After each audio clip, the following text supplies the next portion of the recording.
Right, good morning. Before we call this meeting to order, we will hear instructions on how the public may access Spanish interpretation.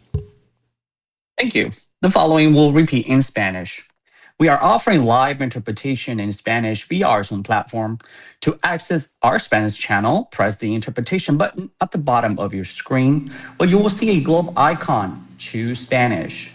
If you're joining via Zoom smartphone app, select your language by clicking More, or the three dots at the bottom of your screen. Select Language Interpretation and choose Spanish. Bienvenidos, estamos ofreciendo interpretación en español en vivo y en directo durante esta sesión en nuestra plataforma Zoom. Para tener acceso a interpretación, oprima el icono del globo terráqueo al pie de su pantalla y seleccione Spanish o español según su formato. Si está uniéndose vía Zoom en su teléfono inteligente, seleccione los tres puntitos al pie de su pantalla. Elija Interpretación de idiomas y pulse Spanish o español para activar su canal. Thank you. Back to you. Great, thank you. We'll move on to our land acknowledgement. The city of South Lake Tahoe acknowledges the lands we occupy today are the lands in the home of the Washoe, the people from here known today as the Washoe tribe of Nevada and California, a sovereign nation. Since the beginning of time and for thousands of years before the arrival of any other people, the Washoe lived here and cared for this place. With values and intention that we can all learn from, on behalf of the City Council, I would like to acknowledge, thank, and honor the indigenous Washoe tribal communities that are the past, present, and future stewards of the Lake Tahoe Basin. With that, we'll call this meeting to order and go to the Pledge of Allegiance. I pledge allegiance to the flag of the United States of America and to the republic for which it stands, one nation, under God, indivisible, with liberty and justice for all.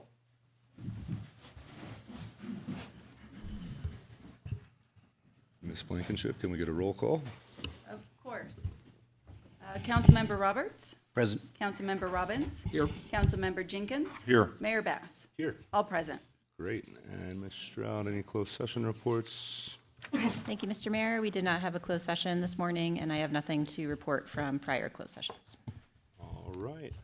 Great. So we are going to start the meeting today. We got two proclamations. Our first proclamation is going to be recognizing October 2025 as National Pet Awareness Month. And this will be Ms. Erin Ellis from the Humane Society. If you could meet me at the podium. Or, I guess more than just Erin. How are you? Mayor, do you want to a separate mic? Yeah. Great.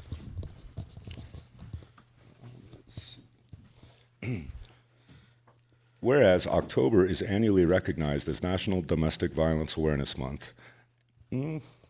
This was the wrong one, excuse me. Sticky notes. They got switched up on us. Sorry about that. All right. Whereas October is annually recognized as National... Wow. We have both of the same proclamations, I believe. Oh my gosh. It wasn't my sticky note. Excuse me. We will... If you could just present that Yes. one to the next person, and I'll go get the So fresh. sorry, we'll get a fresh one for, yes. So, let's see.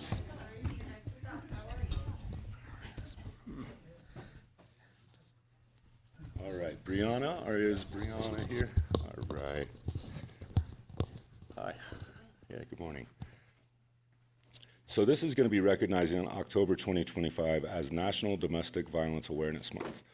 Whereas October is annually recognized as National Domestic Violence Awareness Month, and whereas Live Violence Free has recently changed their name to Vista Rise Collective to focus more on the positive, decrease stigma, and increase outreach to local survivors of all forms of institute partner violence. And whereas approximately 35% of California women and 31% of California men experience physical, intimate partner violence in their lifetime, and whereas California has higher rates of domestic violence experienced by both men and women when compared to the national average. And whereas in the city of South Lake Tahoe, about 1 in 6 people report physical, intimate partner violence according to Barton's Community Health Needs Assessment. And whereas domestic violence affects people of all genders, sexual orientations, ages, racial, ethnic, cultural, social, religious, and economic groups in the United States and here in California. And whereas 54% of transgender and gender nonconforming people have experienced domestic violence in their lifetime.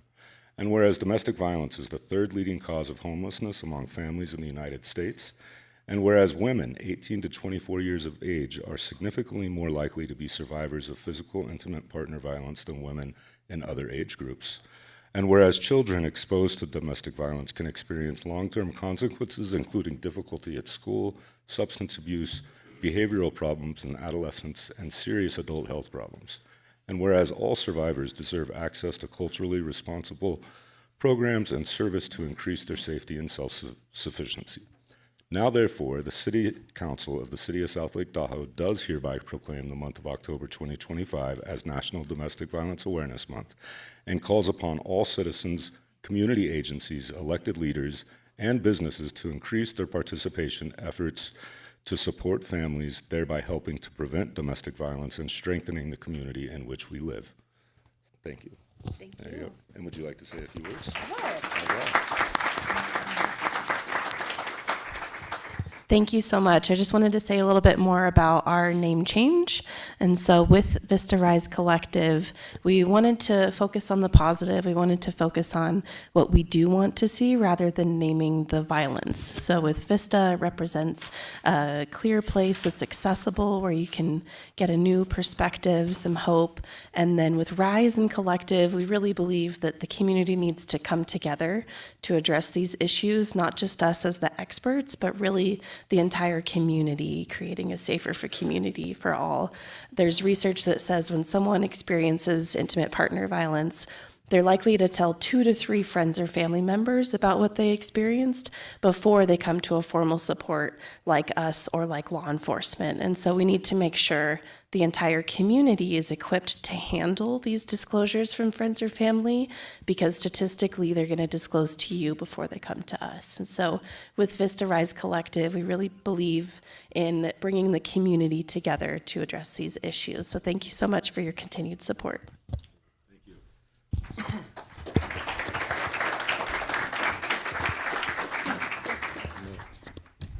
All right, we got the correct proclamation this time. So this is going to be National Pet Wellness Awareness Month.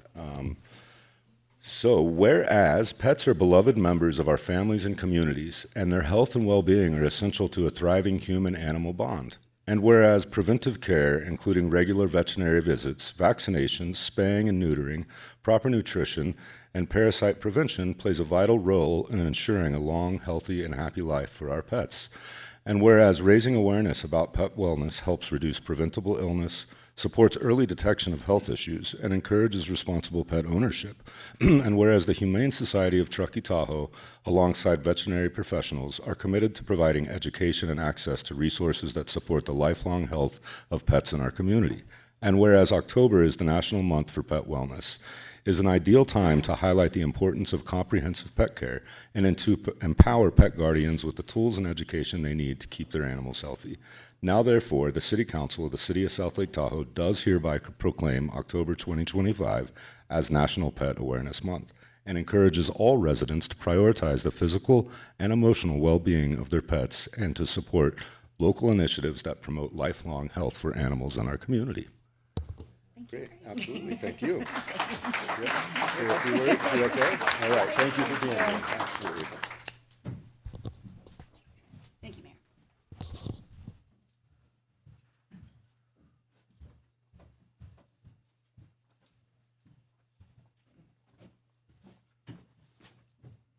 All right, we are going to go ahead and move on to our city commission reports. I see Ms. Eastra is here from the ACT Commission.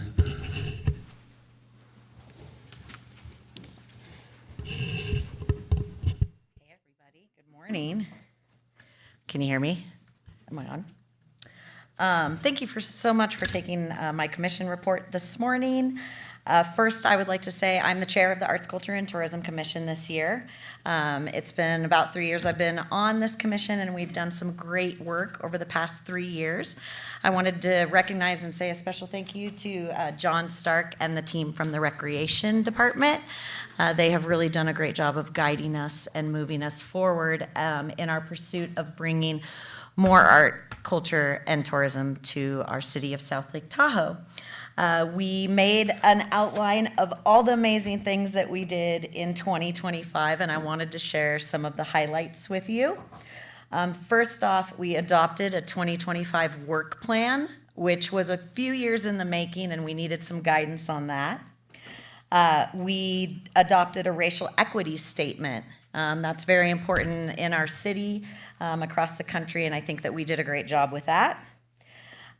We also created an onboarding packet with policies and procedures. We've done a great job of welcoming new people to our commission. We have a pathway now that we're utilizing to actually get them up to speed and make them feel like they're included in the work that we're doing. We have taken over this wonderful airport art exhibit area, and this year we did an art exhibit with Blair Latos. It was our first one. It was very well received. We had a beautiful reception. And we are getting ready to approve and launch an exhibit for Heavenly Mountain's 70th anniversary. I have been driving this effort in cooperation with Shadar and Ryan Smith and their team over at Heavenly. I think this is going to be a really great way to showcase what they have done over the last 70 years to drive our city forward. Thank you so much to all of you on the city council, because for the second year in a row, we were able to award micro grants to different performing arts, murals, as well as a sculpture. Those 4 grants totaled $20,000. So I hope when you guys are looking for future years and budgets for our ACT Commission that you will consider increasing that, because we just had so many amazing submissions and we would have loved to give away more money. We also are involved in our multicultural festival, 4th of July parade, the gingerbread house competition, which is coming up soon. So everybody come out to the Winter Festival of Lights.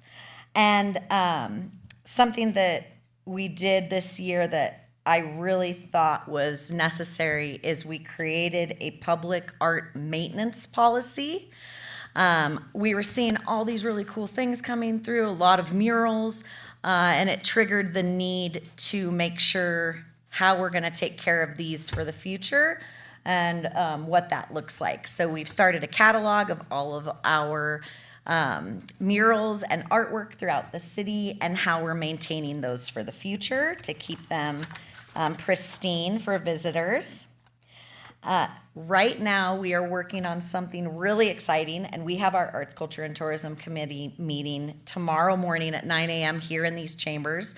I would like to invite everybody to attend, but we are looking at art submission from the Washoe tribe, hopefully approving a piece that will go in our new rec center.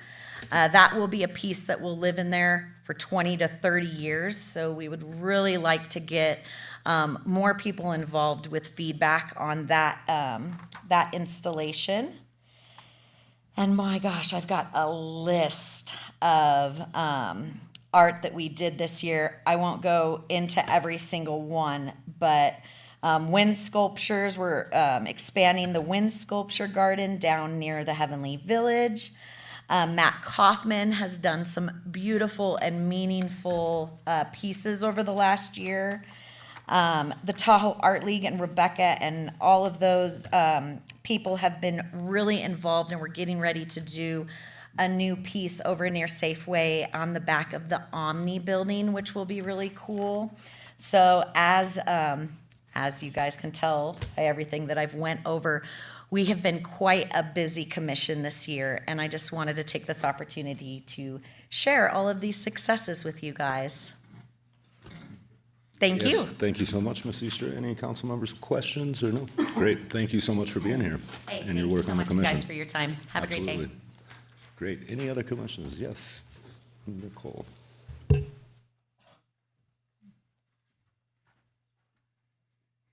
Good morning, Mayor Bass and council members.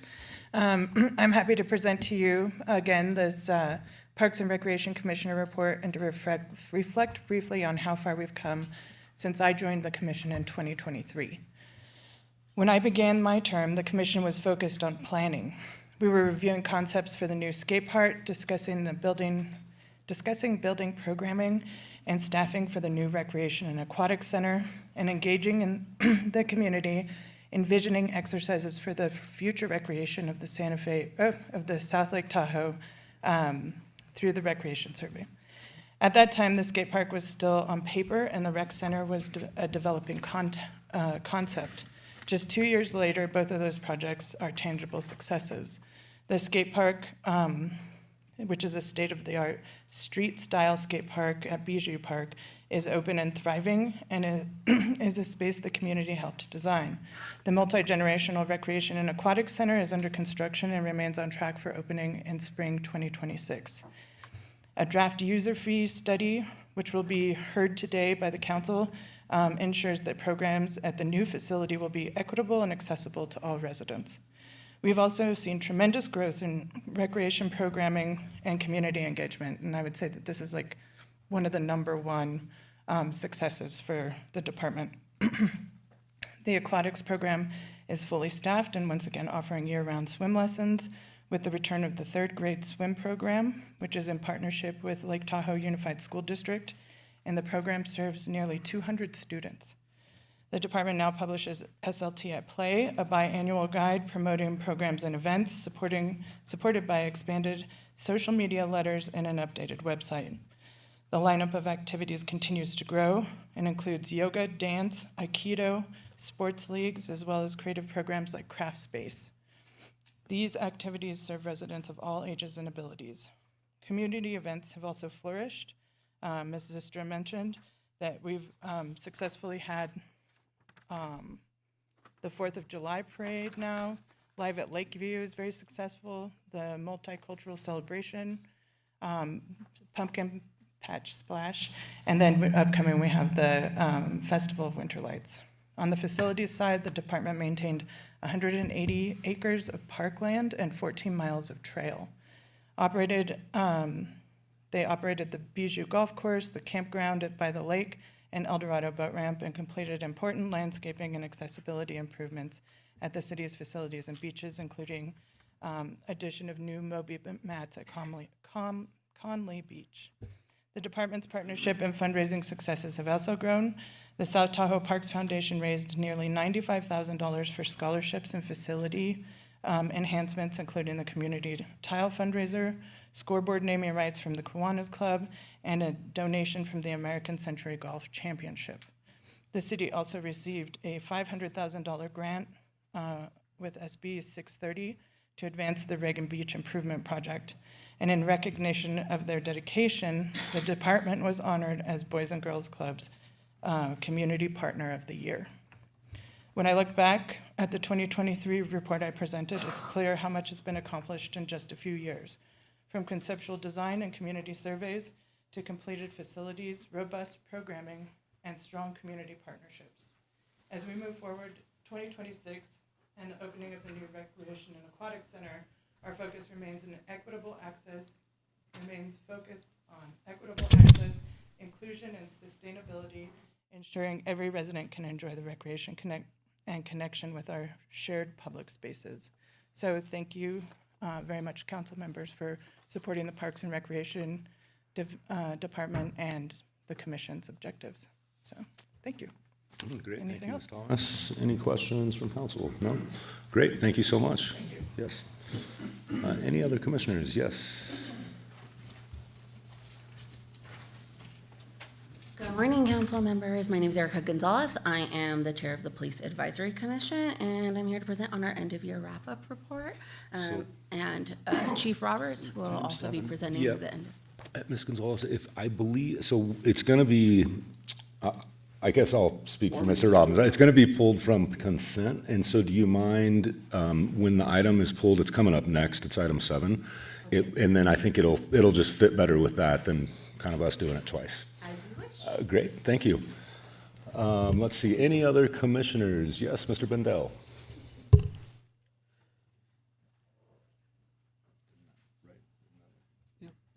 Thank you, Mayor Best, council members, and staff.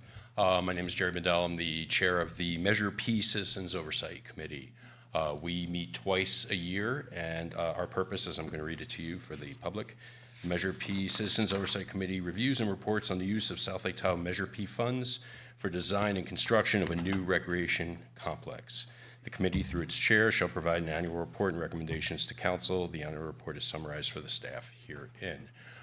We met with Ms. Tikamarova, as well as Mr. Riddle, Mr. Stark, and Ms. Finnegan last month, I believe it was. They gave an excellent report and update on the ongoings and progress of the new recreation and swim complex. We're all very excited for that complex to open, obviously, in spring 2026.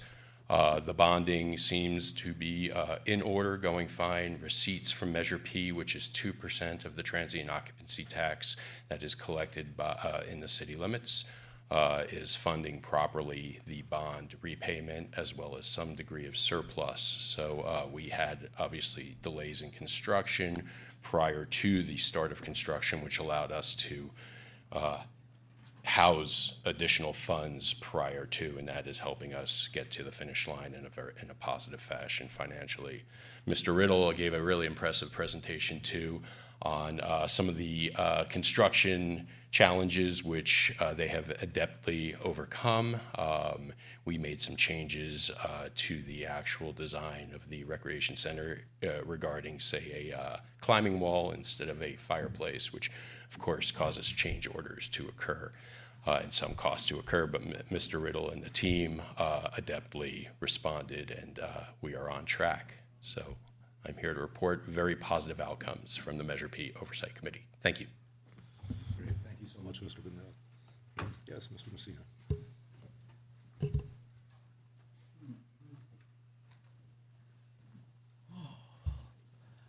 John Messina speaking for myself. I am a commissioner to the Commission on Aging. You wanted a report?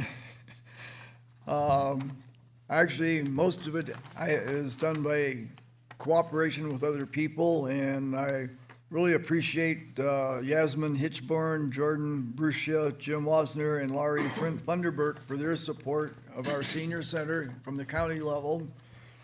Also, Timbaland James, Assistant Director of Human Services, for helping Seniors, Inc. provide internet service for the AARP Tax Assistance Program, as well as Wi-Fi for the speakers' presentations and entertainment and information in the main hall.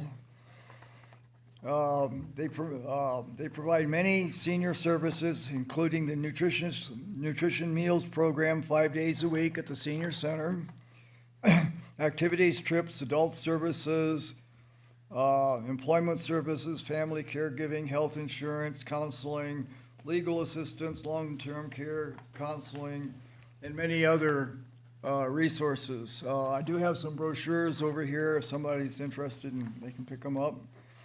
I am also liaison for the South Lake Tahoe Senior Citizens, Inc., which actually operates most of the activities and entertainment at the senior center.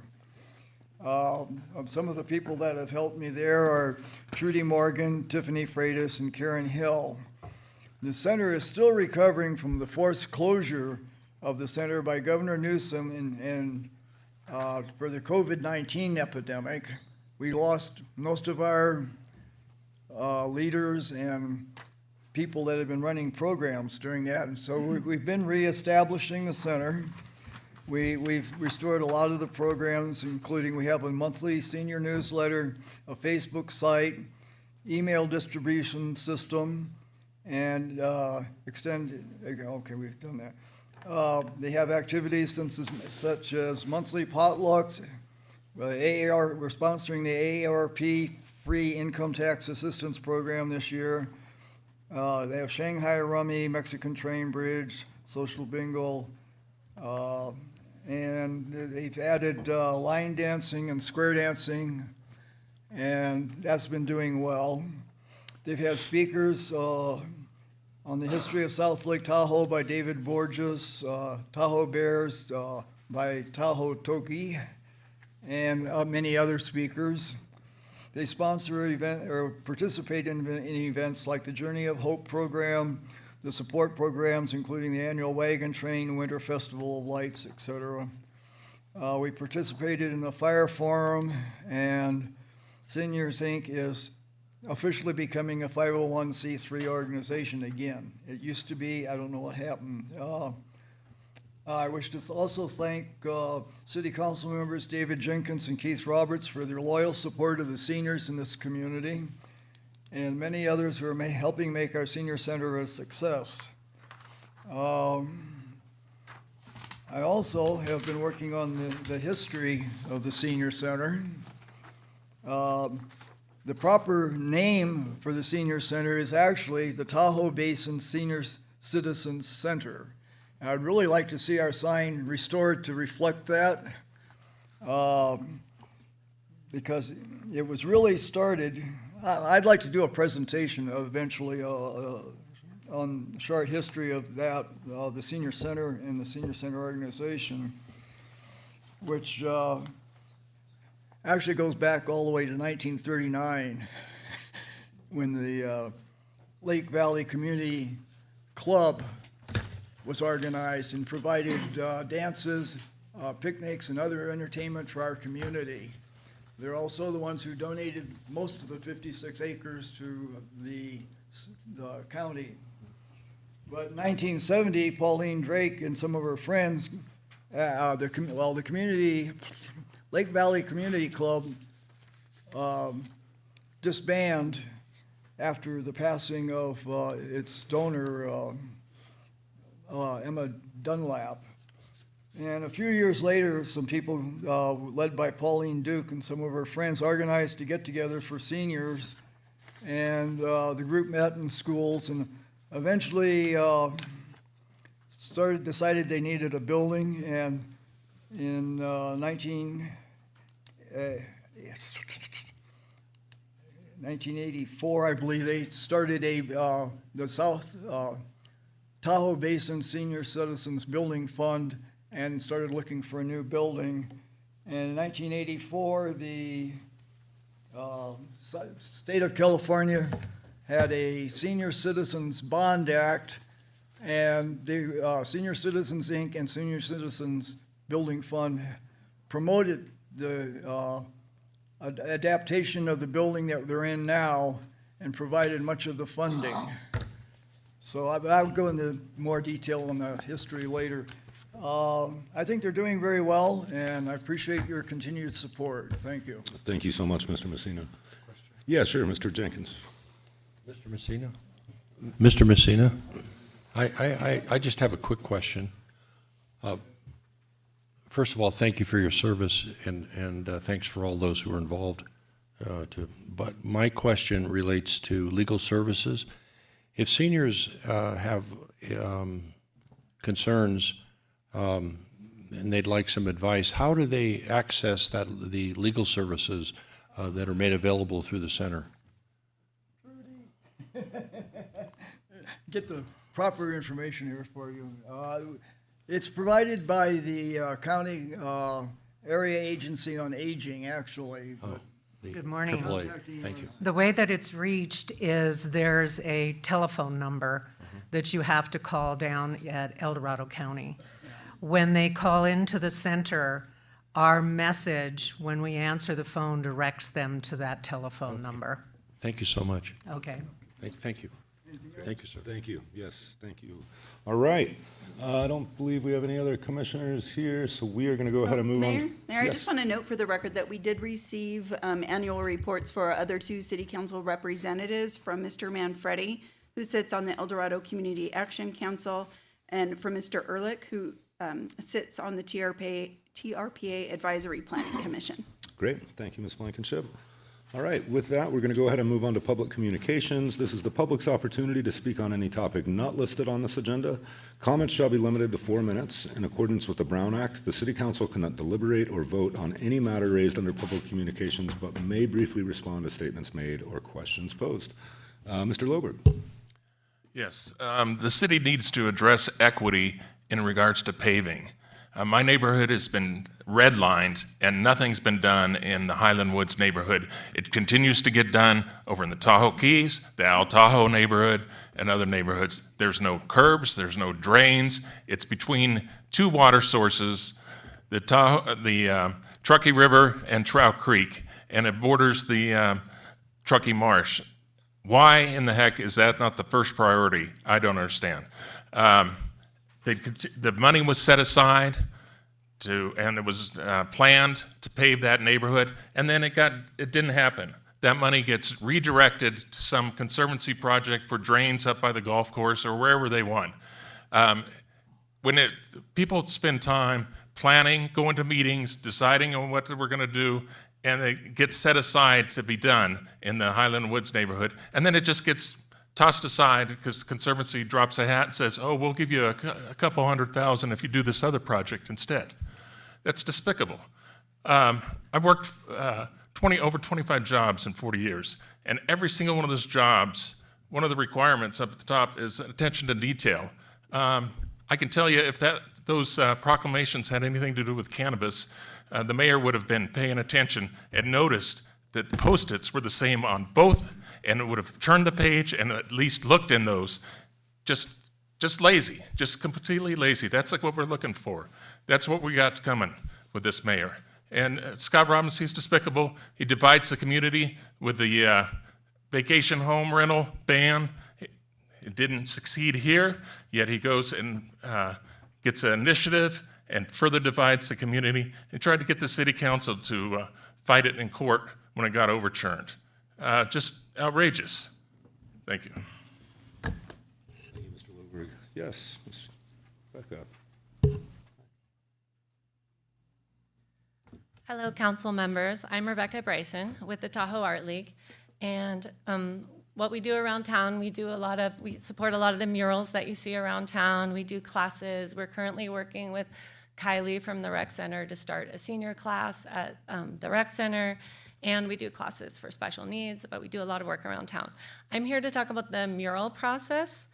It was tried to be streamlined, but it's still a pretty onerous process, and we have to get the permit to staff, usually at least a week before the meeting of the Act Commission, and then the Act Commission meets, and sometimes they have comments, and if they have comments, we have to bring it back the next month. So it's a bit of an onerous process. Something that happened in the last year is that after the mural is approved, we have to wait 2 weeks for anyone to voice objections. And at times like this, like we could have put a mural in tomorrow, but in 2 weeks, it will be probably too late to paint. So I'm asking, I think this is left over from, because planning staff reviews this is like if someone's building a building or doing something extreme, neighbors can say something. But look, I'm already talking to the building owners next door because we usually need to be on their property.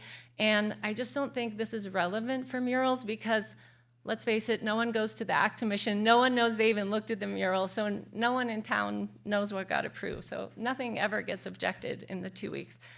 Secondly, ideally, I would like no permit at all for the murals. This is what they do in Reno. We could set up some guidelines. Here's the colors, here's the themes. If you go against this, you're welcome to put up a mural, and if you go against it, the city has the right to take it down immediately. It would be a lot more streamlined, and that's what other cities do. And I would love us to live in a society, I know it's really hard right now, but a society of trust. People in Lake Tahoe, let me just tell you, the building owners are so conservative anyway, they only want pictures of Tahoe on their walls. So I'm really not afraid of people putting offensive stuff up there. And the third thing would be if maybe we could turn the commission into a committee. It could be a little bit more of a collaborative process. Because right now, the way the commission works is I have to stand before the commission and do this, and we can't really talk. And art is more of a collaborative thing. So that would be my third recommendation.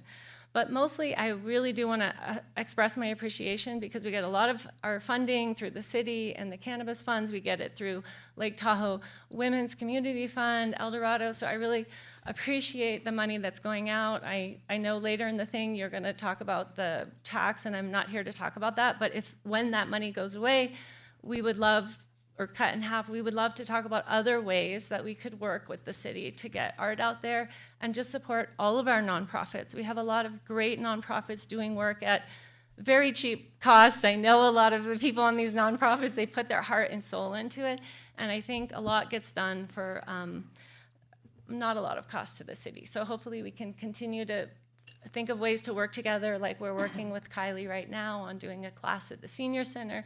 Maybe there are spaces that could be made available. I know the Marcella Foundation is about to do a maker space at the old attic. You know, if there's any ways that the city can really help accelerate those processes and cut down the paperwork, that would be great. But otherwise, thank you so much for what you do. Yeah. Thank you, Ms. Bryson. Appreciate it. Yes, please just state your name for the record. Good morning, council members. I'm Allison Hibbard, and I serve as the executive director and co-founder of Mountain High Recovery Center. I'm honored to speak today about the essential roles nonprofits play in shaping a healthier, more resilient South Lake Tahoe, and to share how our organization reflects this mission and aligns with the strategic missions of the city. Nonprofits are mission-driven organizations focused on equity and well-being of all community members. We quickly adapt to emerging needs, as you're seeing, and we build trust with vulnerable populations, offering services that often are not accessible anywhere else. From housing to food security to youth development, recovery, and education, nonprofits are not just service providers, we are strategic partners. We operate with limited resources and an unwavering commitment to our missions. When public systems are overwhelmed or underfunded, nonprofits step in, not just to fill gaps, but to innovate, educate, and empower the community. My organization, Mountain High Recovery Center, was founded in 2019 by myself and a co-founder. We saw a growing need for high-quality, local, and affordable substance use treatment. Since launching our DUI program in 2021, we've served over 400 individuals with a demand that continues to outpace our capacity. We're proud to be one of only 30 DUI programs statewide selected for the DUI MAT initiative, which provides assessment, case management, and counseling services to high-risk participants with substance use disorders. Many of our participants report reduced risk or reduced use and a desire to continue treatment after completing their court-mandated program. My staff does an excellent job, and I'm proud of them every day. This month, we've received certification from the Department of Healthcare Services to formally operate an outpatient substance use program, and we would like to partner with the city to make this happen. This program expands our early intervention efforts, which begin with city-funded cannabis grants supported in 2024. Today, we continue to serve justice-involved and high-risk youth who meet diagnostic criteria for substance use disorders. We also partner with other nonprofits in the organization, such as Tahoe Alliance for Safe Kids, to support prevention and education and collaborate with schools, law enforcement, and fellow nonprofits to build coordinated responses with substance use concerns. Looking ahead, we are advocating for the formation of a local substance use coalition, one that brings together prevention experts, clinicians, educators, law enforcement, and community leaders to design targeted and sustainable solutions for our community. We cannot do this alone. Nonprofits across all sectors need stable funding, meaningful collaboration, and involvement in policy decisions. The nonprofit leaders in the room today are inviting the council to recognize, support, and invest in nonprofit efforts. Whether it's education, housing, or environmental stewardship, all efforts are essential to the resiliency of South Lake Tahoe. Our community strengths lie in collaboration. We need to be resilient in these times, and I invite you to see nonprofits not just as service providers, but as strategic allies. Thank you for your time, your leadership, and your support of the nonprofit sector. Great, thank you. I think we may have a question or two, if you wouldn't. Excuse me, we just have a quick question. Yes, Mr. Jenkins. Sorry. No worries. First of all, thank you for your service. And are there not state funds also that were theoretically made available for outreach and substance abuse as part of a ballot initiative a couple of years ago? And are you able to access those monies as well? There's complex funding that we can potentially access long-term, which was why we went with a nonprofit business structure. However, as a small nonprofit, managing grants in and of itself is a massive undertaking, as I'm sure the city and the council is fully aware, that we have limited resources, limited time. Personally, right now, I do all of the grant writing and the grant oversight for my organization, and I am one person, as well as a lot of the measures at state and federal levels. We need government, local government partnership to help us draw those fundings down into our programs. We literally cannot do it alone. And I have one question, unless, I'm curious, are you guys based in South Lake Tahoe? Where's your headquarters based? Yeah, great question. We are located in South Lake Tahoe. We are founded, my co-founder is a South Tahoe native. I've lived here for approximately 10 years, just over 10 years. And our mission is to serve the South Lake Tahoe community first and foremost. Okay, thank you. Yeah, thank you. Mr. Mosier.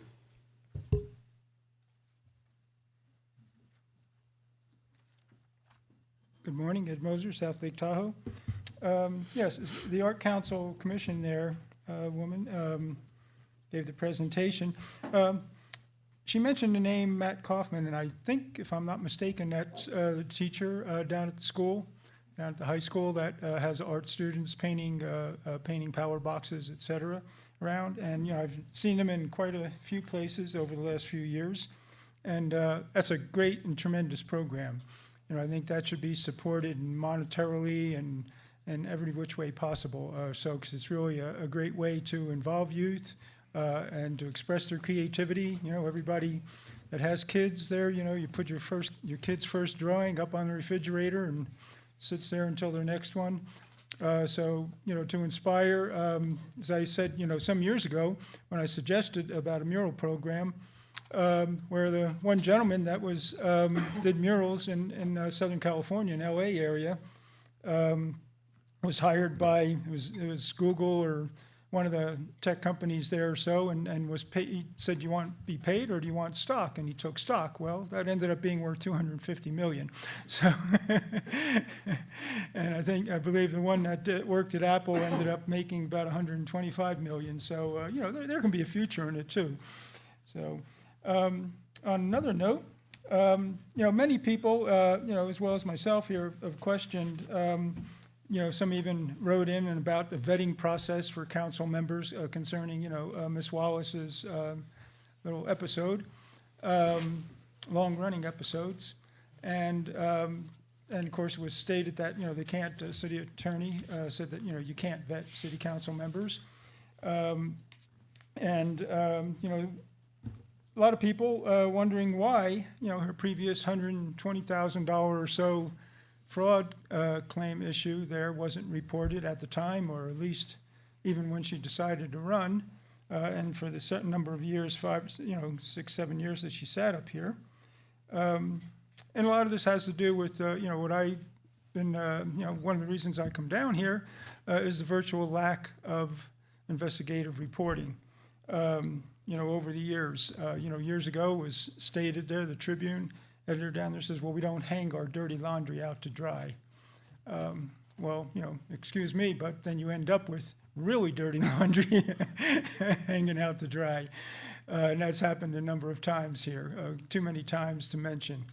The Tribune down there, of course, is more interested in, its real estate interests, kind of own it and control it with, that's where their money comes from. For all the various publications and ads. Not only do they sell, but then they also get money for the foreclosure ads, on timeshares and homes. So they work both ends of the stick there. So, it's been a problem over time, even when I've raised issues and pointed out, issues, and, they don't report it, don't want to. So that is really the problem, and one of the biggest problem in this town. We could have better people running, better people serving, don't complain about it, complain to, to your newspapers and media, to even when they do know. If you bring something to their attention and they fail and refuse to print it, refuse to voice it, that is their job, so let's expect more of them and demand more of them. Thank you. Thank you, Mr. Mosier. Yes, Ms. Allen. Good morning. My name is Leona Allen, and I am speaking as the District 5 representative for the El Dorado County Fish and Wildlife Commission, who unanimously supports my presence here this morning. We serve as an advisory body to the county's Board of Supervisors, and our members have expertise in biology, conservation, and other fields related to fish and wildlife. As you're probably aware, I'm standing in ground zero of the human-bear conflict issue in Lake Tahoe. We receive millions of visitors each year, and unfortunately, many of them remain uneducated about coexisting with wildlife, specifically as it relates to securing their food and trash. This has become problematic for our black bears, especially in campground settings, and it can result in their demise. This can be from vehicle strikes, poison or trash ingestion, or euthanization due to aggressive behavior. For these reasons, it is imperative that we supply our visitors with the tools necessary to keep attractants away from wildlife. Campground by the Lake. It's a city-owned and operated campground in the heart of South Lake Tahoe.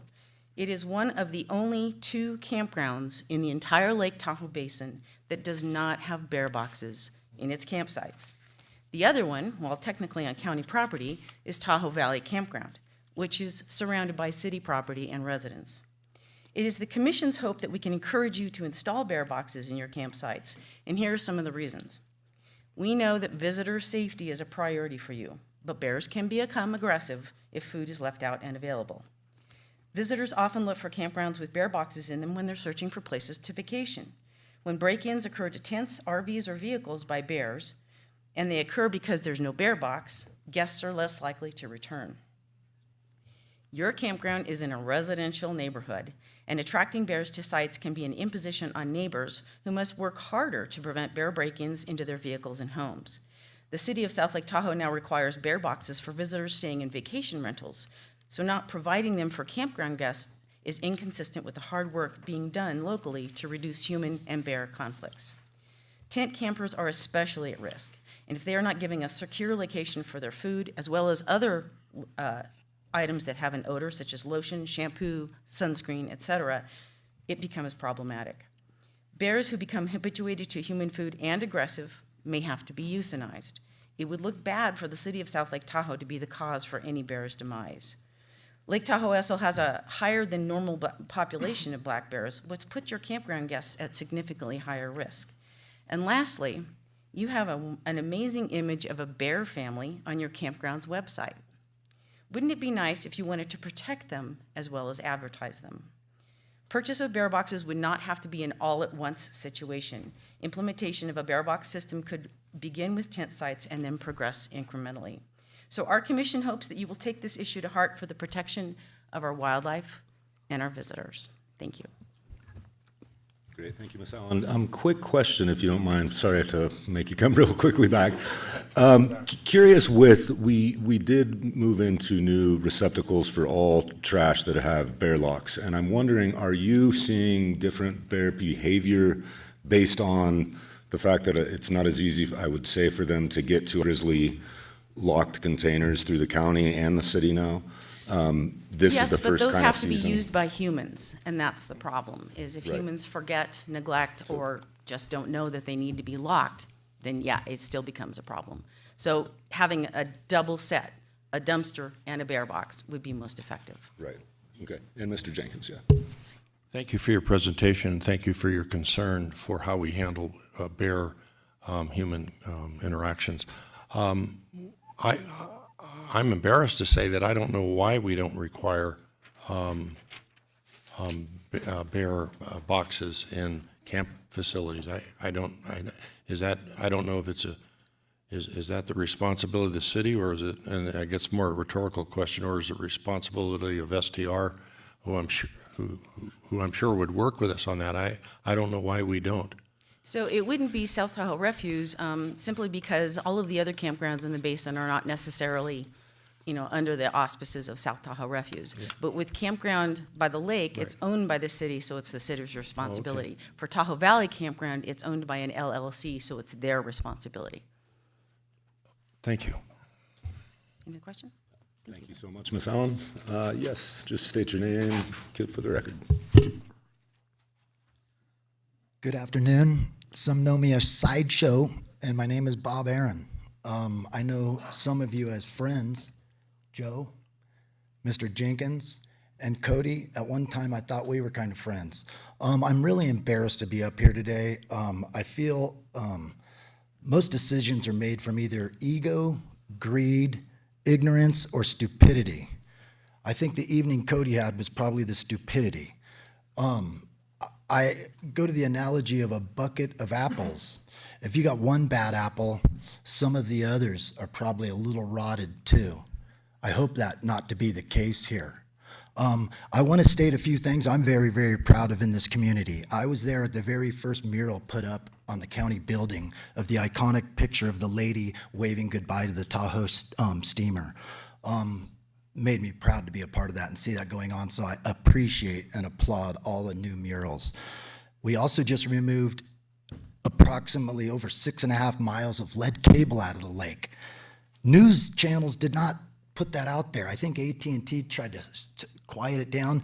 I think Tahoe Blue is paid by the telecom industries, so they keep their mouth kind of quiet and stuff.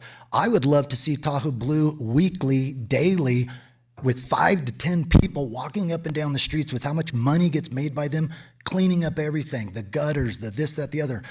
At Tahoe Ale Works, when you drive through State Line, it's just gross. Going back to the negligence in our council, I think we just need a change in leadership. Cody, I appreciate what you've done for the city. I think you could do better by standing back and just helping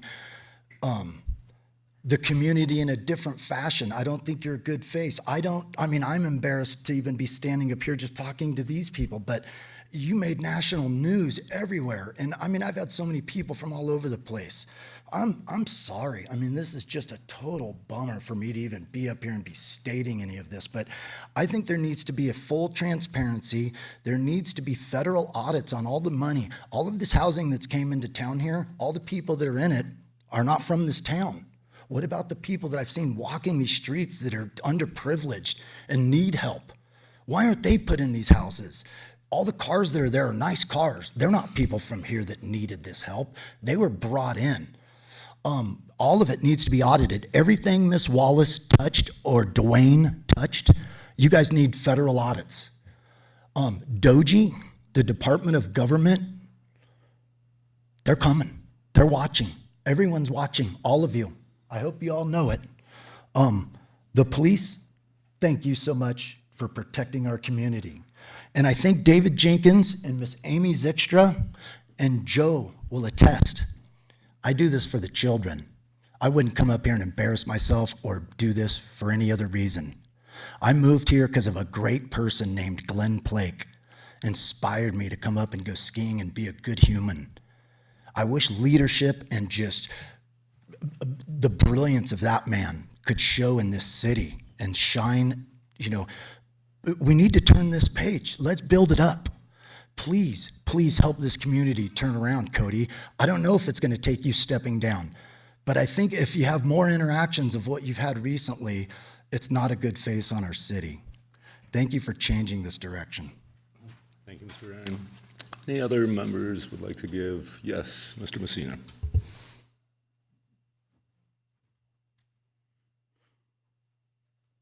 Speaking just for myself, I hate to see other people like that impugn our city over some acts that shouldn't even be heard here in this room.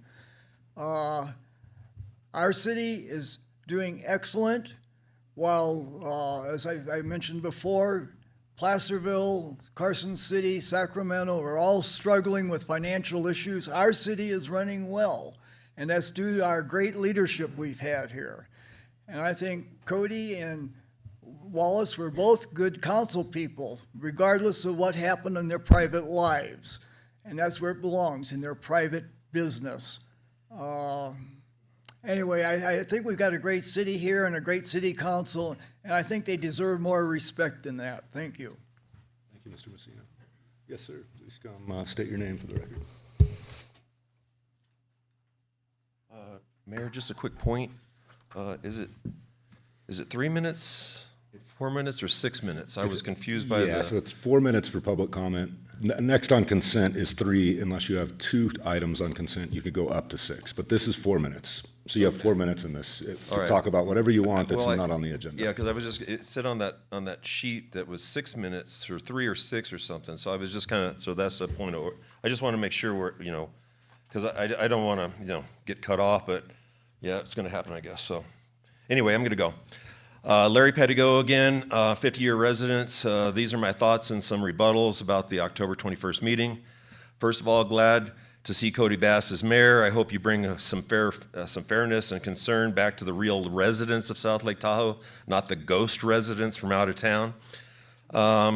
The Wallace "what about Cody" comments that came up last time made me kind of nauseous. The Aleworks video shows the bouncer kicking and putting up his dukes while Cody, you were pointing at him, okay? As my grandpa used to say, it's like comparing snake defecation to a fart. I had worse fights in the 2nd grade, so my word to the wise is be careful, Mayor Bass. The out-of-town billionaires are after you. Regarding the Wallace debacle, her disgrace and implosion, at the last meeting, a call went out to donate to the Lake Tahoe Community Presbyterian Church some money. We need 3,000 locals to donate $100 each to help them recover from their Wallace theft. So I have $300 right here in my hand, cash donation. I hope the community will kick in. I also hope the Verbo and the VHR community will chip in, show some good faith, but frankly, I'm not holding my breath. Fun fact, my youngest son played piano at that church, okay, for about 10 years. My hunch is Wallace has a gambling problem, and other people knew about it, but have said nothing. I hope they come clean, okay? I find the past endorsements of Wallace kind of lame now. The Tahoe Daily Tribune said Tamara has a passion for this community and espouses a fiscal conservative philosophy. Wrong, okay? South Tahoe Now said it's time to vote for Wallace because, as Tamara said, I have a servant's heart. Wronger. Okay, Keith Roberts said, I have always felt that Wallace has this town's best interest behind all of her decisions. You're wrong again. So because the city can't vet candidates and the press refuses to, I'm going to try, okay?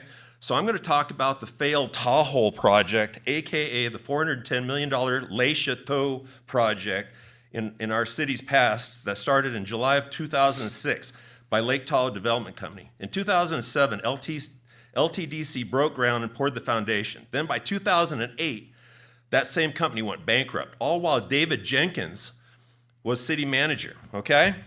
Now, a city manager plays a lot of roles in oversight in the city. One of those roles is to ensure the completion of city development projects on time and in budget. A fun fact, I worked as a carpenter down in LA for about 7 years when I was a young lad. I don't know much about city management, but I do know this: in a construction project, the bank doesn't give you all the money up front. They give you phases because they don't want you to take the money and run, okay? In a July 2006 city meeting, redevelopment manager Gene Palazzo said a performance bond was still needed, but somebody dropped the ball and did not secure that performance bond. That someone was city manager Jenkins, who served from 2002 to 2010. That fail cost us city money, time, effort, energy, and reputation. And if Le Hole wasn't bad enough, there was a 2009 El Dorado grand jury that said the city manager Jenkins used intimidation to retain control over parts of the government. He attempted to keep the finance director under his direct control. He informed the city attorney that he could keep the finance director's complaints against the city make them go away. Okay, and he coached witnesses, told them how to testify, told them in a memo not to volunteer information, AKA witness tampering. Okay, in June of 2009, the city council asked Jenkins to resign. Okay, but he threatened a workers' comp claim, lawyered up and to sue the city. But fortunately for the city, Jenkins left in 2010. Thank you so much for your comments, and I think Mr. Jenkins may want anyway, to. Was that 3 minutes? It was 4. Yes. Yeah, well, that's it goes quick. I'm Sorry. Yeah. I just want to mention on the hole in the ground, because that's been a topic of interest for all of us. Mr. Palazzo in 2006 recommended a performance bond. He and I went to the city council to ask that be a requirement of the development agreement with that entity, we were denied the ability because a member of the council, who I'm not going to name, said you can't get a performance bond on a private sector project. If the city, they wanted us to guarantee that a project, which meant at the bankruptcy, the city would have eaten the cost of that project. The council wisely chose not to do that, and as a result, the city did not become liable for it. But I appreciate the opportunity that you've presented for me to explain that. Thank you, though, for that. Great. And, well, we can't do any back and forth, sorry, it's just part of our process, but I appreciate your comments. I would be happy to talk to you offline. I've already made a donation. Thank you so much, sir. I appreciate your comments. Anybody else in the room that would like to give public comment on anything not on today's agenda? All right, seeing none, we'll go to Zoom. Yeah, you go right ahead. It's all right, nice. I am Bob Poet, and thank you. Good morning, everyone. Recently, the land and remains of the Motel 6 were cleared, and it took about 4 years to do it. Some people say it was too long. Some critics have said that it cost too much. But it's done. It was done due to collaboration between the CTC, California Conservancy, TRPA, Tahoe Fund, South Lake Tahoe, City Council, Keep Tahoe Blue, and the wildlife and Fish and Wildlife, and then also the Washoe Nation. And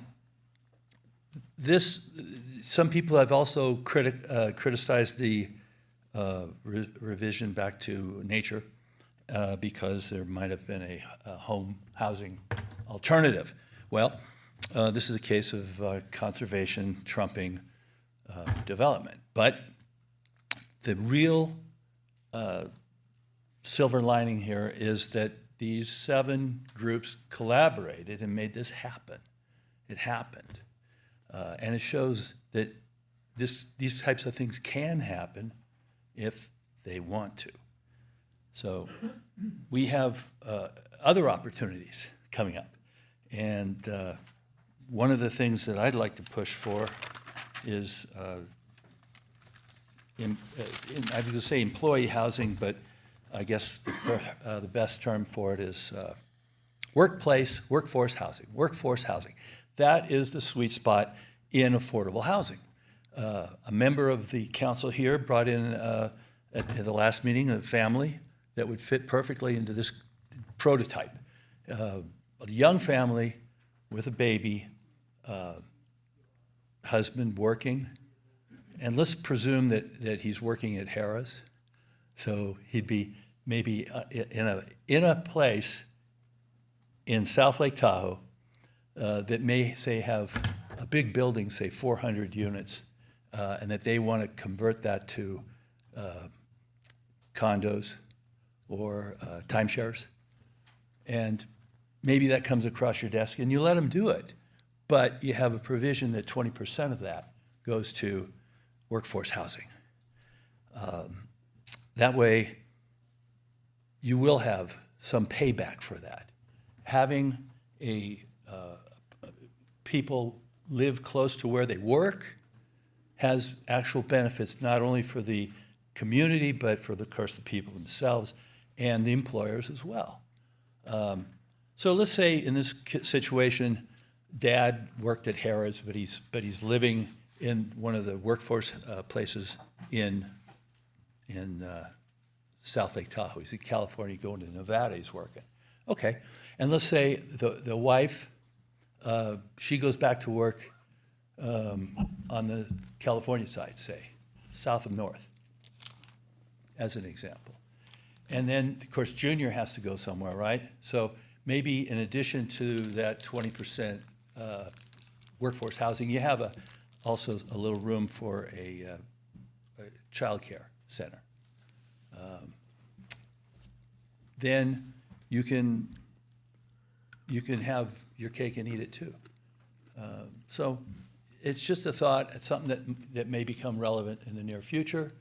Don't forget workforce housing. There's a lot of other nuts and bolts we can get to, and I'm sure we will as time progresses. But workforce housing, thank you. Great, thank you, Mr. Poet. Thank you. Yes. Anybody else in the room that would like to give public comment? All right, seeing none, we'll go to Zoom. Yeah, we'll go ahead and open up our Zoom platform for anyone who wants to make public comment. I see that we have a couple of hands raised. First, we have Ms. Soderston. Yes, good morning. Melissa Soderston, South Lake Tahoe. I would like to again talk about our bears. It is incredibly unfortunate that Fish and Wildlife has again postponed this important meeting, as I know all of us are clearly recognizing the value of collaboration. While I hope we can continue to work towards an open dialogue with CDFW, it is imperative that we do not delay in implementing our own common sense plan to protect not only our bears, but property as well. We are aware of multiple bears who are known to enter homes and businesses across towns, and conflict will only increase until we find real solutions. As we work towards collaboration with state agencies, it is important that we recognize that we are the ones who are here, interacting daily with each other, with community members, and with the bears. We all have shared goals and benefit everyone by working together. Bear League volunteers have encouraged at least 15 community members to wire their homes recently, a real long-term solution. With a collaborative approach between the police department and Bear League volunteers, perhaps it could have been as many as 25 homes. I hope that we, the boots on the ground, can come together to achieve our goals, protecting humans, wildlife, and property through active efforts and education. So please don't wait on this for CDFW, because they are incentivized to delay at this point. We also recently, I attended the board meeting for LEAB, the Lived Experience Advisory Board. The big thing to come out of that is that we do have the point in time count or PIC count coming up late January again, and we are really looking to get more community members engaged in the count this year. We usually have a lot of service providers and agencies that are out there with us, but we would love to get community members, people that actually know those that are living out here, where everyone is staying, and it would be great to get more community members involved. So if you want to do that, please reach out. And also today is the 4th, so if you have not yet, please get out and vote. It is incredibly important. Local civics is really, really important. So no matter what side of the issues you're on, please get out and exercise your civic duty and vote. Thanks. Thank you, Ms. Sutterston. Okay, next up we have Mr. Asbury. Hello, City Council and staff. Thank you for this time to speak to you this morning. Good words by Melissa Soderstrom. I would agree 100%. You know, we're being a voice for the bears. You've heard some other bear comments.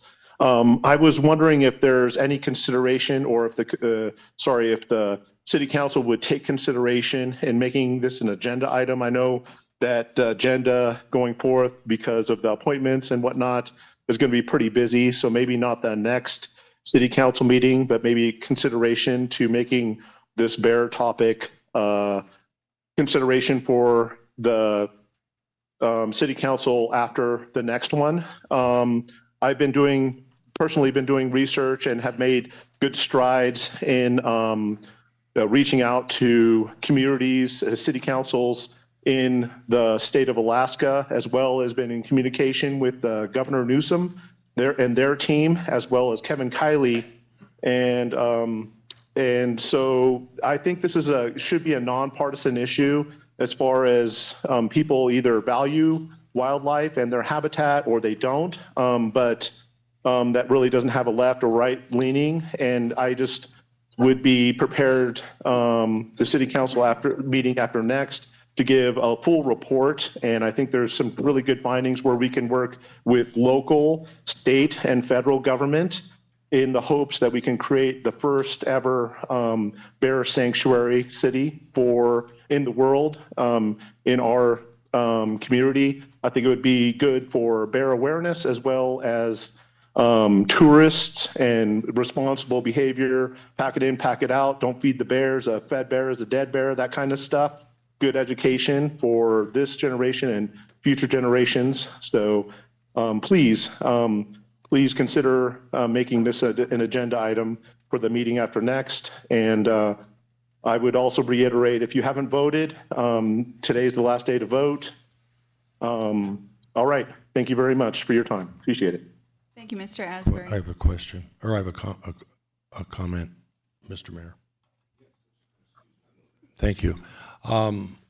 First, I just want to mention that I am very proud of the efforts being made by our city manager and chief of police in conversations with the state of California Division of Fish and Wildlife to come up with a collaborative Thank you, process. baby. I appreciate you. I mean, I'll come up.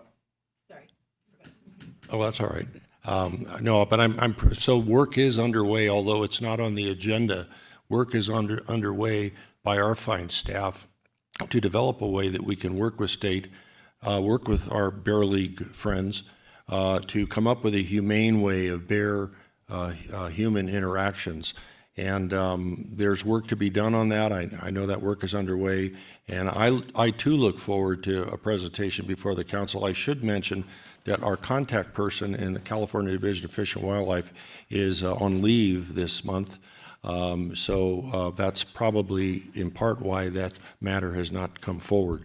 But thank you, Mr. Asbury, for your comments in that regard.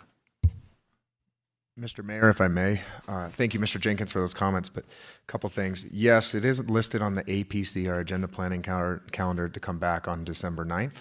So that's what was being asked by the last commenter, and that's what the plan is. So thank you. Thank you. Ms. Blankenship, do we have anybody else on Zoom? No? Great. All right, with that, we're going to go ahead and move on to our consent agenda. Let's see, council members, we have some items. I know that there was possibly some questions, and then anybody that would actually like to pull. Okay, so we're going to pull number 7. Any other that, do you want to just ask the questions without pulling? Great. Mr. Jenkins.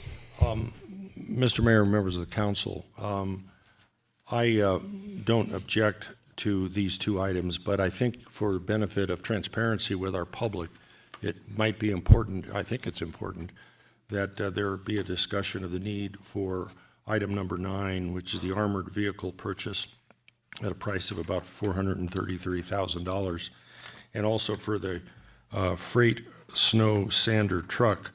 I have done the research. I'm comfortable with the idea, but that's a lot of money on a consent calendar, and I know that there are some good explanations, or that the public would probably like to hear, explaining why these purchases are important for our community.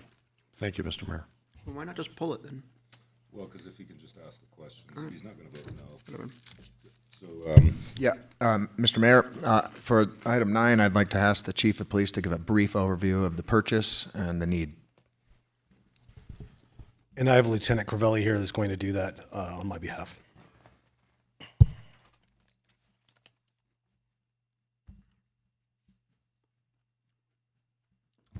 Hi, everybody. Scott Crivelli, Lieutenant of the Police Department, for the record. Specific questions you have, Mr. Jenkins, or what would you like?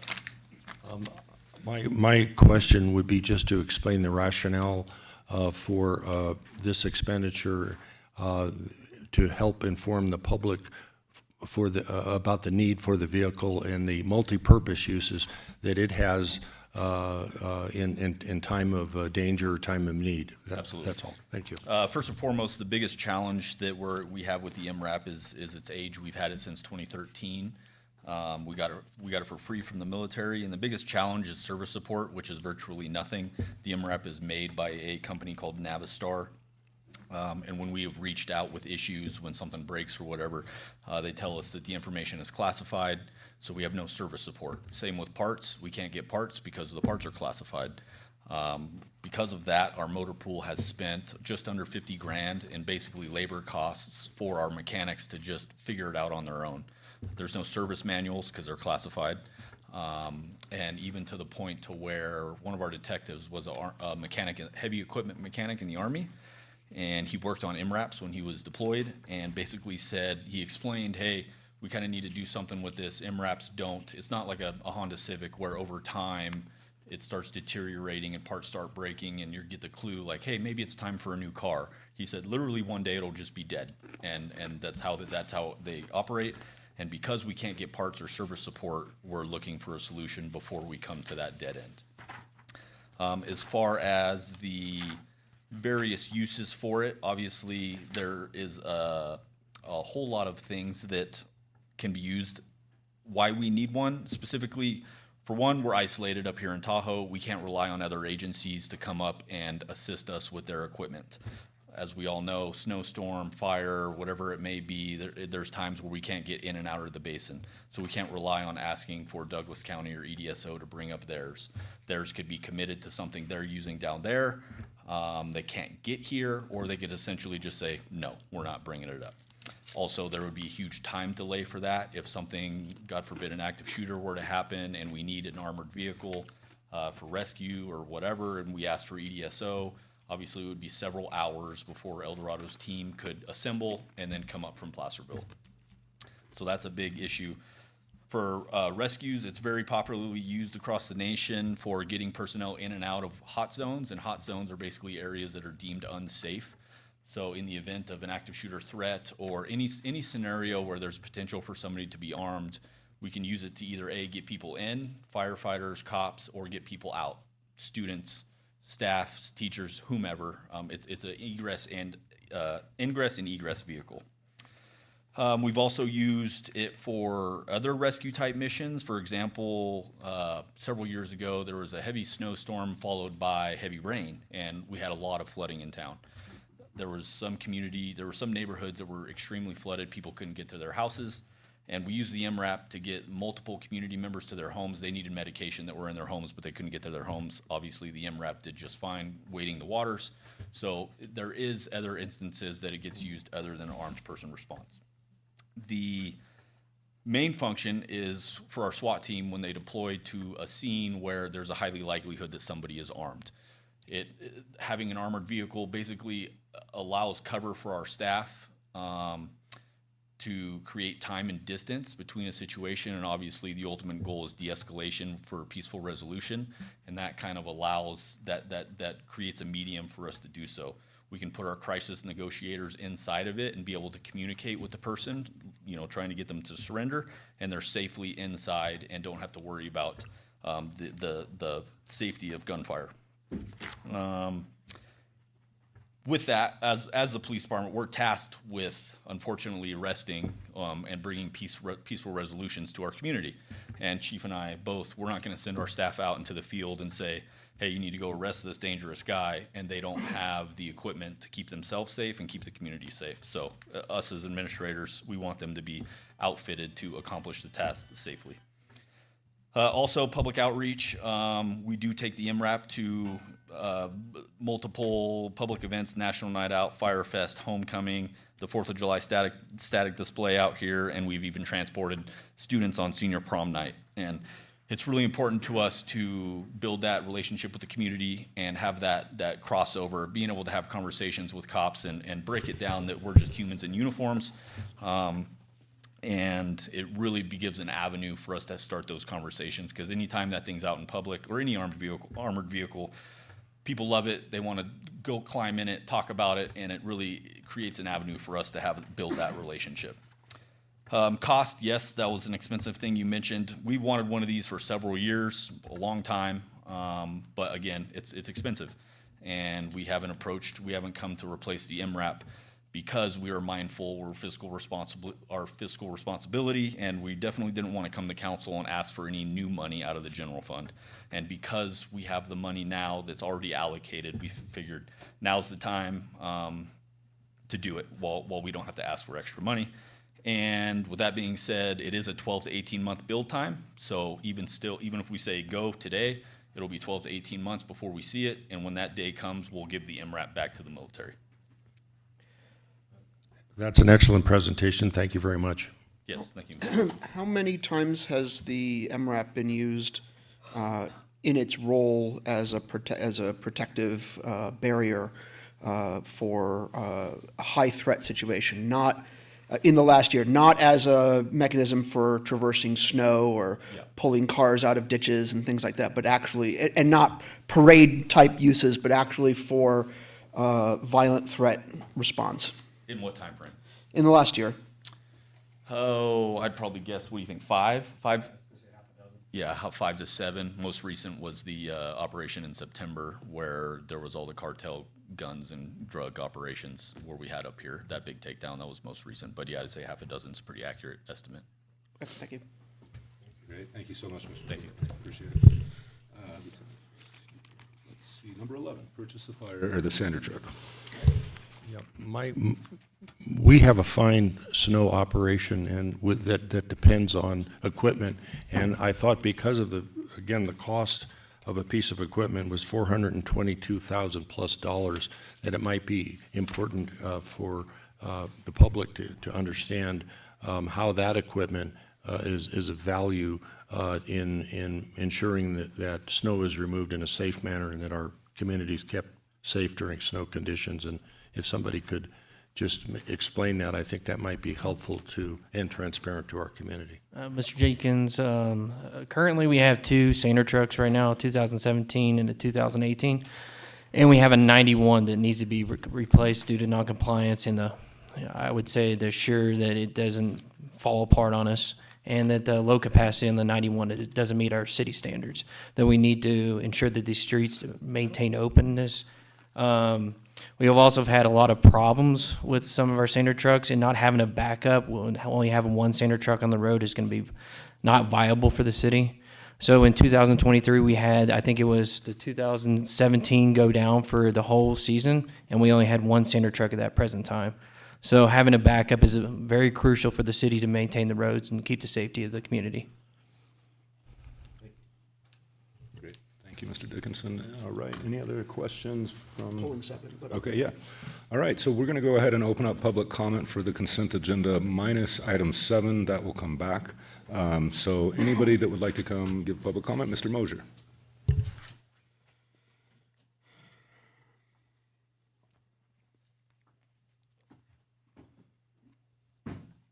Ed Moser, South Lake Tahoe. Yes, number 4 and number 12, I'd like to speak on. Start with number 4, which is the update to records management program and records retention schedule. This has been a problem.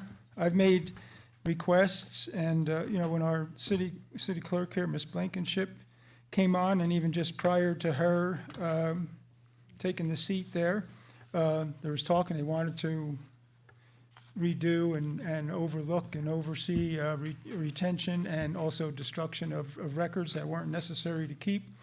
Over the years, I've made quite a few, she can attest to that, Ms. Blankenship, record requests. And the problem I have is, like Blue Lakes Motel, when we're selling it for $90,000 there, the 3 lots there that the redevelopment agency owned had bought, tore down the motel. And there weren't any records available of the sale. And that was quite a confusing one, because from all I could ascertain from other people was that the motel, they bought it and then found out after purchasing the motel that actually the land underneath was owned by someone else. And so it created a problem in cost, because then the owner had the city by the old cojones, and we had to pay far more. So I wanted to find out just what we did pay, and no records are available. And there was a search and down in the catacombs and whatnot. So somehow those records managed to disappear. And I'm sure we paid a hell of a lot more, in the millions, rather than the $90,000 that we sold the lots for. And of course, we probably got some money for the rooms. But also with a motel, and that was still under bonds being paid for the redevelopment and by the redevelopment agency. The same with the motel and where Marriott stands now. I did a record request for that. It's quite familiar with that and the owners, and nothing available. So we're still paying on the bonds, and I believe, you can check with Ms. Stroud, if I'm not mistaken, I was told some years ago that by law, as long as you're paying on the bonds, they're still out there, that the records have to be kept. So, it was 30 and 35-year bonds, and the records should have been retained for that. But of course, both of those were kind of rather strange and deals. So, I would look at, Mr. Al Yeshmerny down at Ski Run Marina bought the Blue Lake slots. And I questioned at the time, and that was, the first time I wanted to do the request there of why 90,000 when we paid millions for it, and find out just what went on. So, if you're going to be destroying records, make sure that, what you're destroying and what you have to keep. That's not my 6 minutes, is it? You can go. Yeah, okay. Okay, number 12. This has to do with the South Tahoe Public Utilities District turf rebate program. And you even mentioned here in your background about replacing the turf by state requiring you to do it. And we got a lake, 1,600 feet of water, it's not like we're LA or someplace. So I don't know if we really should have to be forced to do that. But at Park Avenue and Pine Boulevard, the ponds down there, instead of tearing the turf up, which I see they're doing down by Ski Run Marina there, ended up just bringing dirt in, having to spread it out over. It was supposed to kill the grass, and then put not just wood chips, but I mean big chunks even of wood, of limbs that were cut up and stuff over it. And of course, the first rain that came by washed a good chunk of it down, of the dirt, and that into the street, which I sent you pictures of. So that was a failed program, and suggest that you find, it was intent and you were following what you had to do or the state required you to do. But the solution, I hope you're not using anywhere else. Even on flat land, it'll present some problems, and everything's just growing up through it again anyway. So, it's a completely failed program, so look at redoing that. And if you're gonna get, through the turf program, remove the turf and actually do it right next time, save a lot of money. That was a great deal of expense to do that, what you did, and for naught. Thank you. Great, thank you. Mr. Loberg.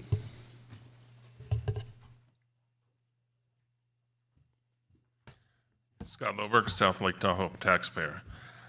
First, I want to talk about number 4. I don't think it's the time to destroy records when there's issues with the former mayor outstanding. It's not just their access to financial matters, it's just the records entirely. I don't think this is a good time to destroy those records in the eyes of the public.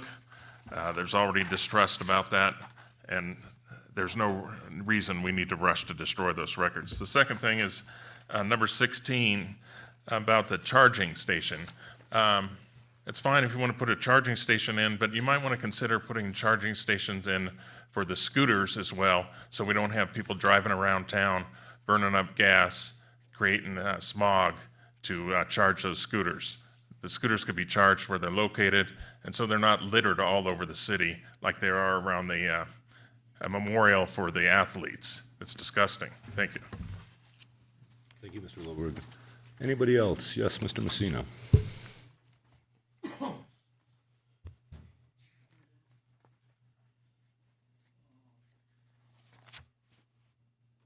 Yes, John Messina speaking for myself on this number 9, the purchase of the Bearcat.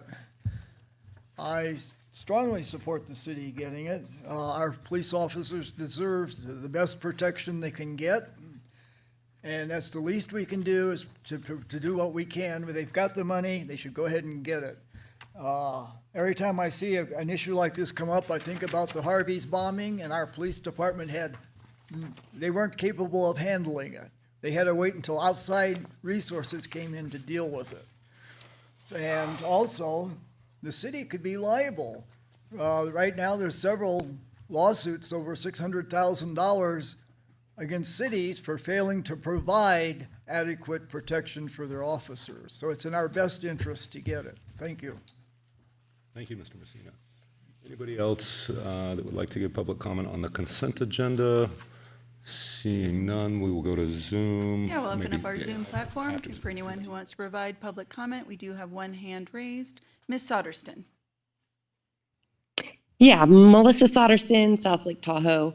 I also want to speak on item 9, and surprisingly, I'm not actually opposed to this purchase. I actually support the purchase of this vehicle.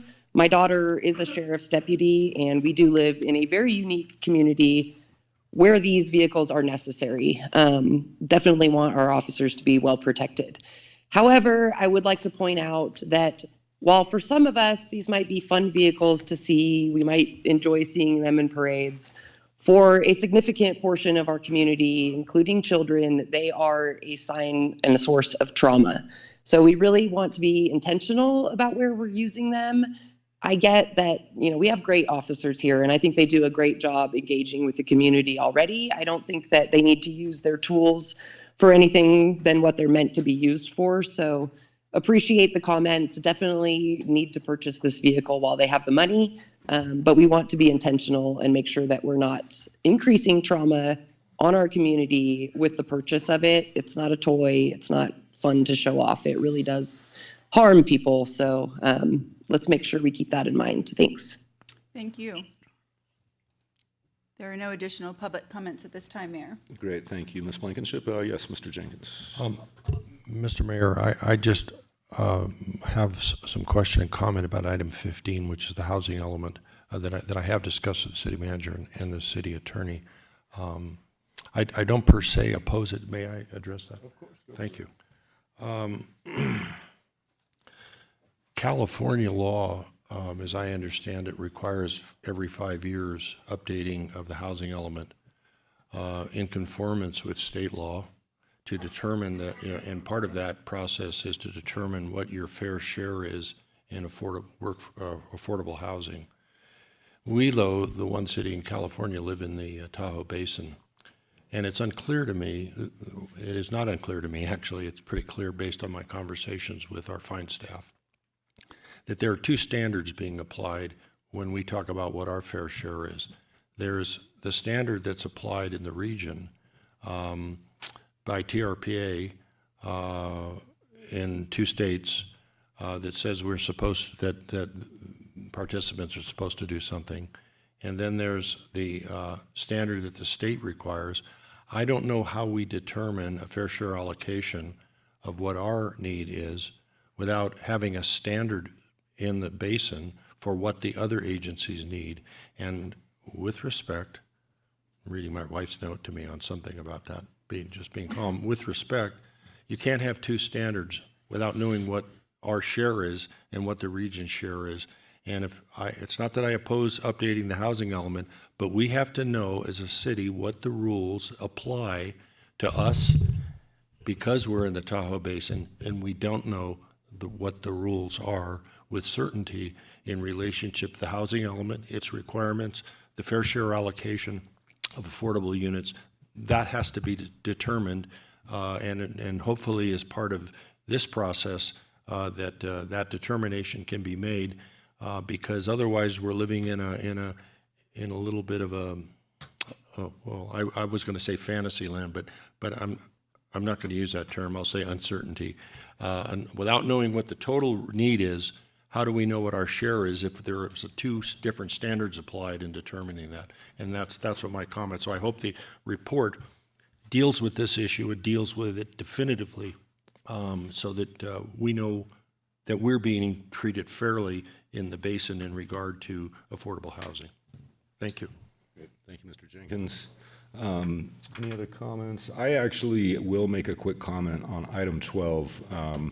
This did come up for me, and I bring this up because we have just at Ski Run taken out all of the turf there by the sign, and it did come to mind to me of, do we have an exemption where we do through TRPA? Because in a way, having grass there is going to capture more sediment than runoff into the lake. And I wonder if we want our staff, I'm not saying that we don't pass item 12 because we want the reimbursement for where we've done these turf exchanges, but if we were able to get this exemption from TRPA, we may not need to replace turf everywhere. For one thing, we only irrigate our turf for a small part of the season because it snows. And the idea that wood chips and straight dirt is going to be replaced by what is grass. And when we talk about sediment entering the lake, grass is a better filter than straight dirt. And so I think the TRPA could take a look at this, and I think it's something that would be wise for us to do. So I'll leave it at that. I'm not saying we don't pass this, but maybe it's that our staff can look and talk with TRPA to see if we can find an exemption. All right. Mr. Mayor, if I may, two comments on both of those last comments. The housing element, we will take that question to heart and have that looked at. We are in active discussions with TRPA on recognizing all of the levels of affordable housing that we build in our city limits for the totality of what our total count of our share is. Secondly, the Assembly Bill 1572 is the Turf Removal Act, but we can have a conversation to see if there's any way to, there are sometimes state laws that have carve-outs, so we can investigate that. Great. Or with TRPA, if they can give us an exemption. Thank you so much, Mr. Irvin. All right, with that, we are looking for a motion for the consent agenda minus item 7. I move the consent calendar as presented, item 1 through 16 minus item 7.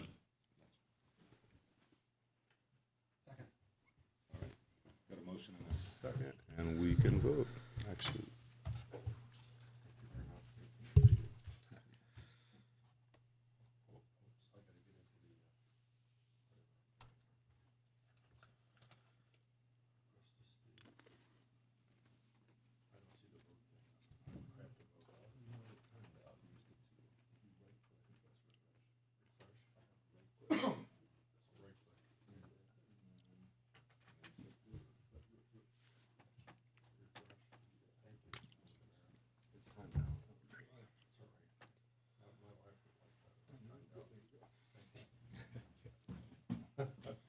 That motion unanimously carries. Thank you. Mr. Robbins, item number 7, this is the Police Advisory Commission report. I'm realizing we could have done this, probably could have done this with the commission reports and still had the back and forth, but then we just wouldn't have pulled it. It doesn't matter. It's fine. It's fine. I think this one's more appropriate, but yeah. Hi, I'm Jeff Robertson, Chief of Police. I want to talk about the annual report for the Police Advisory Commission, and kind of the overarching purpose of the Police Advisory Commission is to advise, assist, and collaborate on police community issues. Under that overarching goal, the duties of the Police Advisory Commission are to review and discuss department policy, complaint statistics, racial identity profiling act data, use of force data, and other topics.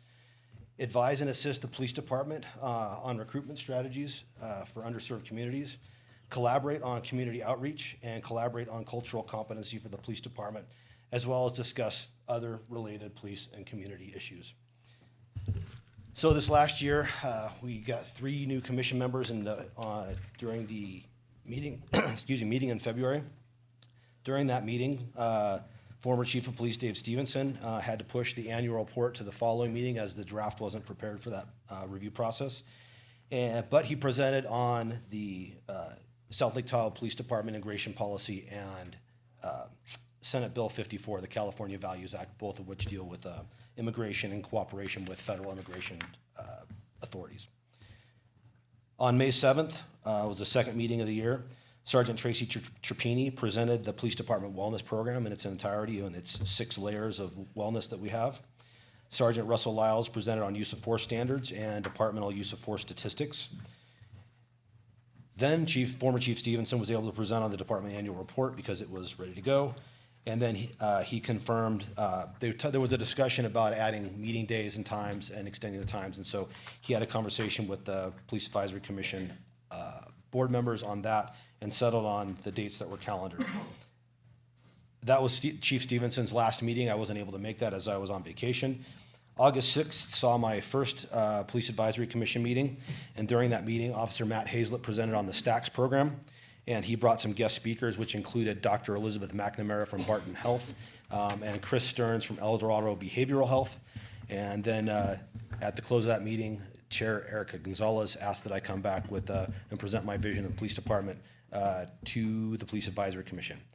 And that happened last Wednesday on October 29th. I discussed my strategic priorities mission, values, vision, strategy, and then the police department, with Lieutenant Crivelli leading the charge, presented on the Bearcat purchase to the Police Advisory Commission, got their input, and discussed the retirement of the NRAP once we have the Bearcat in hand. And we also presented this annual report to the Police Advisory Commission, which was reviewed by the panel and approved for this presentation. Any questions? Great, thank you, Chief. Mr. Robbins. Yeah, I believe we have Ms. Gonzalez still here. My eyes are pretty blurry, but I think I see it. Sir, I mean, if we want to, could we have her presentation that she's been waiting so patiently for as well? Absolutely. And we'll come back. Thank you. Chief. Ms. Gonzalez. Well, actually, the chief going first cut half of my presentation down. But a couple of updates for you all is that I do want to highlight that the chief brought up is we did have 3 new members that really did kind of turn over most of the commission. That's a quorum, including Mr. Roberts, who joined this council and was formerly on the Police Advisory Commission. So I will say that the first February meeting was also orientation for our new members to kind of get acquainted with the process. I do want to remind council that we do have 4 meetings a year. So also I know that it's been commented before about bringing more advisement. I think what's really difficult about the process, especially this year, was having a new chief and having to turn over a little bit more of, learn what his model was as in contrast to Chief Stevenson. But I will say that I know we had the discussion on the Bearcat today. We had a full discussion last week, and so I would encourage the community to see. Lieutenant Crivelli did have a slideshow presentation, so if you want to see what it looks like. We did have a lot of questions. I think it's the most contentious item that we've had this year. We did pull for the use of force stats as well, and I want to share that, one of the interesting stats for me was that there were 47,000 calls for service, but only 7 documented uses of force, which when we're here to bring up accountability, we also are looking at the statistics to say, oh, is there anything that we need to really be holding the police accountable to? And they've been very transparent. That was Chief Stevenson, and now Chief Robertson has also been transparent in his process. Again, this is only his 2nd meeting as of last November, and I will say that Chief has also met with all the individual commission members too to start getting agenda items. Let me see if there's anything that Chief didn't cover. The commission did want to emphasize the continued ongoing support for stacks and the wellness programs. We did learn a lot about the stacking of the the layering of the wellness programs, and we were happy to hear how well that was working for the department. And the continued support for stacks, we were happy to hear the update that there was assistance in the grant management. And the other thing that we wanted to bring forward was we wanted to encourage engagement from community participation. We're still not seeing high attendance, either on Zoom or in person, and that might be in part because there are only 4 meetings a year. It's hard to remember when they happen. But we did have our first comment this week, and that came in via email. So there's that. But do you have any questions? Thank you, Ms. Gonzalez. Mr. Robbins. Yep, Mr. Irvin, the Police Advisory Commission's been around for, I believe it's coming up on 4 years or thereabouts. Is that correct? So it's been Yeah, they were created in 2021. So it's been about a little over 16 meetings that they've had in total. I forget exactly, but it's something around that, right? Correct. A little under. We had a couple of meetings that did not have quorum. Okay, very good. So well over a dozen at least. Probably. I think we're about 13. So first of all, I do appreciate there is value in just having the citizens receive information on police operations, decision-making processes, outcomes. That's things like the use of force statistics, and just having a review process for that is in and of itself of value. But the real value I had been hoping for from this commission since its creation, over 4 years ago, was advising. That is, some outcomes from the sets of meetings for inputs into changes or alterations in policies, procedures, prioritization.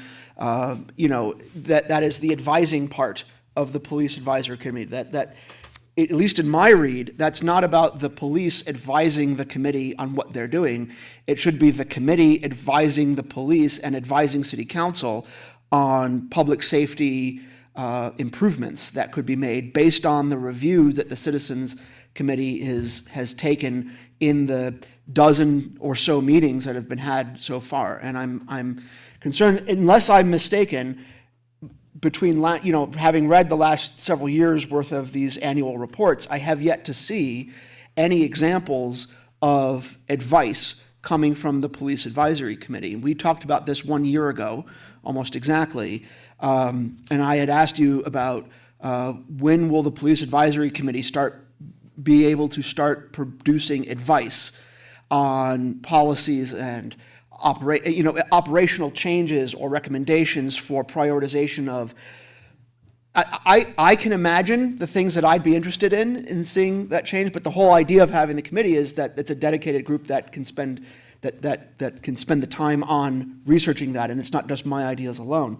So a year ago, the answer you gave me was that you were concerned that the committee hadn't really gotten its footing yet, and that they were still really learning the process, and they were taking in a lot of information, and that in the next year you expected there to be some advising produced into the next year. That was what we talked about I don't know 1 that year I said ago. that we would have advisement, but I was hoping that we would at least find the rhythm of how we would work in this year. Okay, but it's been another year now, and to my read of the report here, I haven't seen any recommendations.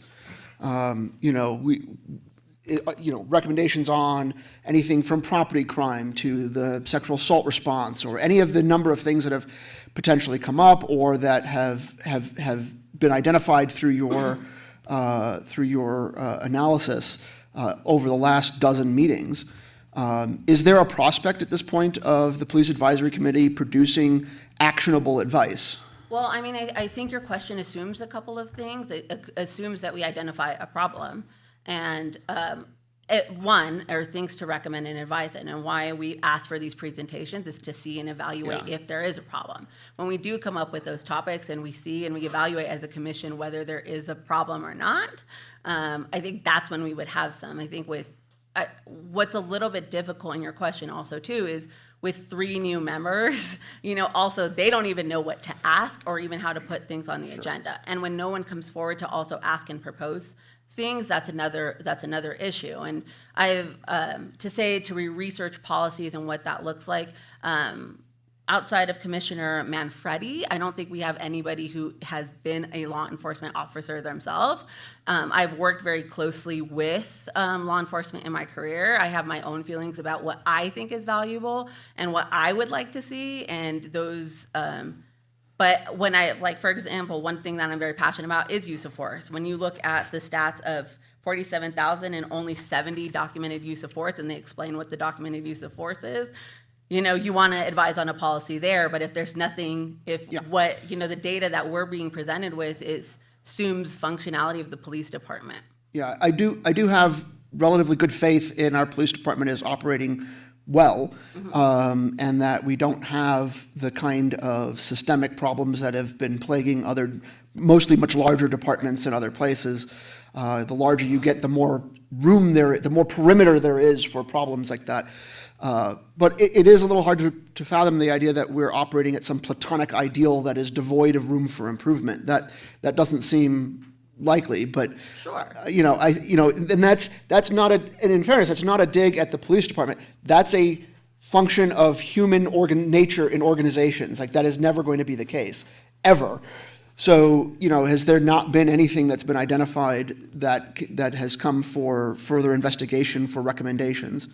I mean, I think, and also Councilman Robertson can speak to his own experience, but there haven't been much in terms of additional identifications that what I've been seeking, I will say, as the chair for the last 2 years, is presentations to see where we can seek that policy out, rather than the ideas of creating new programs. Chief, Robertson and I have plans to have conversation of your interest in the bike bait program. If I'm looking at that from my perspective and my background, we would be having conversations about what it means to have increased criminalization of our citizens. So I think there's a lot of different layers on that. There's a lot of different research, but again, I mean, I'm not trying to minimize what your questions are. One of the roles in the advisory commission, and if you do go back and watch the meeting from last week, I was pretty hard on Lieutenant Crivelli on the Bearcat question. I'm very much, and I brought it up, the conversations we had on the MRAP earlier when the Police Advisory Commission started. So you can see the questioning and accountability that we have here. Again, 4 meetings, whole new council, people not coming forward with their problems. Like, we could invent programs and policies to do, but part of the reason we're asking for the presentations is just to get transparency and even know what to ask for. So your question is fair and well taken, but there's also a lot of underlying assumptions on there. If I can interject real quick, I think one of the questions you asked is there no room for improvement? And I think that assumes that there is no mirror in which we look for improvement. There's a lot of improvements that we're making to the department, changes that we're making internally, policy-wise, program-wise, programmatically, and not everything goes through the Police Advisory Commission. So we are making changes internally, and it doesn't mean that change isn't happening. It's just that it's not visible to the outside. So there's an autogenous process for I don't know what making, that means. Oh, an internally run process for a process that's running internally for improvements that's not running through some external mechanism. That's correct. Yeah. Okay. And a lot of, and the council members have, or the commission members have all had the opportunity to have conversations with Chief Robertson. He's been very transparent and willing to have those conversations. Him and I have had tough conversations, so it's not that those conversations aren't happening, but to come with like an advisement of something specific, as opposed to just right now, we're still learning, we're doing accountability questioning and moving forward with that. Like, I hear where your concern is, but with 4 meetings a year, you got to plan 1 quarter ahead for the next quarter. You know, there is a little bit of an interesting mechanism that ends up happening in that. And I don't want to minimize your question because there is a lot of truth to what you're saying, but also when they're giving us data that's working in a way that is working, we're like, okay, where do we start pushing the advisement ourselves? And Chief Robertson just started. So one last item. So has there been any discussion on the Police Advisory Commission about doing public outreach sessions, like with, having public engagement with community engagement sessions to say what has been your experiences with the law enforcement in the city, and what do the holding a public meeting to say, ask the public what have their needs been with public safety and needs like that? Yeah, I think the issue we've had is staying within the Brown Act of how we do a special meeting and how we set that up within our commission, because we know we do have the Brown Act constraints on that public interest. We don't. I think I'm still trying to figure out why the public hasn't been as active with us when there were conversations about the Bearcat before the agenda on Facebook, and I'm like, guess what? We just had this great presentation on it to understand why this is an issue, and I'm not quite understanding it, and your point is well taken, but we do know we have some Brown Act restrictions on having special meetings for public outreach. Or maybe that's Again, if I could more- interject, I think your outreach question precludes the possibility that it exists outside the Police Advisory Commission. We reached out to the community, we reached out to Cafecitos, and in the dialogue with them, a lot of topics for the Police Advisory Commission were divulged. Eric and I have a relationship that spans a few years, long before she was in this role and I was in this role. And so we've had these conversations about these potential topics. So that outreach is happening. It doesn't necessarily include the Police Advisory Commission. Okay. Great. Mr. Jenkins or Mr. Roberts? Go ahead, Mr. Roberts. Yes, I don't have a question, but I hope I could, if the public allow me to speak out of turn on this. I was going to save till our turn to discuss, but I think it kind of goes in with Chair Gonzalez's presentation. Thank you, first of all, for a great presentation and great answers to Councilman Robbins' questions. I think it is the council's job to ask those questions and to keep our finger on tabs on that. I think that's a very good goal for the commission.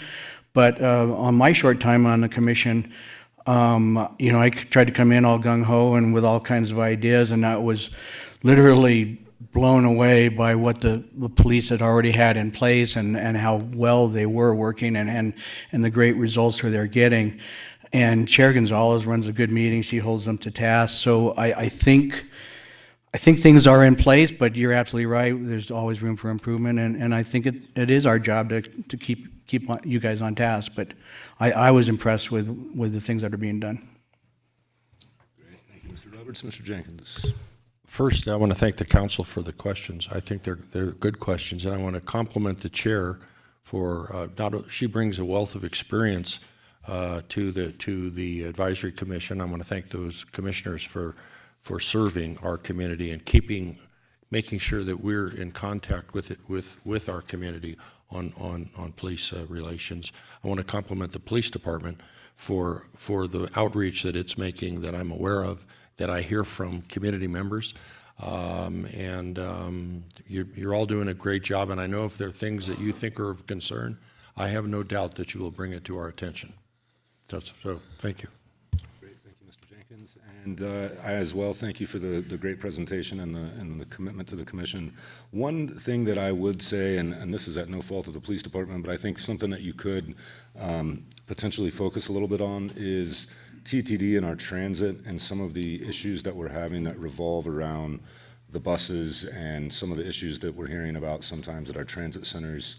And again, at no fault to the police department, but that could be something that could be looked at from the advisory commission of just what could we do to work with TTD.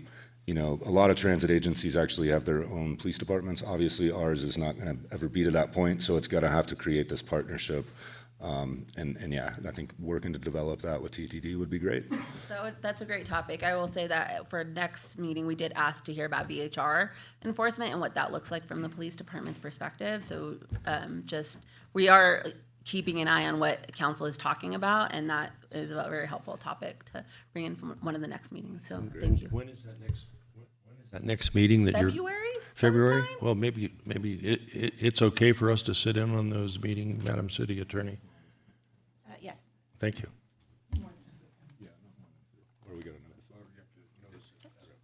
Thank you so much, Ms. Gonzalez. Mr. All right. Mayor, if I may, really Yes, quick, just absolutely. to highlight, California police officers adhere with post standards. It's one of the highest trained and professional standards in the nation.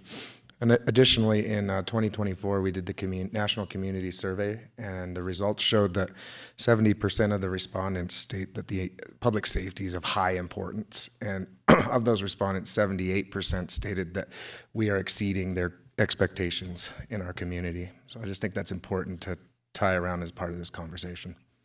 Absolutely. Thank you, Mr. Irvin. That's so great. All right, so we are going to go ahead and take public comment on this item. This is for item number 7, the Annual Police Advisory Commission Report. Is there anybody in the public that would like? Yes, sir.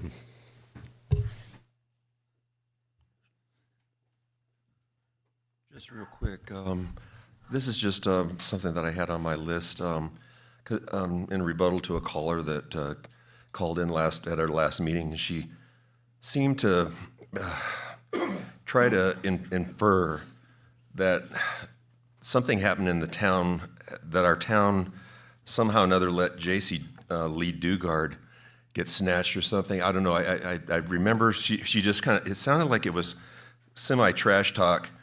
I kind of took it as just, she must have been too young or she's from out of town. But I appreciate what PD's doing here in town. So I just wanted to say that I thought that comment was out of line. So. Thank you for your comments. Yes, Mr. Messina.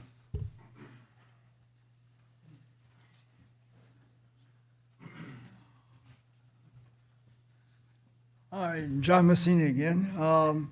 Sort of along the line Scott Robbins was mentioning, apparently our police department has stopped taking reports on bear incidents. I don't care if they don't want to get in the middle of the bear battle, but these reports are invaluable in plotting where bear problems are occurring.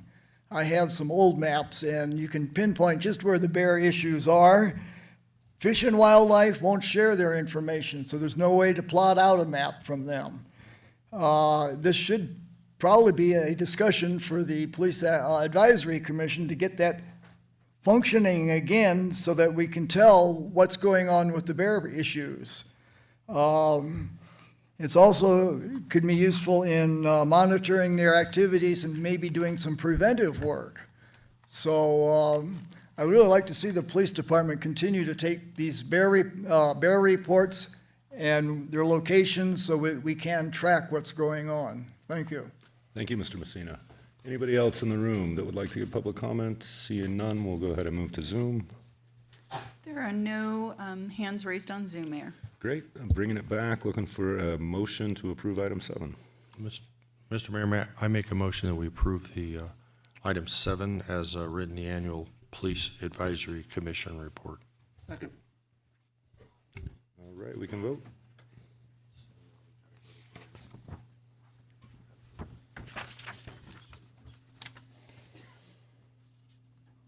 All right. Motion unanimously carries. Great. We are going to move on to our public hearing. This is going to be item 17, an ordinance amending the South Lake Tahoe City Code.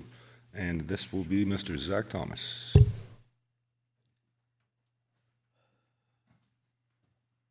Actually, Mr. Mayor, our acting building official, Mr. Dave Chapman, who's been with the city for many years, would be teeing this up for us. Mayor, City Council, nice to see you. Again, my name's David Chapman, Principal Building Inspector, Acting Building Official. The item before the council today is for formal adoption of the 2025 Title 24 California Code of Regulations, commonly known as the Building Code. Included in this adoption is the Appendix AW, which is the 3D printed residential construction standards, and the entire appendices of the California Fire Code. And this was requested specifically by the fire department. Title 24 of the Building Code is published by the California Building Standards Commission every 3 years. California Health and Safety Code requires local jurisdictions adopt and enforce these standards.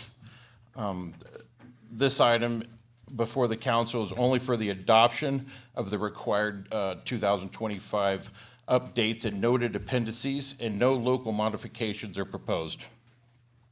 Appendices are typically not enforced unless specifically adopted, which is why we're proposing them. The adoption of the appendices of the Appendix AW will increase flexibility and potentially allow developers this option of 3D printing when considering building methods and standards or materials.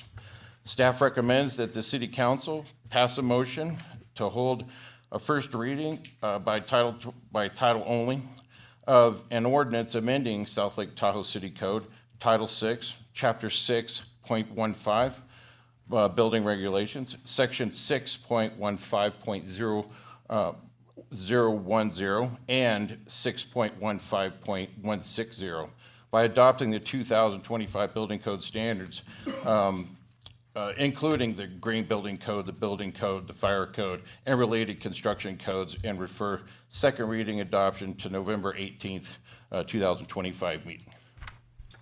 And are there any Mr. Chapman? Questions from council? Mr. Whoever, go, Mr. Jenkins. He was green first. Go ahead. Good. It's fine. What has always been curious to me, since we were a general law city under California law, that if there are changes to the code that the state says that we mandate, or that are mandated for us to adopt, why don't they just mandate it and they're adopted, and rather than having us adopted? And it's more of a philosophical, I've never understood that in all my years. I don't oppose what you're suggesting, and you've done a good job in summarizing. It's always been curious to me over many years.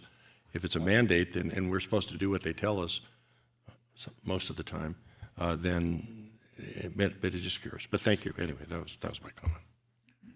Yes, sir, and I couldn't answer that myself. I think that's a fair question for our attorney, which is.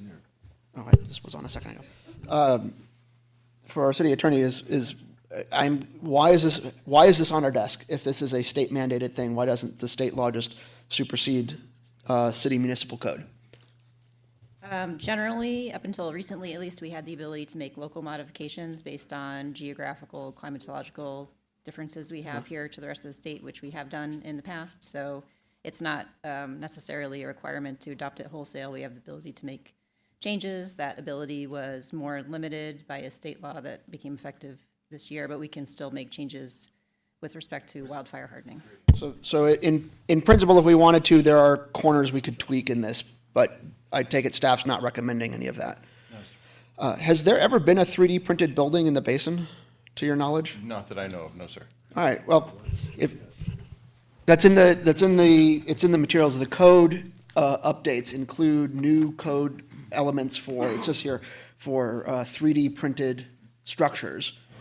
And that's a very new method of construction. It's not new like as of this year, but it's still relatively new in terms of building. Absolutely. And to my knowledge, I don't think there's ever been one in the basin. There are other spots in California that have them, but I'm not aware of anyone that's done that here. Neither am I, sir. Okay. If that does happen, could staff shoot us a note if that ever happens? I don't anticipate it happening tomorrow, but it would be a novel thing. And we are often talking about the high costs of building and building materials. And while it kind of, sort of has not really panned out as it was supposed to lower the costs of building, and that's still in the works, it would be a very interesting thing to see if that gets built in the basin, not just here in the city, but if it's in the North Shore or whatever, that's still, I think that would be a worthwhile thing for us to pay attention to, given our interests in housing construction, in particular with the ADU item coming up later. A 3D printed ADU might be of interest to note, so. Great. Absolutely. We've just had keep an eye on that. Mayor, yeah, just to address that question. It's novel, it's so novel, yeah. It is novel. We've had a few builders approach the department over the past couple years inquiring about this type of technology. This was a good opportunity to be proactive and just adopt the code so that if it comes up, we're ready to go, basically. Great. We can keep the council informed. Yeah, if you hear about it anywhere else in the region, just be keen on keeping an eye out on that. Thank you. Absolutely. All right, no more questions. Thank you, Mr. Chapman. We'll go ahead and open this item up for public comment for anybody in the room. Mr. Loberg. Scott Loberg, South Lake Tahoe taxpayer. Other than the 3D printing section of this change, how much money does this add to the cost of these buildings? What percentage does it add to the cost of construction when you start changing the regulations? Do we have any idea of how much additional costs these new fire regulations are going to add to the cost of construction? Maybe that's something that can be taken up in a fire commission like the police commission. Thanks. Thank you, Mr. Loberg. Anybody else in the room that would like to give public comment? Seeing none, we'll go to Zoom. There are no requests to speak on Zoom, Mayor. Great. With that, we'll bring this back to council for a motion. I'll go ahead and do it. I move to pass, I pass a motion to hold the first reading by title only of an ordinance amending the South Lake Tahoe City Code, Title 6, Chapter 6.15, Building Regulations, Section 6.15.010 and 6.15.160 by adopting the 2025 California Building Standards Code, California Code of Regulations, Title 24, including Green Building Code, Fire Code, and related construction codes, and refer second reading and adoption to the November 18, 2025 meeting. I totally had that all in my head. I totally didn't read that off the sheet. I second it. Nice. All right, we got a motion and a second, and we can vote.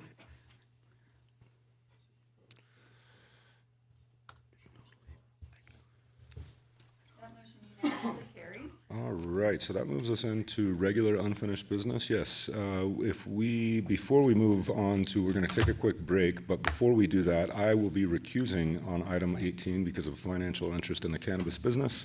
And for this item, I'm going to appoint Councilmember Scott Robbins to run item number 18 as mayor. Will he be nice to us? Yeah. I think this is going to be a short item. We will come back at, let's do 11:20.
Council is back in session.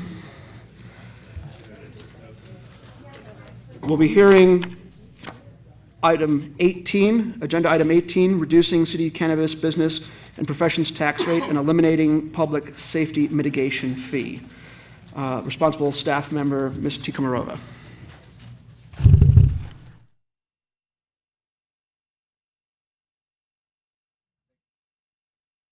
Morning, council members. Olga Tikhamirova, Director of Finance. There are two resolutions for these item before you. First resolution is reducing the city's cannabis business and profession tax rate from 3% to 6%, and the second resolution eliminates public safety mitigation fee. By the way of background, in November 2022, voters approved Measure G. Measure G replaced the existing business and professions tax for cannabis businesses. Under Measure G, 6% is the maximum rate allowable. The City Council may lower the rate by resolution without council approval, without, voter approval. Increasing the rate would require voter approval. On September 9, 2025, staff presented the status report on the Measure G tax to the City Council at the request of local businesses.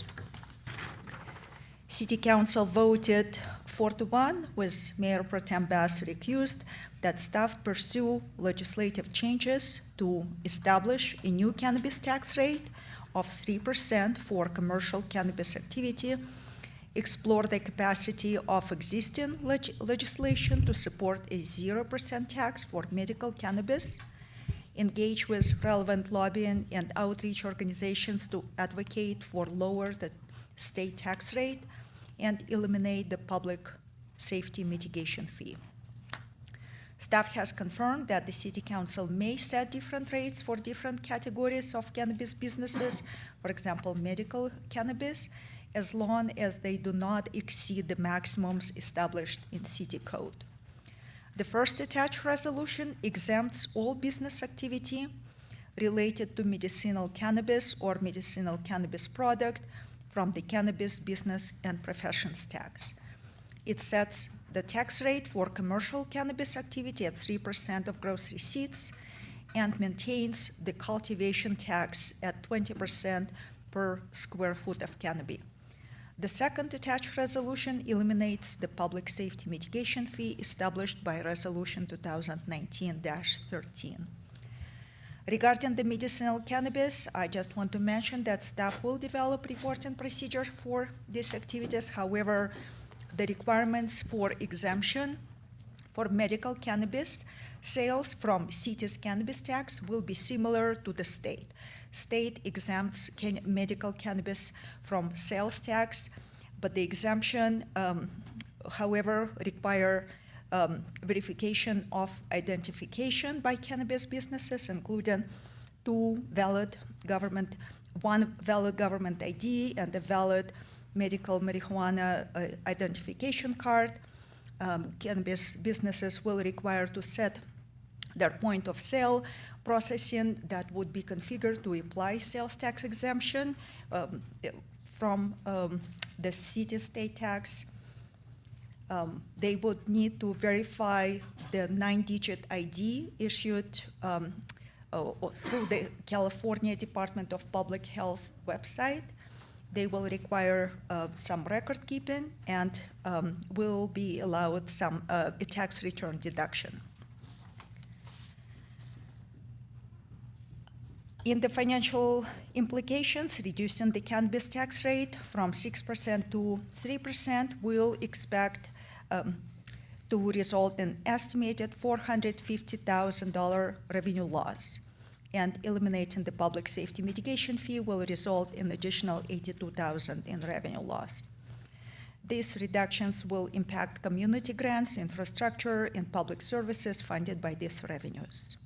Funding for the permanent police officer position, currently partially funded by the public safety mitigation fee, will need to be funded from the reduced cannabis tax revenue.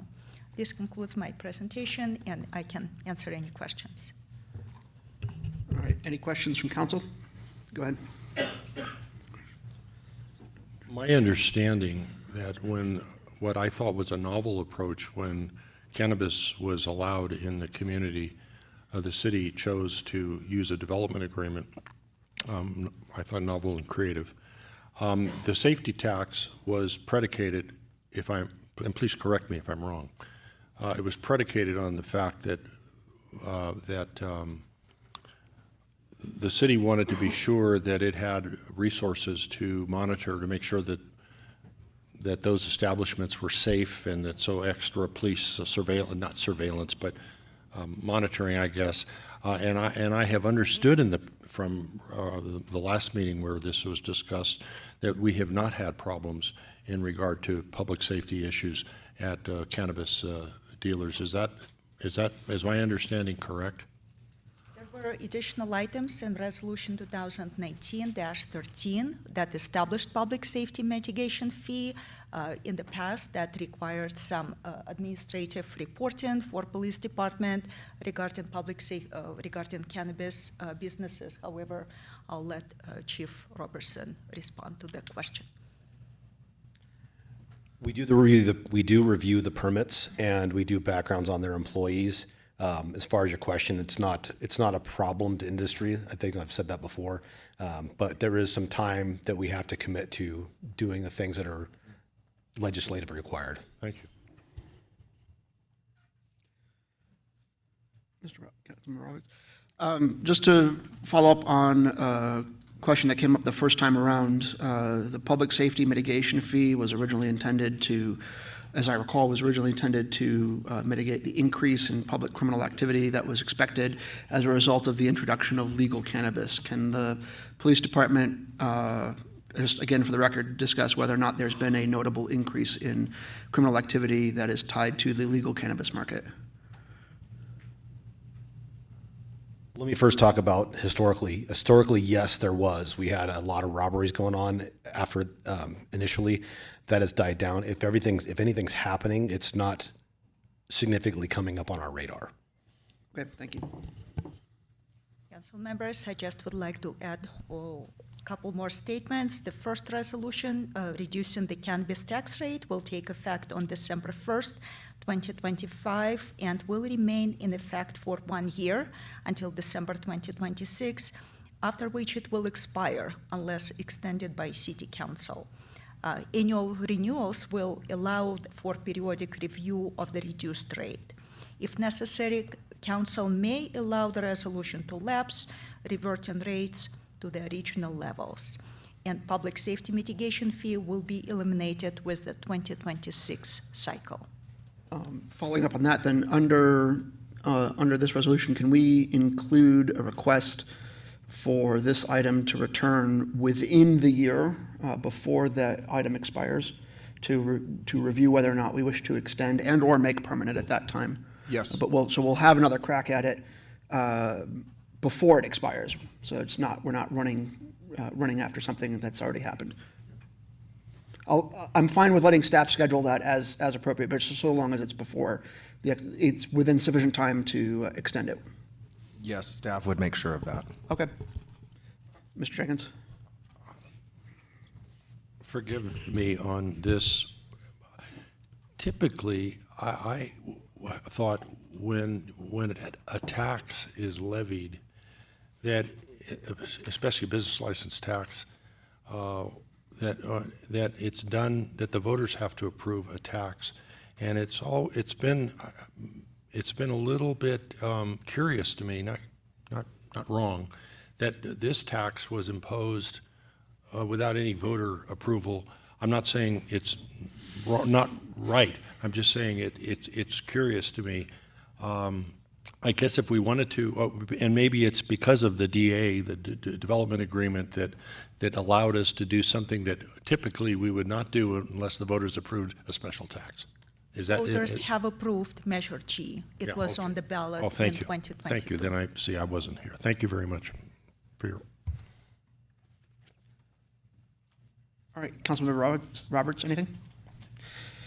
Okay, thank you very much. In that case, we will go to public comments, starting with public comments in the room. Any public comments on agenda item 18, the cannabis business and professions tax and public safety mitigation fee. Mr. Loberg. Scott Loberg, taxpayer, South Lake Tahoe.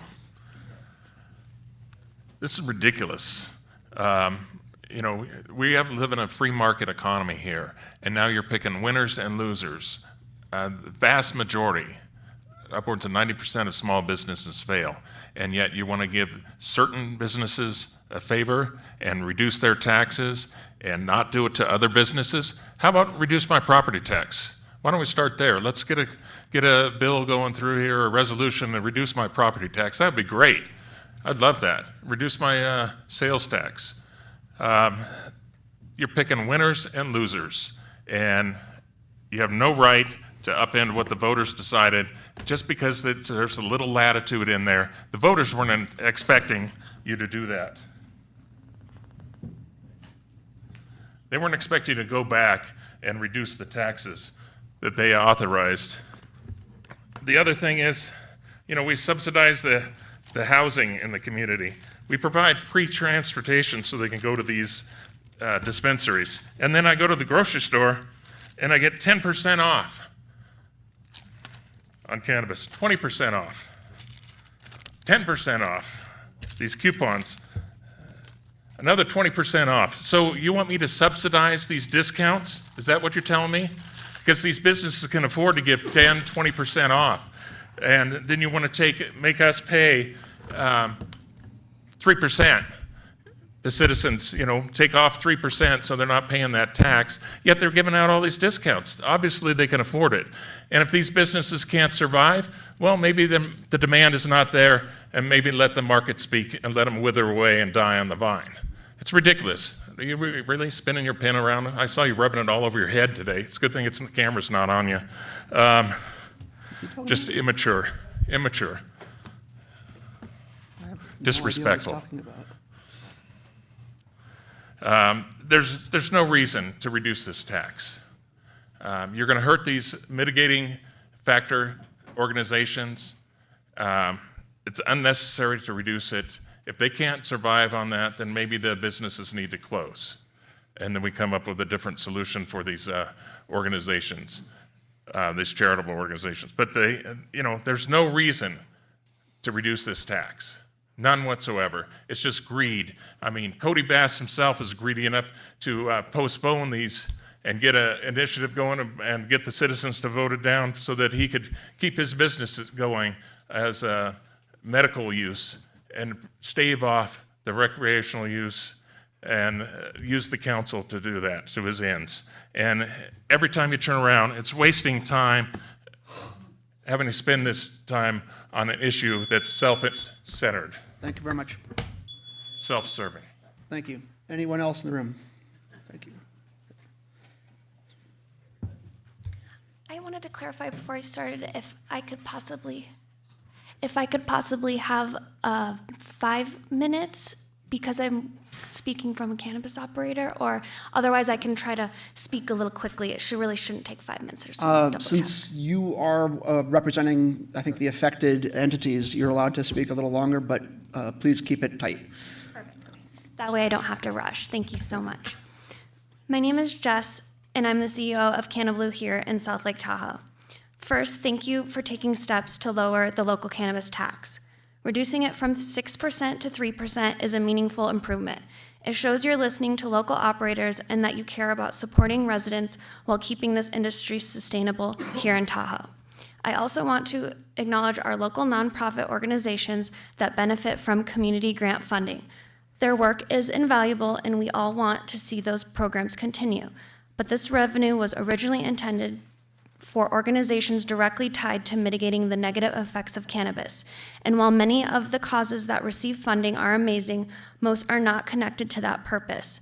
In the last discussion, our chief of police noted that since the opening of legal cannabis businesses, there have not been negative effects to mitigate.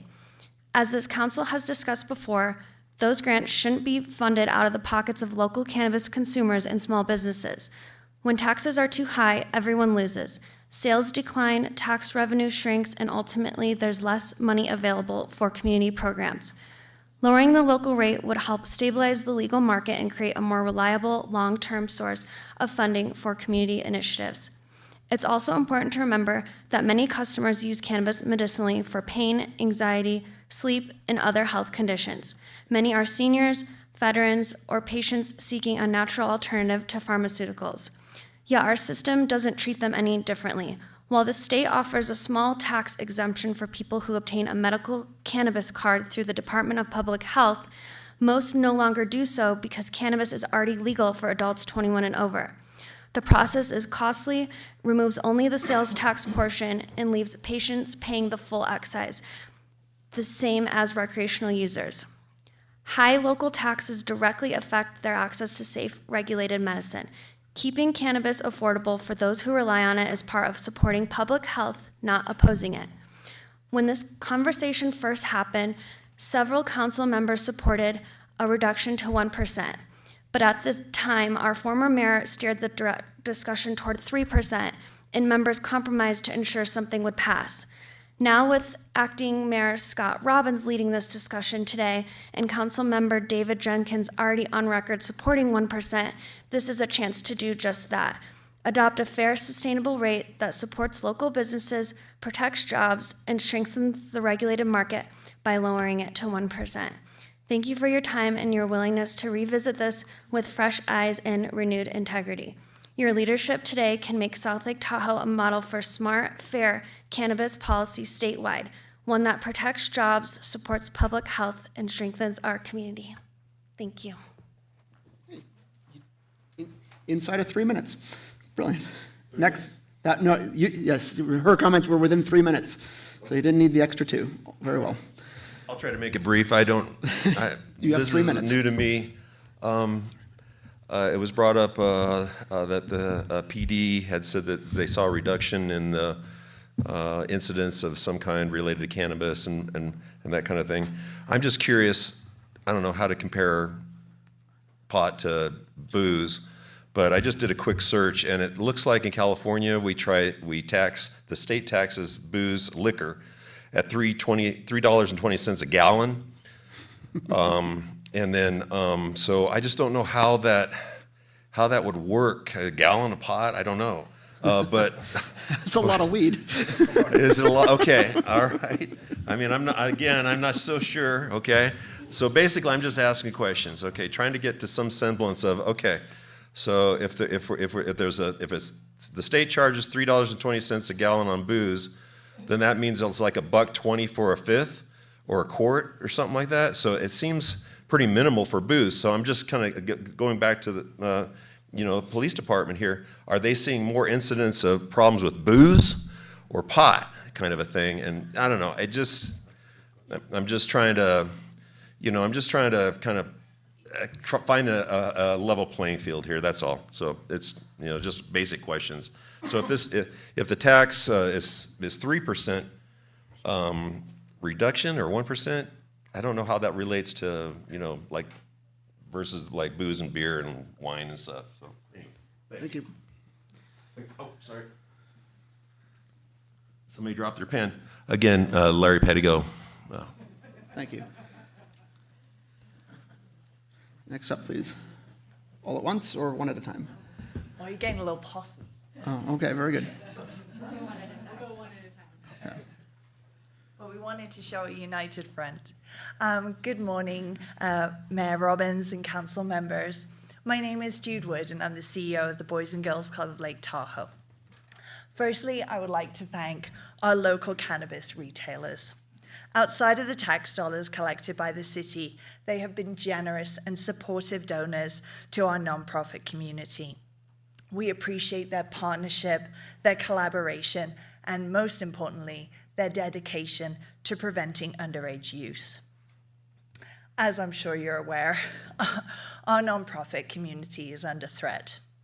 Cuts in federal and state funding are negatively affecting our ability to serve our community. For example, due to the current government shutdown, the club has been informed that funding for our food program is only guaranteed through the end of this month.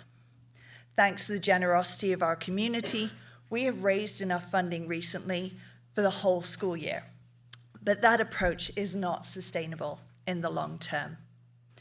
Our nonprofits are vital to the health and success of our community, whether it is affordable after-school care, caring for our local wildlife, housing our homeless, or protecting the most vulnerable. Our nonprofits provide essential services. The Cannabis Mitigation Grant has provided much-needed funding to a wide variety of organizations and programs. But rather than rely on one industry and one revenue stream, I encourage the Council to consider a new grant or a new program that uses sustainable and consistent funding to continue to support our nonprofits, and open it up to all our important work, not just cannabis mitigation. If our nonprofits are to survive the next few years, local government support and funding will be essential. Thank you. Thank you very much. Whoever's next. Hello, my name is Cheyenne Lane. I'm the Executive Director of Tahoe Youth and Family Services. For 54 years, Tahoe Youth and Family Services has stood as a lifeline for the most vulnerable youth in South Lake Tahoe. We are not just a provider, but we are the only provider in a sanctuary for the homeless youth in our community. Every day, we meet young people on the edge of despair and offer them something powerful. That is hope. Last year, 33 youth found safety, stability, and dignity through our housing programs. That's 33 lives no longer lost to the street, no longer caught up in the cycle of crime, drug abuse, trauma, or survival. That is 33 futures that we saved. During the harsh winter months, we provided 150 nights of emergency shelter. Not one youth was left to face the cold and alone. Because of our work, these young people did not become statistics. They became stories of resilience. Without our intervention, each youth would cost our community over $268,000 annually in emergency services, law enforcement, and institutional care. Our programs cost just $18,500 per youth. That's a 93% savings to the city's taxpayers. But this isn't just about dollars. It's about saving lives and doing what's right. This year, we lost our federal street outreach funding. The cannabis funding we received is now critical to keeping our drop-in center open, a place where youth can walk in off the streets and find warmth, clean clothes, a hot shower, and someone who believes in them. It's not just a building, it is a lifeline. And it works. 83% of youth who enter our drop-in center move from homelessness to supportive housing. That is not just a statistic, that's transformational. We are asking you, the city council members, to stand with us. But not just as stewards of the city's futures, we're investing in nonprofits such as Tahoe Youth and Family Services, and investing in the safety, compassion, and physical responsibility. Above all, it is investing in the future of the youth in our community. Thank you. Thank you. Next. Good morning, Council. I'm Chelsea Thomas, Executive Director of Vista Rise Collective, formerly Live Violence Free, your local domestic violence and sexual violence agency serving all of South Lake Tahoe. I'm here with my fellow nonprofits to uplift the essential role we play in our community and how city investment, whether from cannabis revenue or other funding, matters. For nearly 5 decades, we've been the organization that shows up when someone in this community is fleeing violence. In a city with some of the most competitive housing and economic barriers in the region, safety is not just crisis intervention. It's stability, dignity, and the ability to rebuild a life. We don't just help survivors who escape harm. We help them rebuild with safety, housing, trauma-informed support, and pathways to long-term stability that break cycles of violence and trauma. This year alone, we've answered 1,200 crisis calls, provided 1,800 therapy sessions, reached 2,300 youth in our schools, safely housed 151 survivors and children, and supported over 6,000 community members through all of our programs and services. Housing is safety for survivors. When we can cover deposits, rent, utilities, transportation, legal fees, and basic needs, survivors can leave violence and rebuild securely.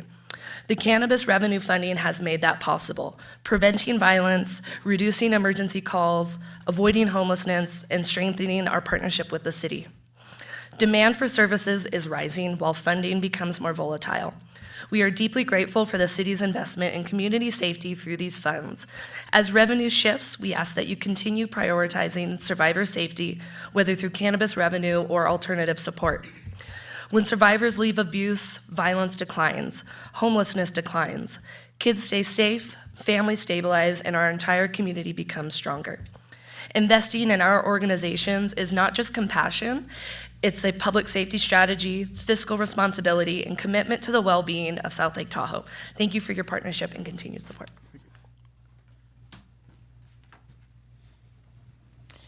Good morning, council and members. My name is Karen Hauser, and I'm the board president and a volunteer navigator and I'm honored here today to speak to you on behalf of Encompass Youth, our nonprofit organization dedicated to empowering transitional age youth, often called TAY, ages 14 to 24, with the knowledge, resources, and support to successfully transition to independence and adulthood.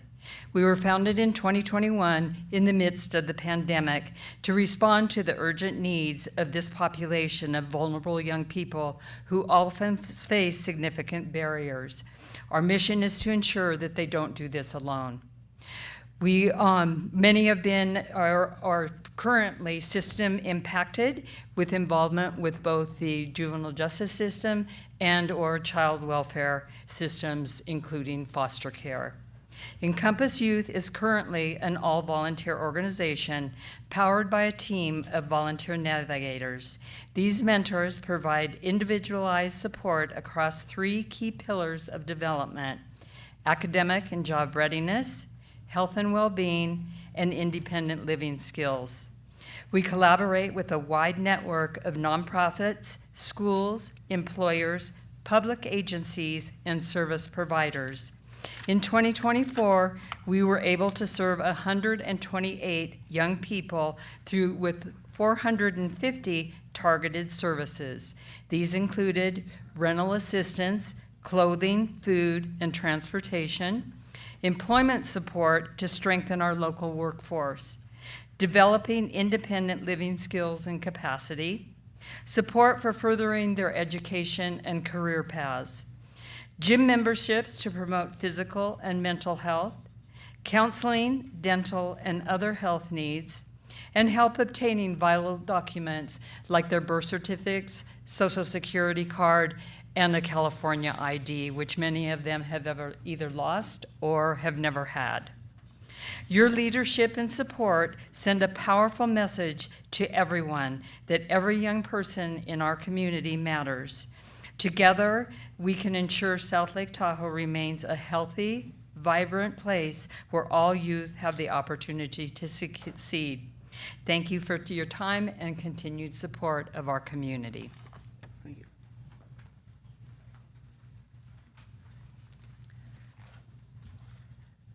Good morning. I'm Allison Hibbard, Executive Director, co-founder of Mountain High Recovery Center. I'm here not only in solidarity with the nonprofit organizations here, but also because this is a deeply personal and mission-driven issue for my organization. So with that, my statements will be a little more based on what we are seeing in the community and the impacts of cannabis that we are seeing throughout. 7 years into the cannabis legalization, the full impact remains unclear from a public health stance, and our trends are troubling. The industry-backed narratives like California Sober has normalized and increased cannabis use, while 73% of Californians remain unaware of cannabis-related driving laws. As the DUI provider in town, we are witnessing firsthand the increase in cannabis-related impaired driving, accidents, and fatalities. We do our best to educate clients, though unfortunately they have already received a DUI by the time they reach our doors. Lowering the tax rate alone does not eliminate the black market. Communities that succeed in reducing the black market invest in a coordinated enforcement, education, and treatment options, not just tax cuts like what's being proposed today. We are also witnessing the early stages of a mental health crisis. Daily cannabis use increases symptoms of anxiety, depression, and psychosis, especially in adolescents and young adults.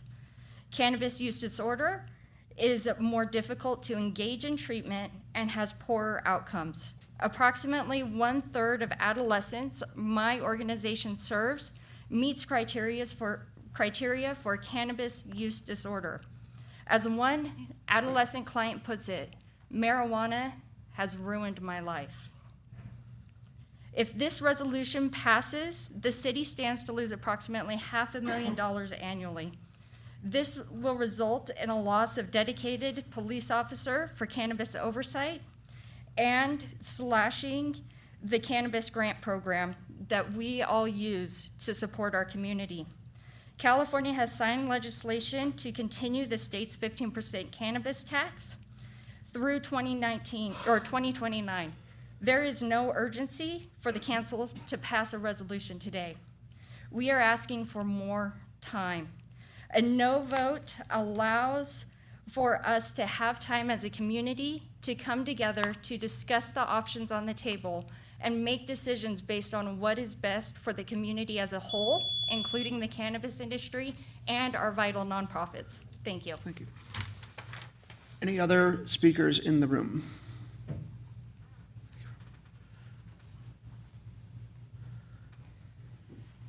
Thank you, Council. My name is Melanie Turner. Most of you usually see my husband, David, but I come to you as the other owner of Tahoe Green. And I come to you with a little bit of a different perspective. I not only am a cannabis owner, I also serve on one of these boards that was just up here speaking. So we also receive the money from the cannabis grant.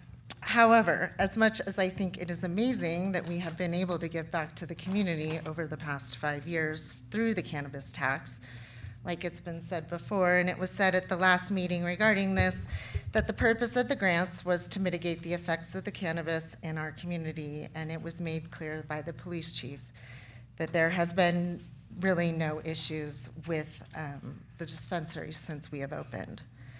I do understand that funding is really tight right now for nonprofits, that it's being cut around the country, and I have served on a foundation not too long ago that also had to make the decision that it was not in our best interest to be funding nonprofits in our community, just as I don't think it is the city's job to be having to be funding these nonprofits through the cannabis tax. David and I personally go out of our way to support these nonprofits with personal and checks through our business. And I think others could get on board and do that. I think other members of our community could get on board and do that. I think there's other ways to raise money for these nonprofits, but I do not think it is the cannabis's business to be doing this. And I urge you to just look at it like that and not let your heartstrings pull at you today. Thank you very much for your time. It's good. No, leave it. It's so good. It's so much nicer. Mr. Messina. Hi, again. Well, this is a topic that's important to me. Primarily, this shouldn't be an issue of dollars and cents anyhow. It's a matter of providing safe, reliable marijuana product to people who want to consume it. It strikes home with me because back in the early 70s, one morning my brother woke up blind. He had a condition called glaucoma. And so I got tested for glaucoma and discovered I was on the critical level of losing my eyesight. After being tested repeatedly for over a year and it's kept creeping closer and closer to blinding me, I heard about marijuana reducing the problem, and I tried it before a test. And the technician was astonished that it had brought my eye pressure down to almost normal. At the time, I had to buy it illegally on the streets. I didn't know what I was getting. And they didn't have medical marijuana cards or anything for years. So having a safe source of this would have been really a great thing for me personally. It wasn't until almost 20 years later I was finally able to get the surgery that allowed me to stop relying on marijuana. Now, the second point is that if people are going to smoke marijuana, they should be able to get a safe product and not altered with other drugs and stuff. I've tested some of the drugs that youth are using here in South Lake Tahoe, and I'm finding things like PCP and other drugs mixed in with it that shouldn't be there. And it's important for our community to not have them getting hooked on other drugs by smoking marijuana. And these dispensaries are our filter to help prevent that. So we need to keep them afloat. We don't want to lose them. So anyway, I support reducing it. Help them stay in business. They're helping our community stay safe. Thank you. Any other comments from the room? Yes, go ahead. Hi, I'm Lisa Gresham. I am about a 10-year resident of South Lake Tahoe. I come out of Sacramento County, and I spoke at state and Sacramento County, all over the place. I have stood next to Cody Bass for the last 10 years. My original motive for legalizing cannabis was I didn't want to buy it illegally from somebody who was maybe practicing in an unhealthy situation. As a retired youth leader from 4-H, I've had 7 surgeries, 2 of them spinal surgeries, and I have had fantastic doctors. I appreciate them so much. My reason for coming today was I wanted to see how this was going to affect the NPOs. I think every business in South Lake Tahoe should take the opportunity to support the NPOs, especially in the climate right now. Money's difficult for everyone. As far as mitigating safety, as a 6-year officer of the casinos, I can tell you that cannabis is not the problem. And by the way, it is cannabis. We fought for that at the state level because marijuana is a derogatory term, and we don't appreciate that term at all. It is cannabis. Cannabis is a healthy product. 20 people per hour, per day die from alcohol-related causes.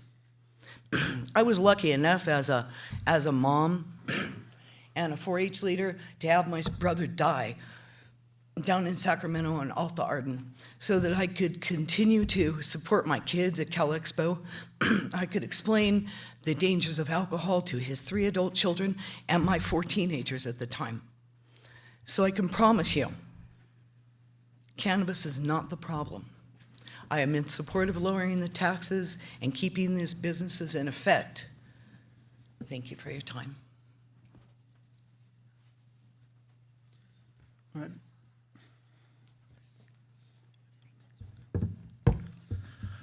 Good morning, Council. I wanted to start by thanking the many nonprofit organizations that make Tahoe a better place. Groups like Christmas Cheer, Live Violence Free, and the Boys and Girls Club. These organizations do incredible work for local families, and I know firsthand how much of an impact that they have. That said, as City Council unanimously recognized before, the current cannabis tax rate is simply too high to be sustainable for local businesses. Legal operators are doing everything right. We're licensed, compliant, and creating jobs. Yet we're taxed at a level that drives customers back to the unregulated market where people are getting unsafe, untested medicine. When that happens, nobody wins. The city loses revenue, legitimate businesses struggle to survive, and our community's safety is put at risk. Even after the state reduced its excise tax from 19 to 15, the total effective tax rate here in Tahoe is still 32.56%. the highest of any product sold in our city. The state's reduction proves that what we've been saying all along, the legal market can't survive under excessive taxation. And let's be honest, the local cannabis tax here, it's a tax on our locals. It's Tahoe residents, Tahoe workers, and Tahoe medical patients paying the price, not outsiders. While we're very grateful for the reduction to 3%, by lowering it to 1%, the city would still collect over $500,000 a year after including the regular sales tax you already collect. That should be plenty to keep funding local programs while allowing legitimate businesses to survive and thrive. Lower taxes mean stronger businesses, safer products, and a healthier, more responsible community. Let's keep more money in the pockets of Tahoe locals so they can spend it here at Tahoe businesses while still supporting the local nonprofits that make this city proud. Thank you. Any other speakers in the room? Go ahead. Hi, Council. Thank you for your time and consideration. David Turner with Tahoe Green. So I'm going to be honest here. I'm going to get really uncomfortable, and I don't like the spotlight put on myself or my family, but I'm going to do it, and it's going to make a point. So my mother's parents, my grandparents on that side, moved to Tahoe in 1947. Really early in the 50s, they had to open up their house, their kitchen, to feed the community. That's where it started for us.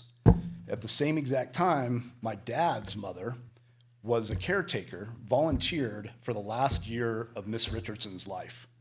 She set the foundation as well. My parents graduated from South Tahoe High, done unbelievable work for this community that I'm so proud of, but again, it's embarrassing for me to stand up here and talk about it. Melanie and I have coached at all levels. We've given back to the community at all levels. In fact, nobody knows this, and I'm going to disclose it right now. We've given $20,000 to the high school out of our personal funds over the last year and a half. And the reason why I state that is because these nonprofits behind us are so vital to our community, and they mean so much to us. I'm not standing up here as a greedy businessman saying, hey, I need more money. We want to continue to stay involved in these community volunteer, giving back in any way that we can. But I'm going to lay this out real bluntly to you. We're at an extinction event right now. It's not a matter of will there be funds still available. It's a matter of these businesses are even going to exist any longer up here. I guarantee you that one of us at least are going to close down here in the very near future if something isn't done. It's just inevitable. And, you know, with that said, I have friends that I went to Tahoe Valley Elementary School with that I was in their wedding parties that don't even come and shop with me. They shop at the black market because it's so much less expensive. And we're going to continue to drive revenue into those people's garages, and the city's going to get none of it. Or can we help sustain the businesses here, keep it safe, keep it out of the children's hands, and continue to be able to give revenue back into the community? That's really the choice that we're making right here and right now. So I'd like to, take that in consideration. And again, I'm sorry, I'm a little nervous right now. I don't like the spotlight on myself and my family, but I think it's important given the context. So again, appreciate it. And that's all I have for now. Thank you. Thank you. Any other speakers in the room? Seeing none, moving to Zoom. Anyone on Zoom? Yeah, we have a couple of hands raised. First, we have Melissa Soderston. Ms. Otterston, you have 3 minutes with council. Yes, Melissa Soderston, South Lake Tahoe. I would first like to say that this is not about giving special treatment to any business. This is about bringing these businesses in a more fair line with the rest of our businesses. They are legitimate businesses that we voted for. We should be supporting them. So I do support lowering the cannabis tax rate to the 1% rate. I think that is the most fair until we can work with the state to lower the state tax rates. We really are pushing so many people into the black market, so many people into the Nevada markets, and we really want to make sure that we keep that funding here. Now, there's this perceived notion that the lowered tax rate will somehow equal a loss of revenue, but that's just a perceived loss. I am almost positive that we will see a net gain by bringing people back into the legal cannabis market. Like so many people have said, most people are still utilizing cannabis as a medical product. They don't have their cards, but we really need to be treating this still, as we all voted for, as a medical plant. That's what we all wanted. Many of us didn't actually vote for recreational cannabis because we foresaw these very issues occurring, and we really need to be treating this like a legitimate business and supporting our community. I love our nonprofits. We have so many great NGOs in our community, and we really do want to be building them up. However, I feel like unfairly penalizing a business with a mitigation fee that has shown to be unnecessary really defeats the purpose of what we're trying to do. We would be much better served by finding a permanent solution that would have a guaranteed revenue source to supply our nonprofits with the funding that they desperately need.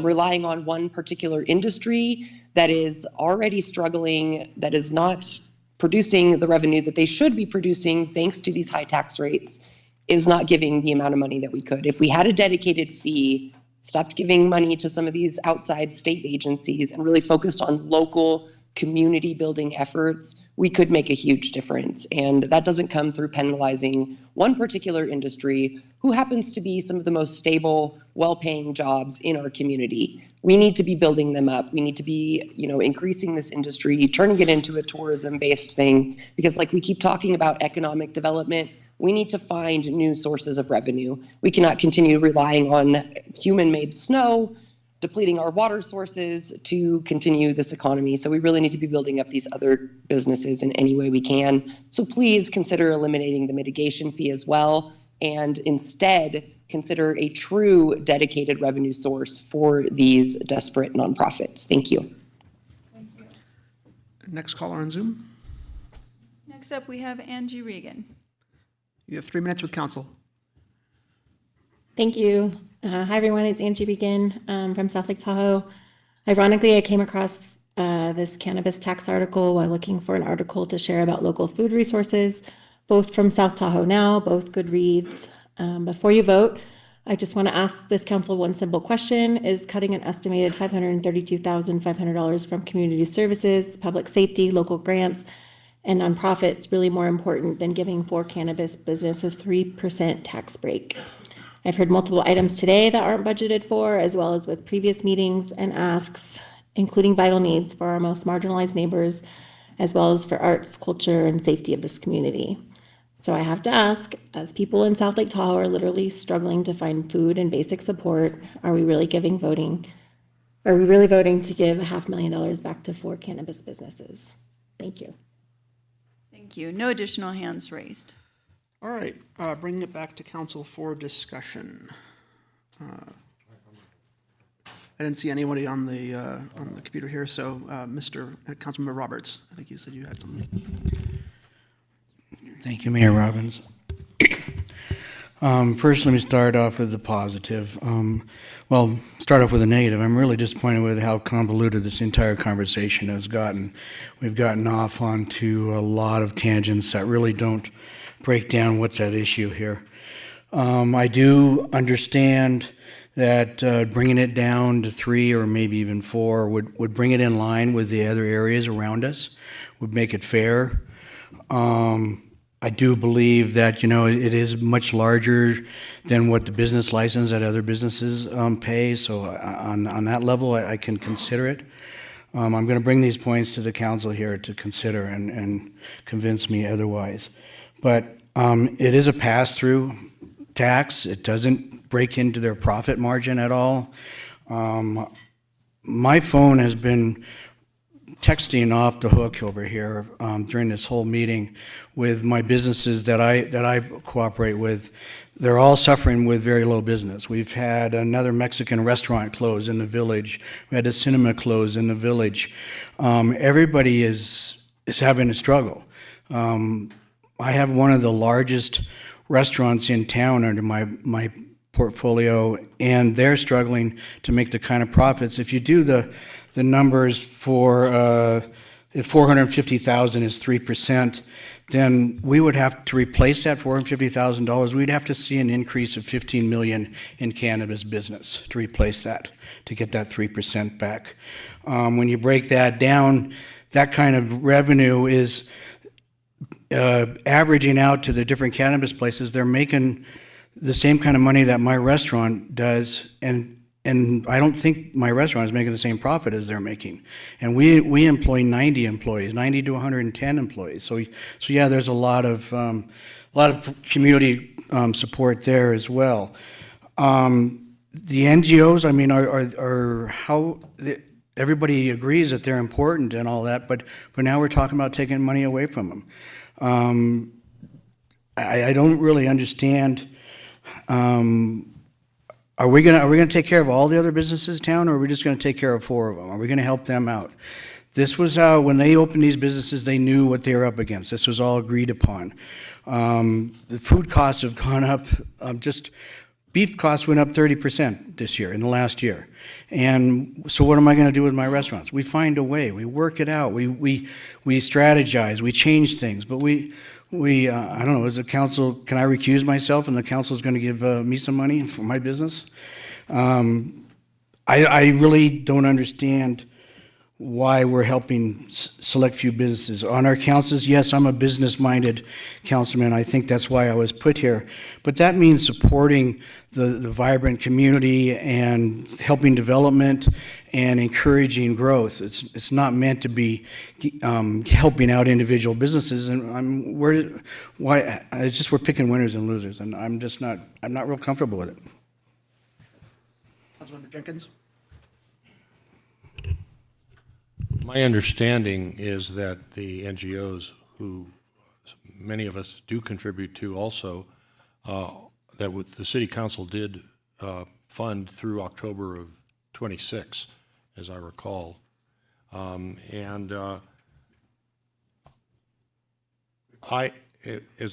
I recall, right? So the adopted budget that the council adopted in August forecasted revenues from cannabis funds at $900,000. Okay. And then the past practice has been to appropriate up to half of the revenues collected at the mid-year budget, which would be March. Yeah, well, okay, so good point.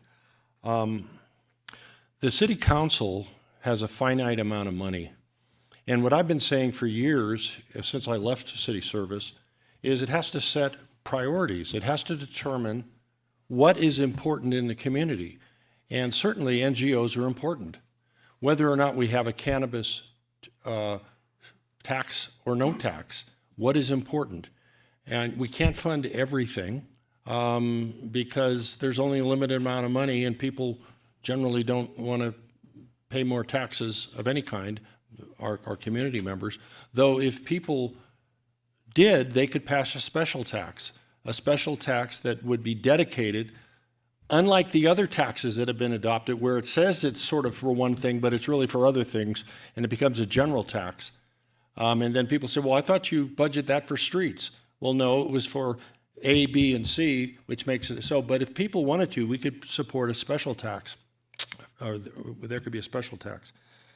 The other thing is I'm concerned about illegal consumption of a cannabis, and not only are the illicit drugs like fentanyl that gets put into product that's purchased illegally. I'm very concerned. We have had experiences recently. Some people who we all know have had children pass from that illegal drugs. The other thing is you have to ask yourself, if these businesses didn't exist, how much revenue would we lose? What would be the loss? We don't seem to factor in that. It's just as an item coming up about what do they actually bring to the table? And if they were to leave, then that would be another shortfall. The last thing is about fairness. And I go back to this fairness point. I'm not a user. I don't smoke. I never have. I'd probably be really silly if I did that, just by my own nature, not the nature of the product. But so the point being that, the last point is that who pays this? It's not the business, they pass it on to the consumer. So if the consumer goes to Myers or if the consumer goes to Douglas County, we lose that revenue from that source. And we treat, to my knowledge, no other businesses like this one that has been determined to be legal. I didn't make that decision, the state legislature did. Finally, if we talk about business retention, and talk is cheap. We talk about it as a city that we want to retain businesses. We want to make sure that they're being successful, all businesses. We want to bring in investment in this community. Talk is cheap. You got to make it happen by doing things that help businesses survive and prosper. Not and even just in the city, but our neighbors who are in the area. We want them to survive because they bring businesses. So I am in support of what the council did last time, and that's reduce the tax. And if the city council, if you find that we have a need in the next year to fund NGOs, one or all, then that has to become then a budget priority of the city council. And don't let us scoot off what are priorities or not by saying, oh yeah, it's somebody else paying for it.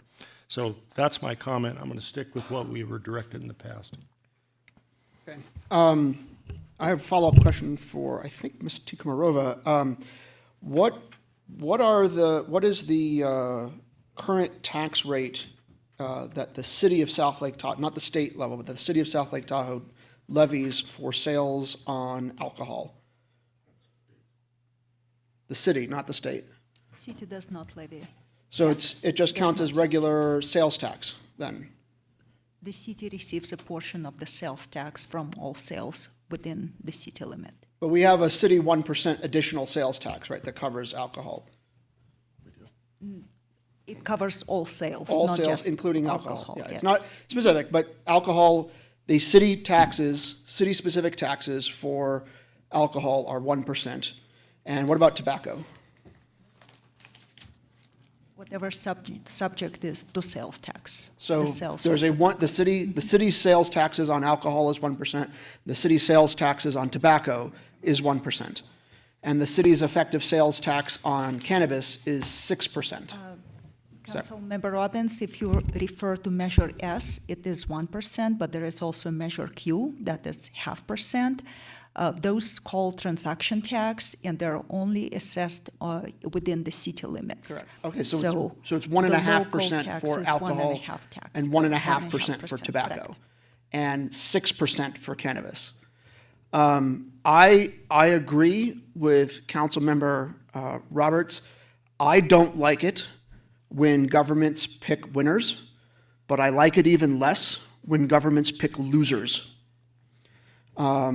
And it's not about picking a winner here. It's about maybe we designate losers a little bit less.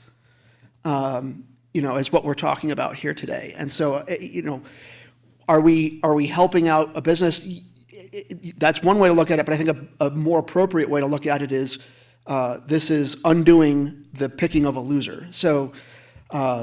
Broadly, I'm in favor of this. I also want to point out that, as a personal story, the first time I ever broke a leg here in Tahoe, and I say first because I've done that many, many times since, seems to be the Tahoe way, I broke it paragliding into the ground at high speed. And I went to the emergency room at Barton, and I asked them, do you get a lot of extreme sports injuries here in Tahoe? This is the first time I'd ever rolled through the emergency department at Barton. I'm now a regular. And they said, surprisingly, no. You might think that they get, and they get their fair share of ski injuries and sports injuries, but the number one thing that drives traffic to the emergency department is alcohol. It's alcohol. It's people getting injured, jumping off of balconies from the casinos. It's people drunk driving. It's alcohol-related injuries are the number one drivers of, according to the ER doctor I talked to, are the number one drivers of emergency room visits. And they are, I believe, one of the biggest contributors to public safety calls. We tax alcohol at 1%, and we tax cannabis at 6%, and that doesn't make a whole lot of sense to me. All that being said, I think there is a fair point about the loss of funds that go to the NGOs that do very important work that the city is unable to directly provide. The city lacks the skills and expertise to provide services for battered women or at-risk youth and the homeless and a million other things that a city of our size simply doesn't have the internal capabilities, much less funding, to appropriately handle. And that's where NGOs come in and the charitable nonprofits come in our community, playing such a critical role. But it's a bizarre situation if you give it some thought as to why is cannabis the linked funding source for that. And furthermore, the cannabis grant process that we have right now requires that the NGOs that wish to receive funding for those services must demonstrate a link to the mitigation of the negative impacts of legal cannabis, which meant that we could not, by our own rules, use that money to fund things like Firewise. I was on the review committee when Firewise put together an application for doing fuels reduction and fire home defense hardening, and it was a modest amount of money they were asking for, but we couldn't even consider it because in their application, when they got to the point of how does this connect to the legal mitigation of cannabis risks, their answer, amusingly, was if the town burns down, then there won't be any cannabis left. Which I guess is true, but goes to the point that the current policies we have are really limiting in terms of what NGOs we can fund. We should be funding NGOs that are generally aligned with our strategic priorities that we put together every year and unlink them from the cannabis mitigation issue, which time and time again, and every year this has come up, I've asked, has the city ever identified negative impacts from legalized cannabis that should be mitigated? And the answer every single year has been no. We have not identified any particular negative impacts that need to be mitigated. And if we can't get the kumquats out of our mouth on that one, then I don't think it's a worthwhile designation to have. So I would recommend that in addition to this item, we come back and alter the resolution on the spending of those funds to allow them to become more general as for NGOs that are aligned with the strategic plans and eliminate the need for them to be tied somehow to cannabis, given that we have never identified things that needed to be mitigated. So, but that being said, I also agree with Councilmember Jenkins. I think we should consider exchanging the lost funding from the cannabis revenue with probably a modest increase in special use tax on things like tobacco and alcohol sales to make up for some of that, to fund NGOs in our community. And in the interim, right now we're only allocating half of the funding from the cannabis tax as it is. I think we should probably think about supplementing that. The other half goes into general funds. I think we should functionally supplement some of the funds lost on the cannabis tax due to reduction in the tax rate if we do this with either general funds or with using more of the cannabis funds that we then don't put in general funds. It's the same either way. Councilmember Robbins? So, just to clarify, the city is not able to tax tobacco or alcohol. Really? Under state law, yes, correct. But I believe the That's very conversation annoying. about whether, the cannabis grant program probably is not going to be continuing in its current form if the tax reduction is reduced. But I believe we talked about that last time. And I imagine at the mid-year budget, we'd be talking about whether council wants to fund some other grant program.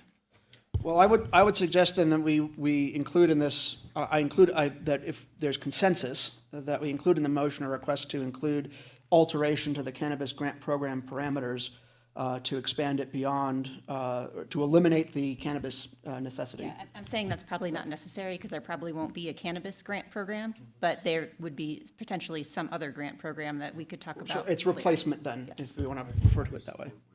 Yeah, so If I may jump in there for clarity, for my understanding on this, so we currently have a cash fund balance in the cannabis fund of about $1.2 million. And the budget forecast, as I said, 900,000. And we were planning to go at mid-year to appropriate half of the current year's revenue towards cannabis grants. So I guess what I'm saying is we have time to be thoughtful as a council, to have a conversation about supporting our nonprofits and taking action today if you desire to do so. So I have that noted. I promise I will bring that back if that's the will of the council. Yeah, we had the grant review process only a handful of months ago, as I recall. It's not coming around very, very soon. Yeah, it's not coming around again for a little while, so we have time to come back to that. I think something that I was criticized for when I first was elected at a strategic plan session, when we had all of these fine ideas, things that we wanted to do that we imagined would be good, and I asked the question,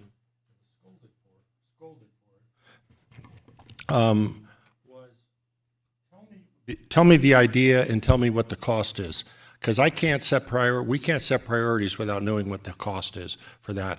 And I would like to see, I would like to see, as the mayor is suggesting, that we have a conversation to really determine what our priorities are and what are the cost implications, not just what our fancies are as elected leaders. I want to know what the cost is, because that's how businesses operate.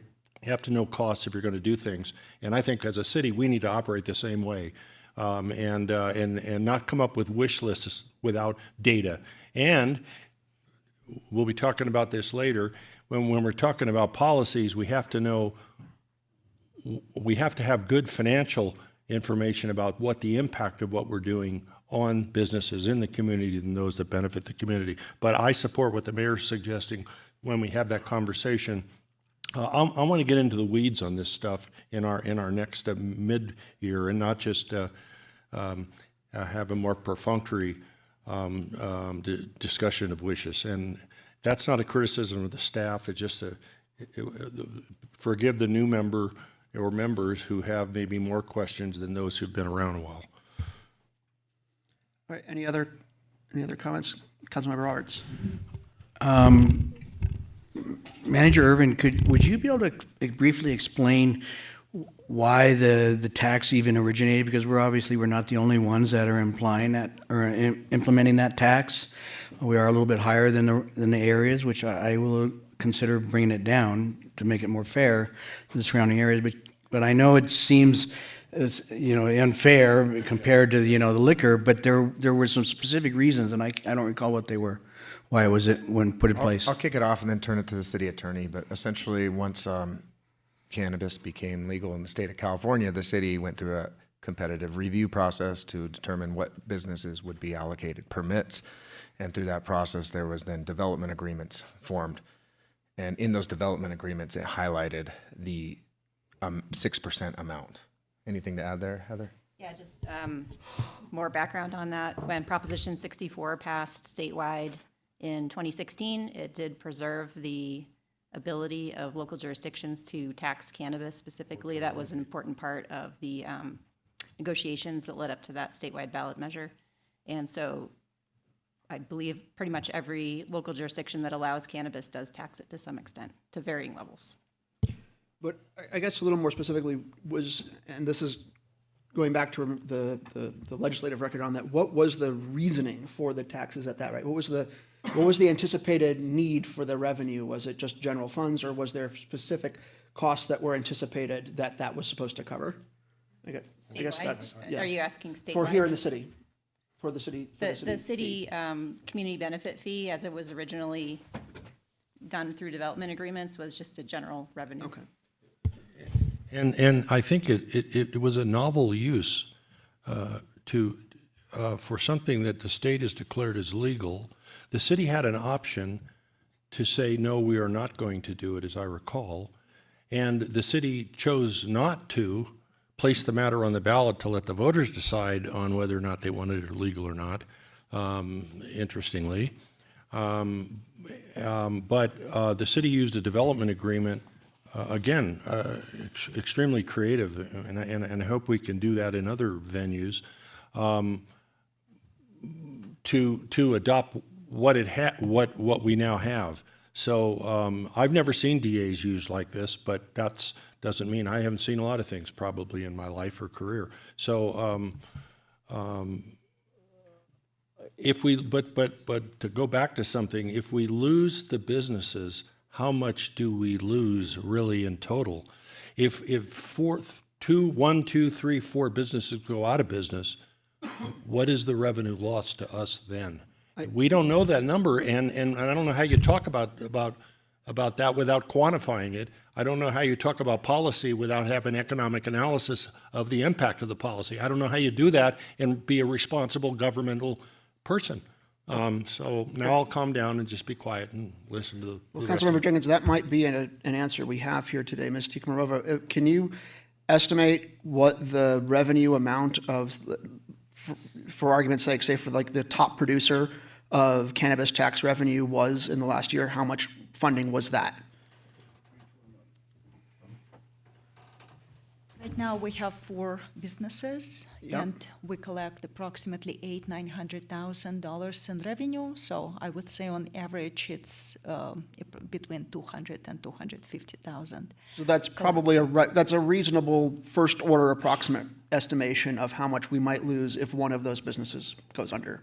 If 2 of them go under, it would be maybe $400,000 anyway. So if 2 of them go under, it would be the same as lowering the tax rate. Roughly, in broad Wouldn't that order of assume, magnitude strokes. wouldn't that assume that if that business went under business, that then all their customers stopped smoking? But that would be why they'd go out of business, right? It's because they're not, So that would be that's a fair point. Like if those customers go to the other businesses, right, then you assume that there would be no reduction in total supply. But the reason a business generally goes out of business is because there's a net reduction in customers, not because, people don't like that particular cannabis shop. Could I ask this question, Mr. Mayor? What is charged in the county of El Dorado and what is charged in Nevada as far as taxes on these businesses? How does it compare with what we do? Because, well, you know why? Because we're right here and they're right there. Yeah, the county's at 4%, and Nevada has no tax on this, to my knowledge. Yeah, so if one of ours goes out of business, they might just go across state line road. Like people do for gasoline. Yeah, that's a fair point, right? So it's hard to compete with zero. I'll only add that the only other thing I want to add to this conversation is that when I was on El Dorado County Search and Rescue, one of the occasional things that we did was ceremonial stuff in addition to pulling people out of the woods, which was most of it. And one of the ceremonial things we did was I attended Deputy Brian Ishmael's funeral in uniform down towards Sacramento, and that he was a El Dorado County Sheriff's deputy who was shot to death over the cultivation of illegal cannabis in a state where cannabis is legal. And the reason that there's such an active illegal cannabis market, including an illicit market for production of cannabis, for growing of cannabis, is because the taxes, and this is a statewide issue, not so much a city issue, but the taxes are so high that illegal cannabis is still profitable and worth growing in the woods here in El Dorado County. And when you grow it illegally and it's a cartel operation, that comes with violence, and that violence killed a local police officer. And it to me, that experience, in addition to the immediacy of the tragedy of it, was something I recognized as just an insane consequence of an overtaxation system on a legal product that has made the illegal version of the same product so much more profitable that it's worth shooting police officers over. And that's, hardly ever have I seen an example of something what's known as the Laffer curve, where you tax something so much that you push people away from buying the legal product and they go into an illicit market. I hardly ever actually see that happen, but this is a real example of that. And we talk often about, and rightfully so, about, kids smoking cannabis and all of that as a consequence of more of this. But the illegal cannabis market that even adults would go to because the regular product is taxed so high comes with a chain of violence behind it as well. And I think at the state level, that's something that really should be addressed. But I know that the local cannabis industries here and California-wide are working on that. That's just outside of our wheelhouse. But I think that's worth adding to the conversation, that this is part of the consequence of overly high taxation on this is a move towards cartel-operated, violence-backed illegal cannabis as a consequence of tax policy, which is not something that's often considered. And that's stuck with me ever since. So, any other conversations? Go ahead, sure. I just wanted to bring something up as we talk about, the 6% as it is now, and it's 0 down in Nevada. I heard recently that I think the average, and this could be way off, I'm not sure, but just for example, that the average purchase is about $60 per customer. So to that savings of 6% is $3.60 if they were to drive to Nevada and buy the same purchase. So they're going to spend more of that in gas to go down there and do that. So is this realistic that people are driving to Nevada to purchase it at a cheaper price? Well, is there not a dispensary up here on the Nevada side? I thought there was. No, there's no dispensary in the basin on the Nevada side. I don't know. Honestly, I don't know. I think people go down to go off the hill for groceries and gas and Costco all the time.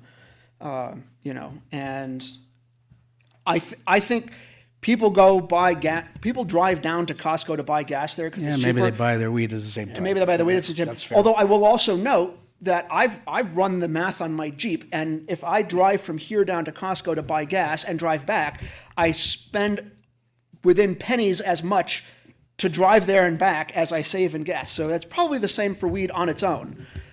But people go off the hill all the time, and people come back with groceries and lots of stuff anyway. But You just try to look at it from all angles. no, I think that's fair. I think that's absolutely fair. And I think the deeper point to what you're driving at, and I want to make a point that I think is more relevant from your standpoint, is that what the city is proposing to do here, lowering the city component from 6 to 3%, isn't enough.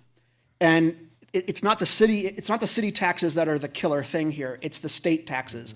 And I'm sorry, this is just the wrong room for that. That room is in Sacramento, and the fact that the state taxes are so high is the bigger problem that cannabis industry everywhere is facing here in California. And that's just outside of the scope of this room. So this is more about nibbling at the margins of a bigger problem than it is really about solving the problem. So I don't think we should go into this with thinking that this is going to be a big solution. This is at the margin, but that doesn't mean we shouldn't do it. That just means we should understand that this is at the margin. And even going from 3% to 1%, like the California taxes are 15%. And so that's a bigger problem that has to get addressed, but it just can't be addressed here. Yeah, California has a lot of great ideas that they want you to pay for, that they want the general public to pay for. You're right. Yeah. There's a surprising scope of space in terms of frustration with Sacramento that you and I share. I won't deny that. So it's. If I may, I also have heard that it's not enough to affect survivability of these entities, but I do think it could be fair. I do believe in getting rid of the mitigation tax, the fee, and also exempting the tax for medical cannabis. I'm right there on those for that, but. Yeah, and I think lowering to 1 or 0 or whatever is probably not right now something we should be doing. It's just at the moment that's going to be more. That's going to be. We should do this for a year, and we're going to come back to this and see where we're at. But I think ultimately, if we want to talk about having a healthy, thriving cannabis market, that's a problem that's really needs to be addressed at the state level. We can't solve those problems here, not out of lack of interest, but just out of lack of authority. So any other? Yeah, I just a question for the city attorney. Does this need to be a 3-0 vote or a 2-1 vote? Yeah, since we only have 3 council members participating, it would need to be unanimous. Under Government Code Section 36936, resolutions require a majority vote of the total membership of the council.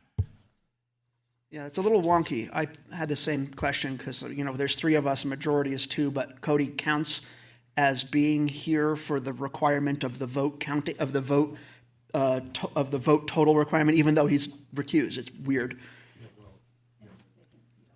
And also the vacancy, yeah, so we're in a little weird spot here for that. I think it's weird too. Do you want a motion?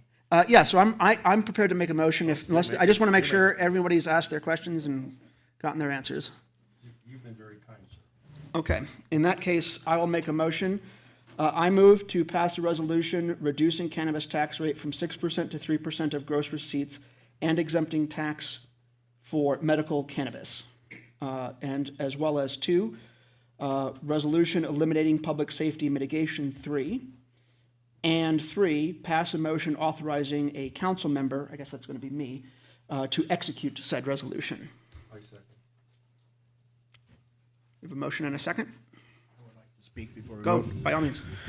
Okay, I would just like to share with the cannabis runners out there, we are significantly being at a loss for our NGOs in town.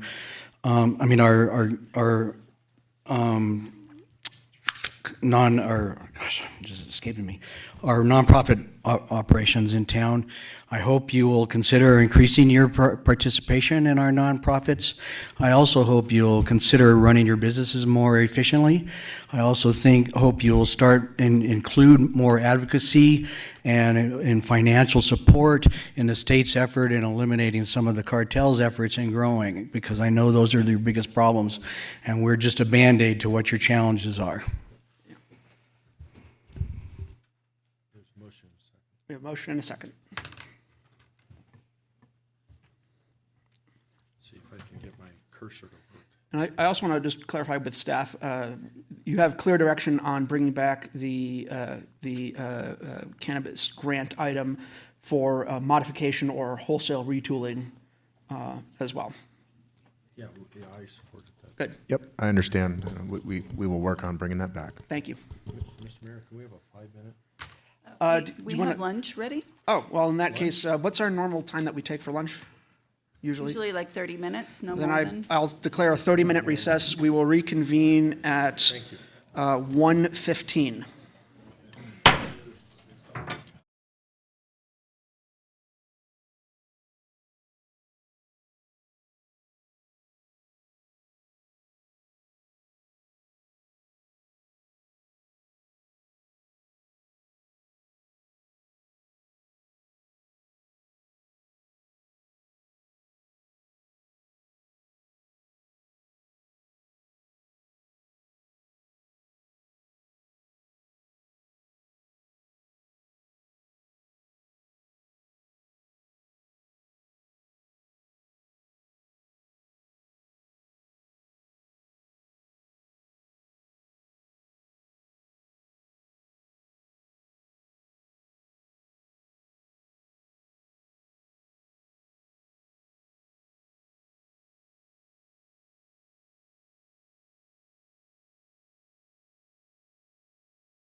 We're going to go ahead and call this meeting back to order. We're at regular unfinished business. This is item 19, pre-approved accessory dwelling units designs approval. And this is going to be Ms. Crystal Plotner.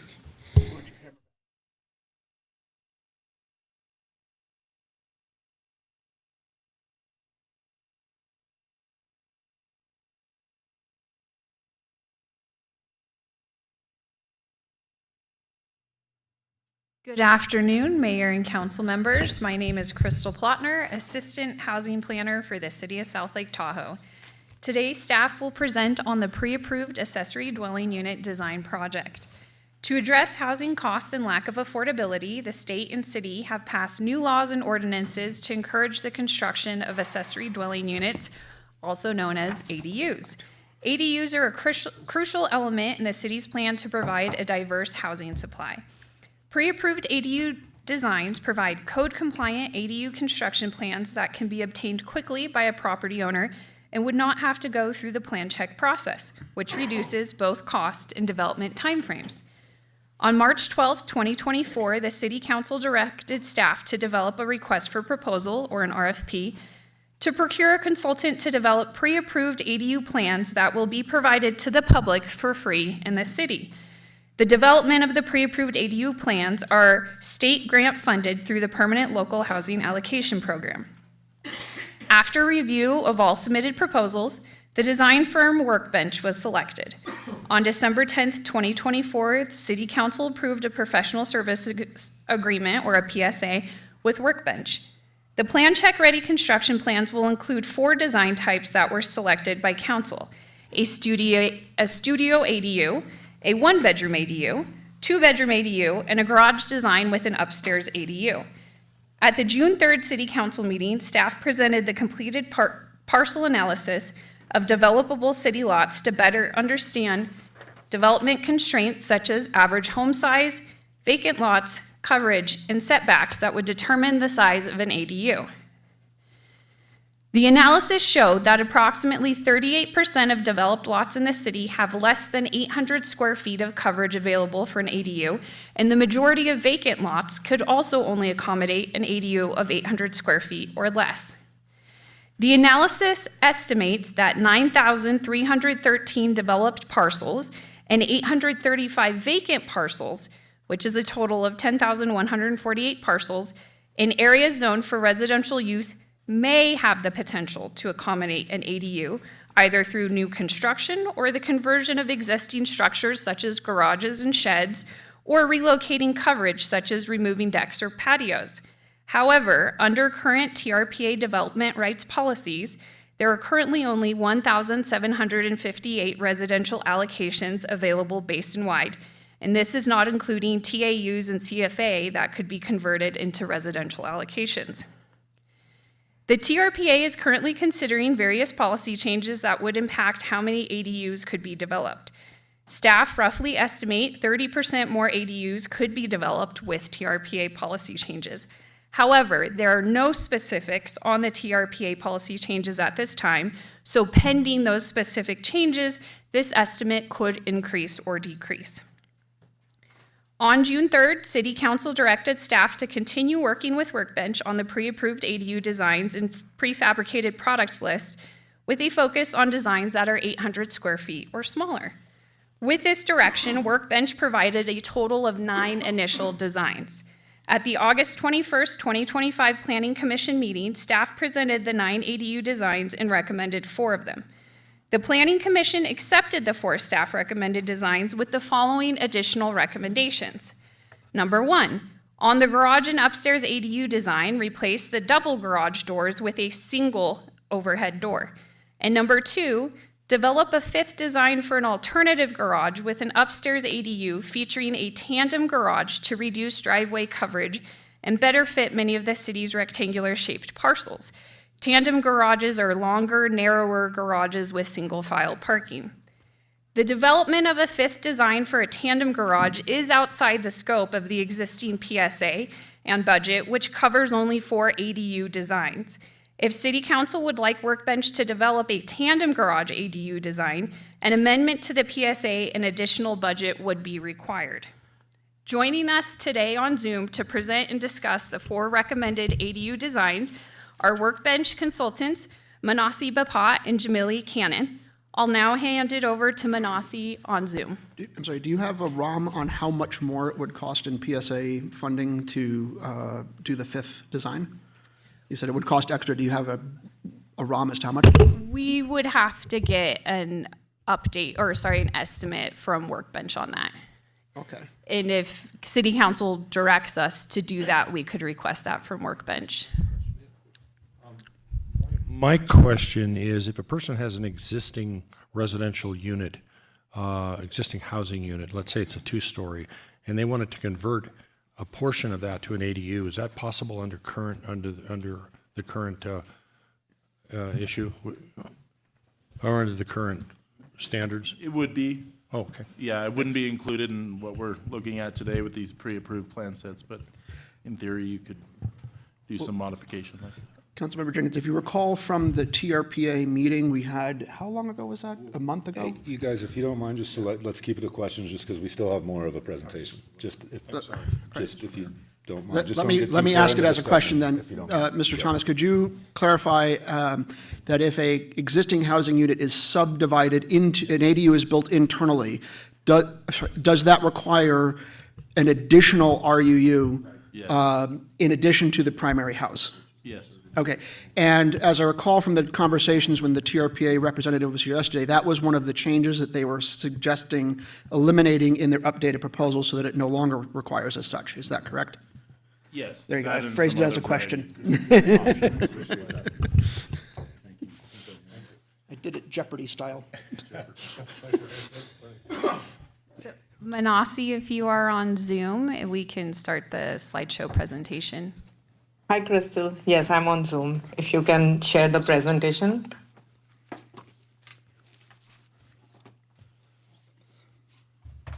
Okay, great. Firstly, hello everyone. I'm Mansi Bapat from Workbench Architects. I'm working as a project captain on South Lake Tahoe's pre-approved ADU project. And as Crystal mentioned, we have Jamile Cannon, the owner of Workbench Architects, attending this meeting as well. I'm starting off with the conceptual design. Next slide, please. Yeah, this is just an overview of what all we are gonna cover in this meeting. Next slide. Okay, project goals. These are our project goals effectively applied on the project that we are doing right now. Next slide, please. Project scope, as Crystal mentioned, based on our site analysis with the city, we concluded that majority of the lots could only fit a footprint of 800 square feet or less, and therefore we have design units which are less than 800 square feet.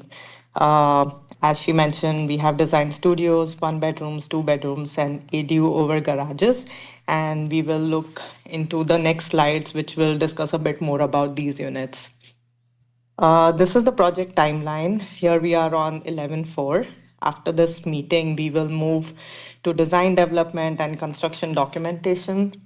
Final deliverable will be submitted to the city on Jan 23rd of 2026. Project deliverable.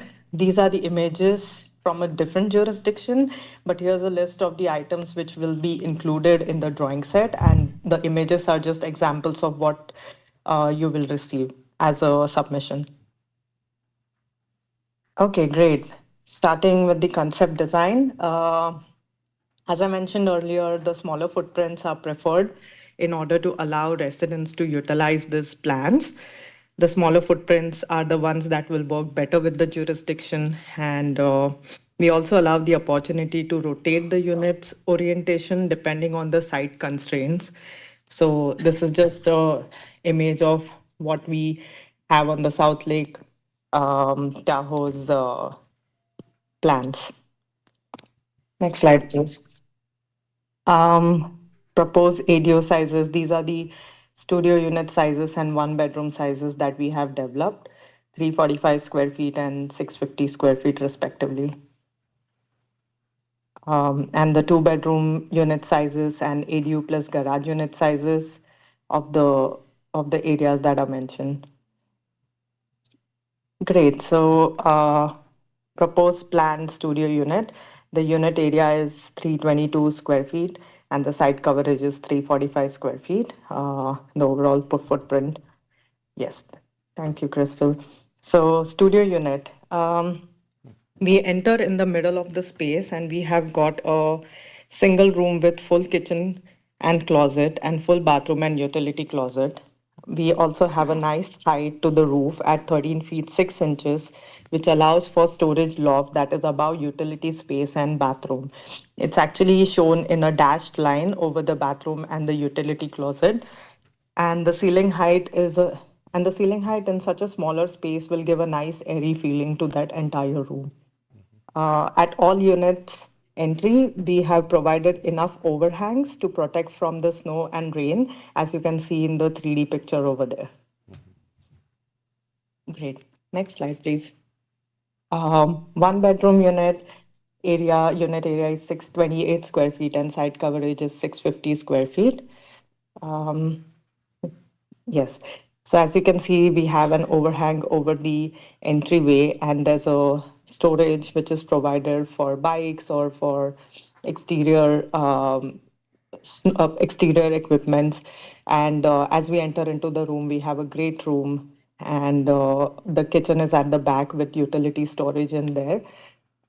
We have a full bathroom and then a bedroom, which is accessed from the great room as well. And above the kitchen, we have a loft space, which is actually which is actually shown with the help of that dashed line. And we are providing a raised section at the back for sleeping or storage loft. So as you can see in the 3D picture, we have a raised section of the rear portion of the building. Next slide, please. Yes, this is the 2-bedroom unit.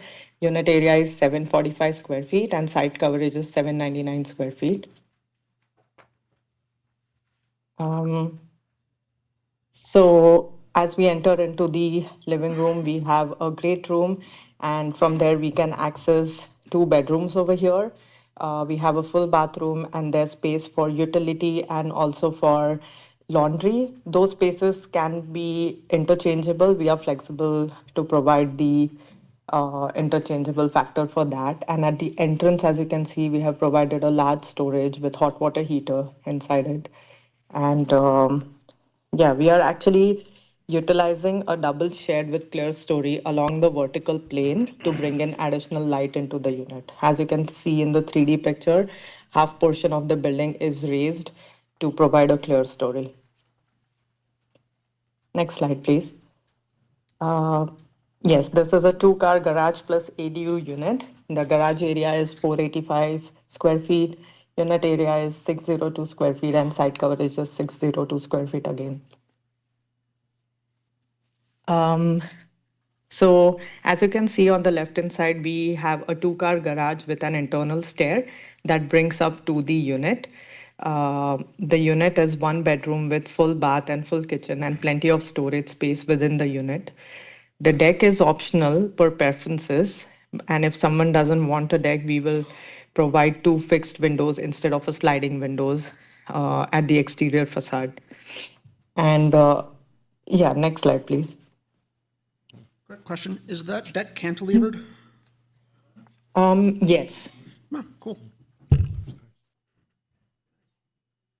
Okay, this is a slide about all the exterior ideas. We have collected some exterior ideas over here. On the left is the ADU above garage within the city, and some other ideas that's a mix of contemporary and traditional, where the homeowner can create the look that they want.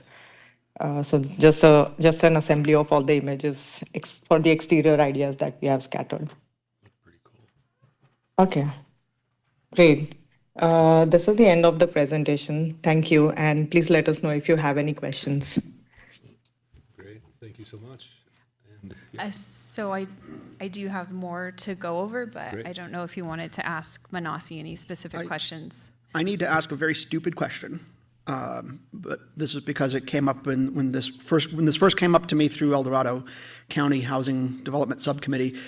These designs are all planned to handle Tahoe-specific snow load requirements, correct? Yes. Okay. I just needed to ask that. I figured you didn't miss that, but needed to make sure. Great. Any other questions from council? No? All right, good, continue, thank you. Thank you, Manasi. As part of the scope of work, Workbench is also compiling a detailed spreadsheet of prefabricated ADU products that can be used in South Lake Tahoe. I'd like to note that modular and panelized construction all fall under the umbrella of prefabricated products. Workbench can synthesize the information from the prefab product list into a user-friendly booklet for the public. The booklet is outside the current scope of the PSA and would require an amendment for an additional $5,900, which would be covered by existing funds in the Planning Professional Services account. Additionally, in the process of reviewing the list of prefab ADU manufacturers that Workbench has compiled, staff found that the majority of the companies only manufacture products based on their own ADU designs. Currently, only 1 or 2 companies on the list accept customized ADU designs and would be able to manufacture ADUs based on the city's pre-approved designs. If directed to do so, staff can identify 1 or 2 ADU designs from the prefab list and work with the manufacturer to pre-approve those designs to be plan check ready in order to provide more prefab ADU options to the public. It is recommended that City Council pass a motion accepting the 4 selected ADU designs, authorizing and directing the mayor to execute the amendment with Workbench to develop a booklet of prefabricated products for an additional $5,900, and directing staff to pre-approve 1 to 2 ADU designs from the prefabricated product list. Thank you, and we're available to answer any questions. So I have a question. Request to speak button is here somewhere. I'm always losing this. There we go. Go right ahead, Mr. Robbins.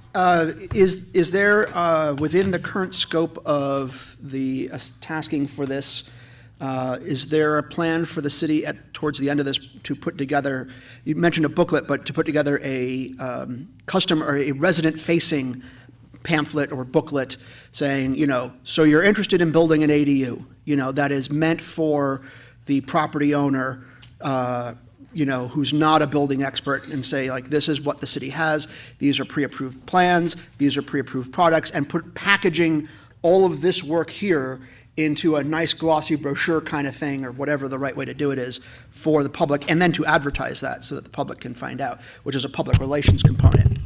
Yes, so we do currently have the guide to accessory dwelling units that staff put together, and so staff would be able to update this with more information specific about using the pre-approved ADU plans and what that process looks like for the public. And I believe when we talked about this, I've lost track on how many months ago it was when this last came up, when we were doing the survey, we were setting up to do the survey work to identify what parcels are potentially eligible. We were also going to try and convert that into a list of addresses that we can use to proactively reach out through mail and flyers to say, hey, we think your parcel might be eligible. If you're interested in, here's some information. Here's this information. Did we ever get around to sort of converting that, or is it on the to-do list? That information does exist. There hasn't been a direction to necessarily proactively mail those addresses. That's something we could do.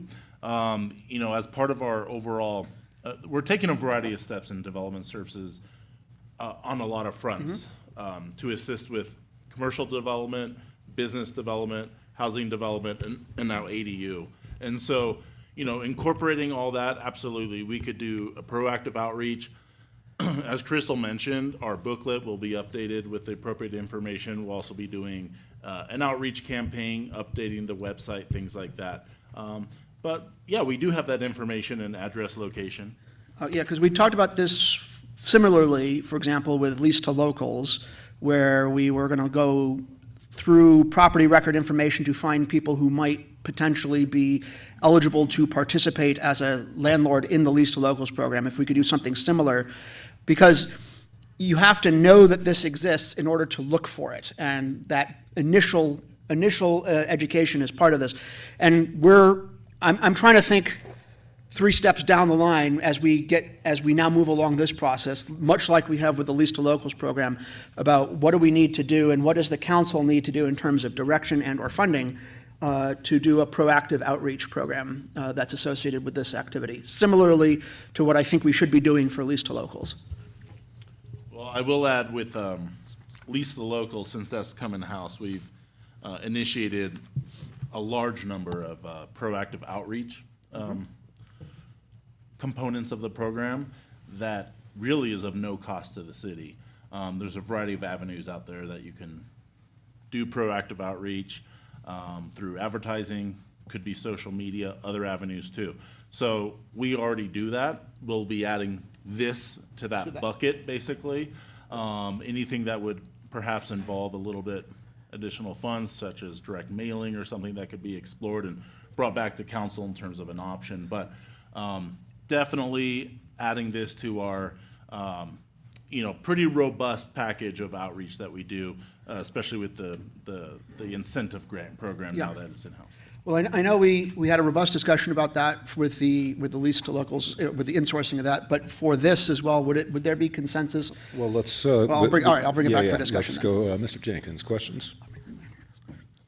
So if I understand correctly, by the way, thank you for it's a very good presentation. It's nice to be where we are now, given the fact that state laws had this in encouraging us to do that to the extent that that applies.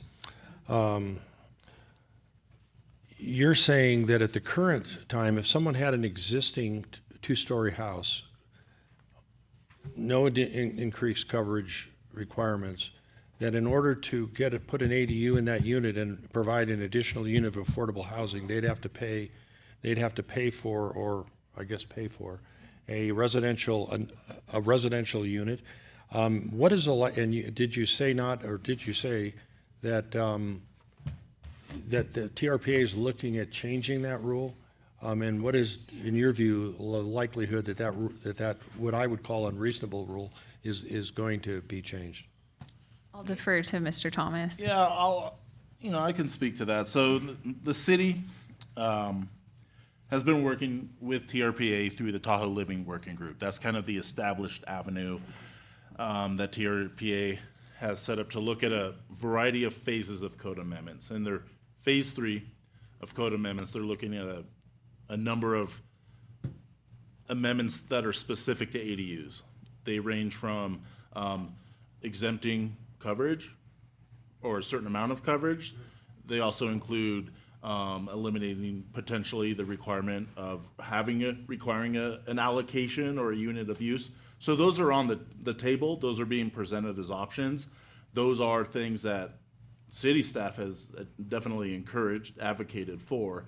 Regarding likelihood, I wouldn't want to speak to that necessarily, other than I do believe that these concepts are broadly supported within the Tahoe Living Working Group among many stakeholders. So I think there's a lot of,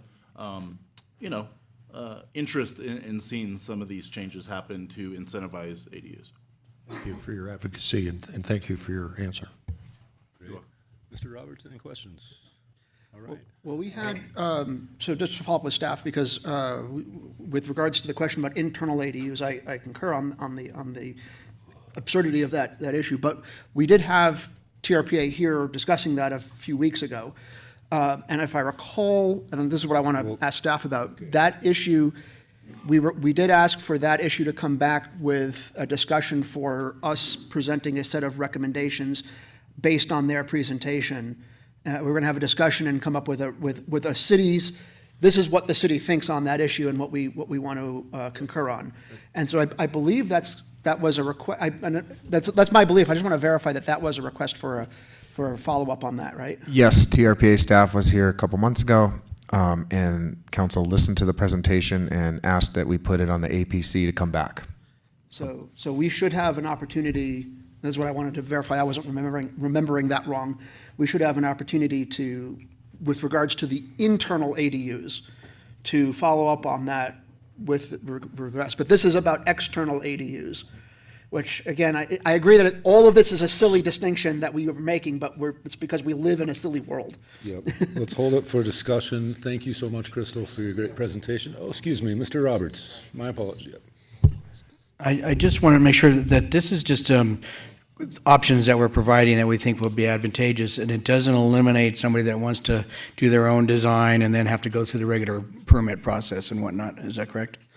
Correct. So these would be made available to the public, these 4 pre-approved designs.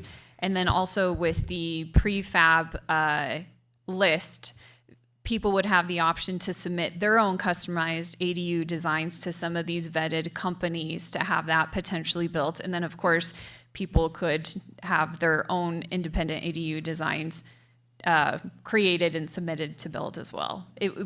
ADUs being built in the city wouldn't be limited to this list. Thank you, Crystal. All right, we will open this to public comment. Mr. Loberg.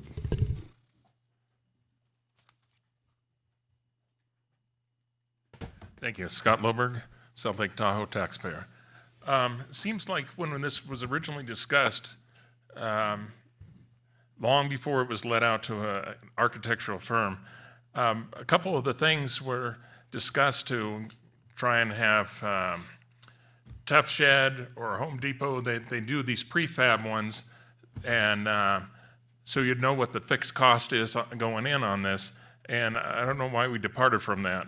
The other thing is, are all these, any of these ADUs, these designs, ADA compliant? Because it seems like that's missing in there. The other thing is on the third slide, I believe they had the 3 or 4 green units there. The studio listed 1 bedroom, 2 baths, but in the picture later, it didn't show 2 baths, and I thought that was kind of bizarre to put 2 baths in a studio. You're already on limited space. You're not going to need two baths for a studio. And the ones with the garages, how are you going to access those garages if you're coming on the side of the property or you're coming from another part? You're going to have to add another driveway, and there's not going to be coverage for that. So is there some kind of other type of material that's going to hold up in the weather to have access to the garage for these other units? And let's see, that's it. Great, thank you, Mr. Loberg. Any other members of the public would like to give public comment on this item? All right, yes. Mr. Papa, I'll have it down this next time. Larry, I know, all right, Larry's much easier than your last name. Larry Pettigo. Yeah, this sounds intriguing. It's too bad Sears went bankrupt a few years back because, interestingly enough, my grandparents, when they came out of Oklahoma, out of the Dust Bowl, they bought a Sears house out of the catalog and set up shop in Lomita, California, okay? And that house is still there, okay?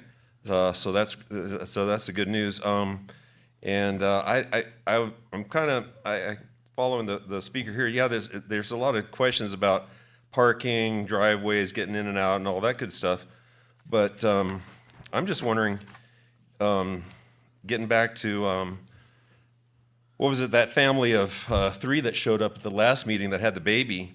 There was some talk about them being able to find a house for rent in town, and at the time, I looked up on Zillow, because she said she looked up on Zillow, and I checked, and the cheapest thing for rent was a 1-bedroom, 1-bath shack with interestingly enough, 328 square feet, which was the size of was it the studio or the 1-bedroom, something like that? So anyway, on Zillow, it was a 1-bedroom, 1-bath shack, literally 328 square feet, and it was $1,475 a month, plus, maybe, it didn't say utilities and stuff, so let's just stick with $1,475. But I don't know how this would pan out with trying to help out that family with the baby there, but it seems like it's the right direction. I mean, if people can try to get even that little studio, or probably for that family, a 1-bedroom would be like kind of like the minimum, right? And I would point out that around town, there's a number of these oversized lots, at least where I live. There's on James and Eloise, heading towards 15th between 12th Street or 10th Street and 15th Street. There's a lot of oversized lots. There's a lot of oversized lots up by Ski Run where that Quonset hut is and some places up there around Ski Run. So it could be advantageous even for like Heavenly to get involved and say, hey, studios, 1 bedrooms for the people or, that need housing, that are working at Heavenly, putting people on lifts and stuff and whatnot. So anyway, I just wanted to point out just make comments really about it. It sounds like a good topic to me to try to, to pound it out and get it to, up and running. I mean, really. But yeah, it's just so funny how it comes back around that my grandparents got one of those Sears houses and raised 4 kids in it. And I think it was only 2 bedrooms, but hey, anyway. How much did it cost? Thank you so much. I think that I'm going to guess at the time when my grandfather and my grandmother both were working in San Pedro. My grandmother was actually working in a cannery. And my grandpa was just a laborer at San Pedro, so it couldn't have been that much money. Yeah. Thank you so much, Larry. Anybody else? Yes, Mr. Messina.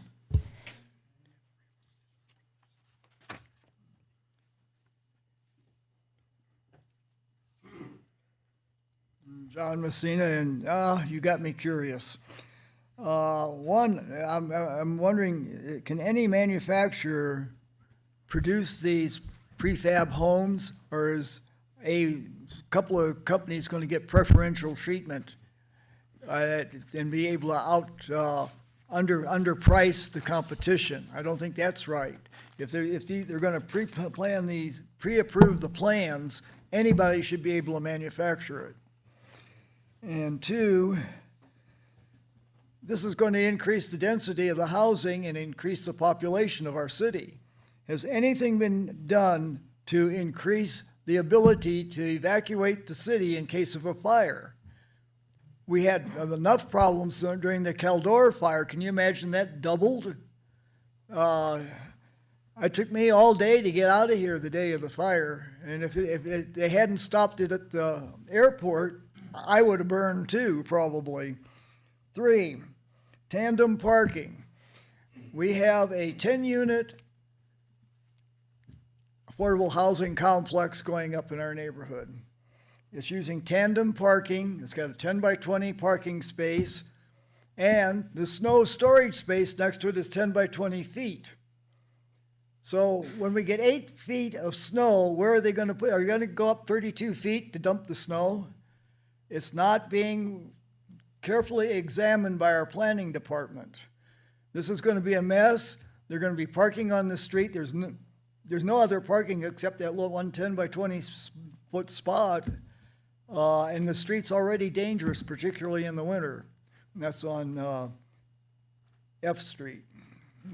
And 4, Scott was talking about outreach. I get enough solicitors and spam calls every day. I don't need the city increasing my,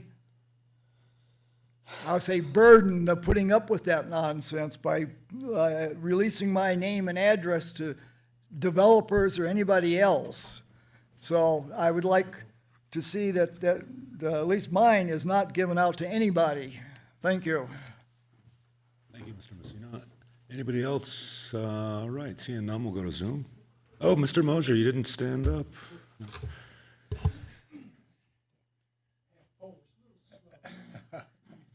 Ed Moser, South Lake Tahoe. Yeah, I'd like to know just, with coverage issues and if you've actually explored or counted how many parcels actually could be eligible for, any one of the various size ADUs. Yeah, that was in the presentation. Of the number of parcels? Yeah, that was covered. Okay, I didn't hear that. I came in just a little bit late too. Thanks. Sure. All right, thank you, Mr. Mosier, and now we will go to Zoom. Well, Mayor, we have no additional public comments at this time. Great. All right, we'll bring it back to council for discussion. Mr. Jenkins. Steve. I think the issue that Mr. Messina raised tangentially to this issue of evacuation, in my mind, continues to be a very, very important discussion that really has to occur, not just in the city. We're doing what we can with our fine people, but in the region. I think that is something that TRPA and Caltrans and our Nevada partners are going to have to look at in the future. And I know there's been some discussions, there's been some work done, but we have to be assured that we have adequate evacuation routes in time of emergency so we don't recreate Paradise, California, as what happened a few years ago in 2019, I believe. But that was my only comment. Great. Mr. Robbins? I do agree about the importance of evacuation, but I think that the concern is looking in the wrong place, because on a holiday weekend, right, something like more than 3 times the population is tourists, not locals. So a marginal increase in locals compared to 500,000 tourists in the Basin area or the South Shore specifically is the locals aren't the limiting issue. And as far as evacuation time during Caldor, I've brought up repeatedly the fact that we never considered or opted to go with contraflow traffic. We were limited Highway 50 to 2 lanes. We didn't use the middle. In principle, you could use the middle so-called suicide lane. I don't like that name, but the turn lane could have been used as an additional 3rd evacuation lane, and that was never done. And there's still to this day not a plan in place that uses that. And there was an issue with, well, if we did that, then you'd have to have police at every intersection, and I'm not sure why that has to be. But that's the kind of planning that doesn't happen, and that's far more relevant to the issue of fire evacuation than building a few hundred new homes.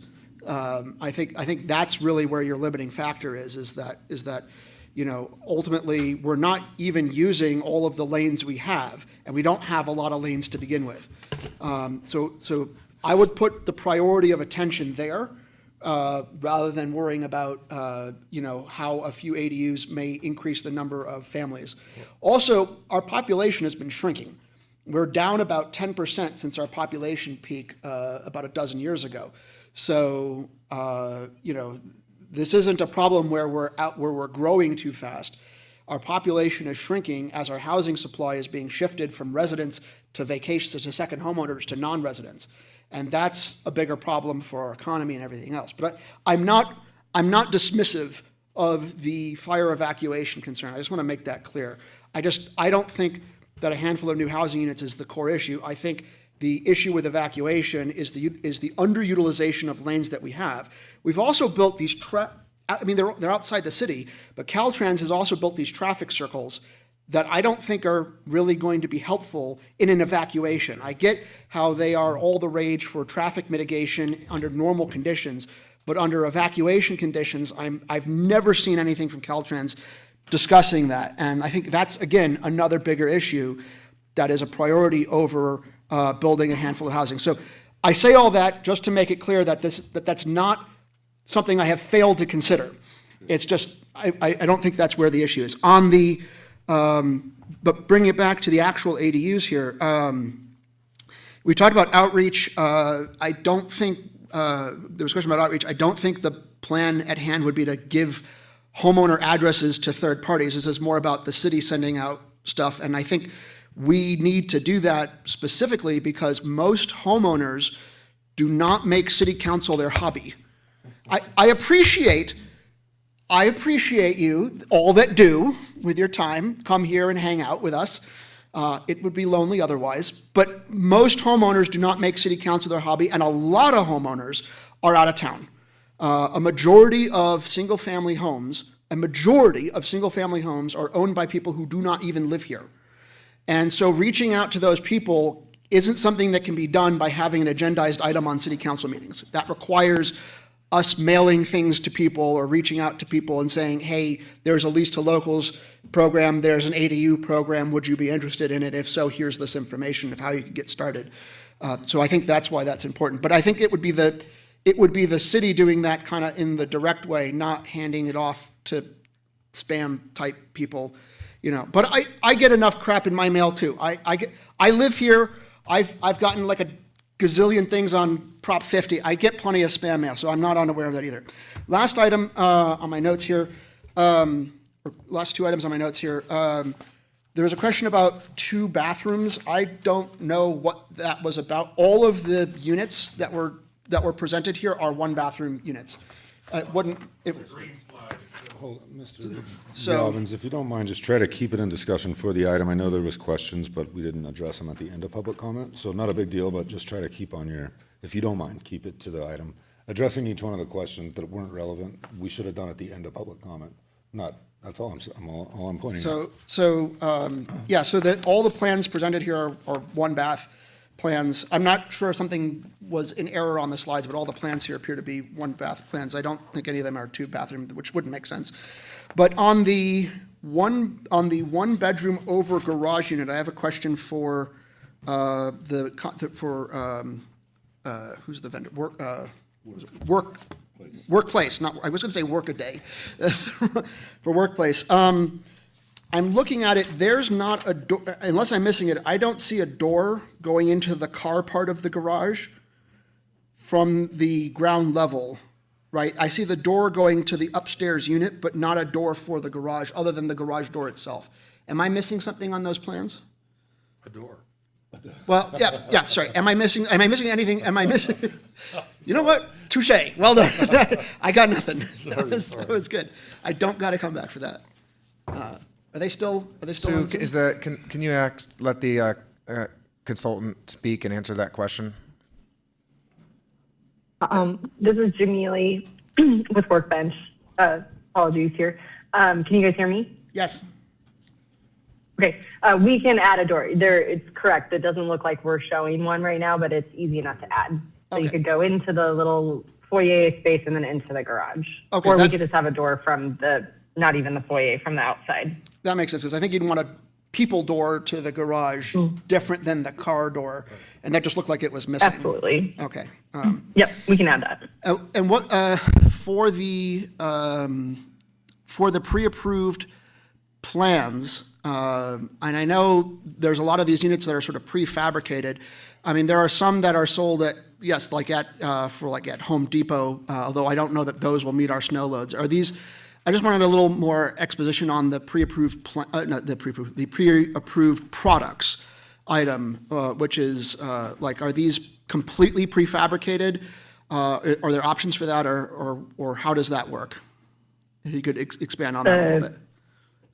Yeah, the prefabricated products are typically made offsite by a specific manufacturer, and what we've been tasked to do is just to provide a short list of manufacturers who we think would fit the snow loads, have things in their catalog that are the right size for the parcels in South Lake Tahoe, and then the homeowner would have to go through the process of getting that approved, of submitting drawings, working with the manufacturer, getting them approved, and then the benefit of that kind of route is that oftentimes the construction is much shorter. And so the kind of end-to-end process is faster than just a traditional design build method, or design bid build method. I think the pre-approved plans that you guys are looking at that we presented on, those should be fairly quick for homeowners as well, because you've already done the plan check process, and they're essentially ready to go once the homeowner submits a site plan. Okay, I just want to clarify on something, because this has come up that came up in the presentation, and you just mentioned it again here. I'm a little unclear on it. So when we're talking about a pre-approved product, so a prefabricated product, and you then said that there had to be designs that would be submitted. If it's a product, a prefabricated product, what design plans have to go? What do you mean you have to submit designs to then have that be approved? That's the part I'm not following here. Okay, good. Yeah, good question. So I'm trying to clarify. It probably depends on the manufacturer. Some of these get approved at the state level, and then some of them are approved at the because they're treated more like a mobile home.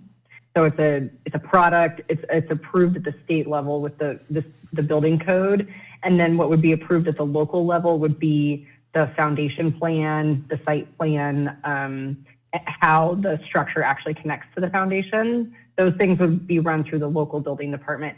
I can't say for sure. It's been a while since I've really looked at all the companies on the list. I can't say for sure that that's how everybody on the list that we're currently working with works. So some of those might just submit like a kind of a typical building plan set to the building department, and then those would all be reviewed locally. So would our process then have those plans be pre-approved so that they don't have to go through individualized review? That's the part I'm trying to Yeah, let try me that.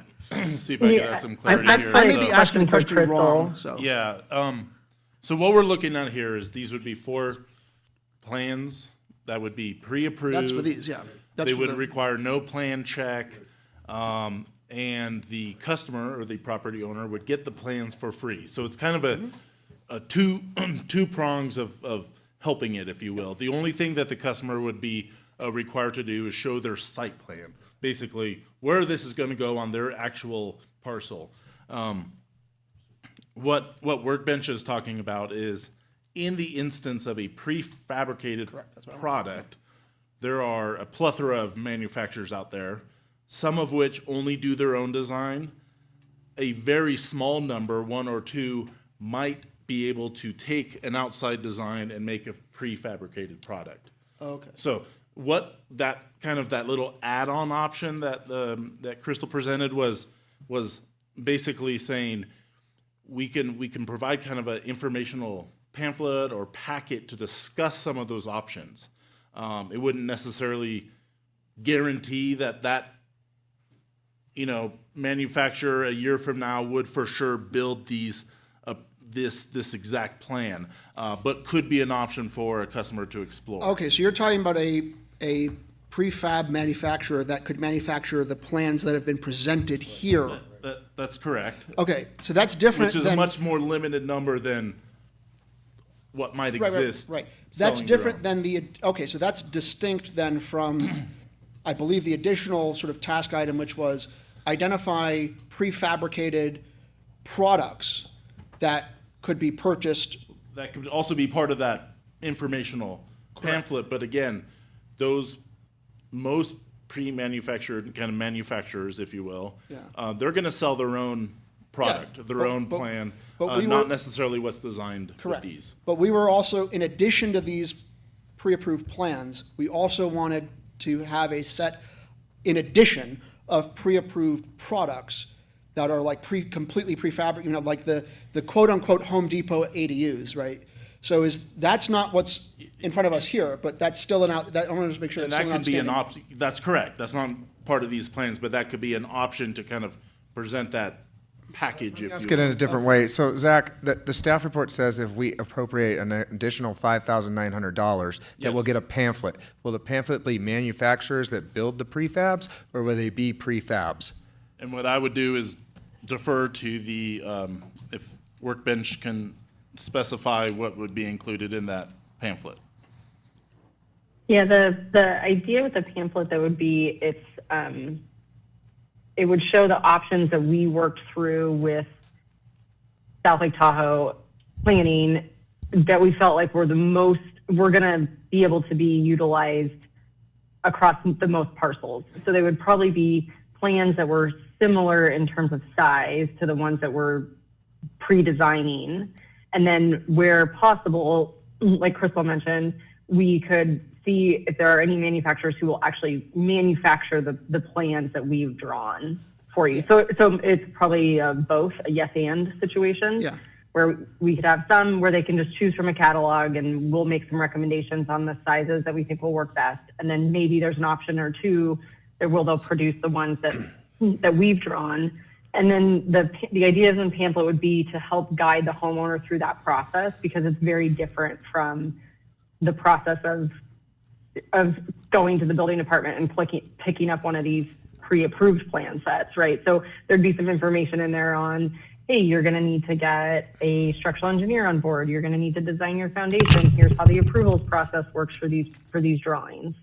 So just a little bit of a how-to, so homeowners who are can go into this and not be blindsided by the amount of work that it might take to get something if I that may- seems like if I it's may. prototyped and done. I think that answered my question. Yeah.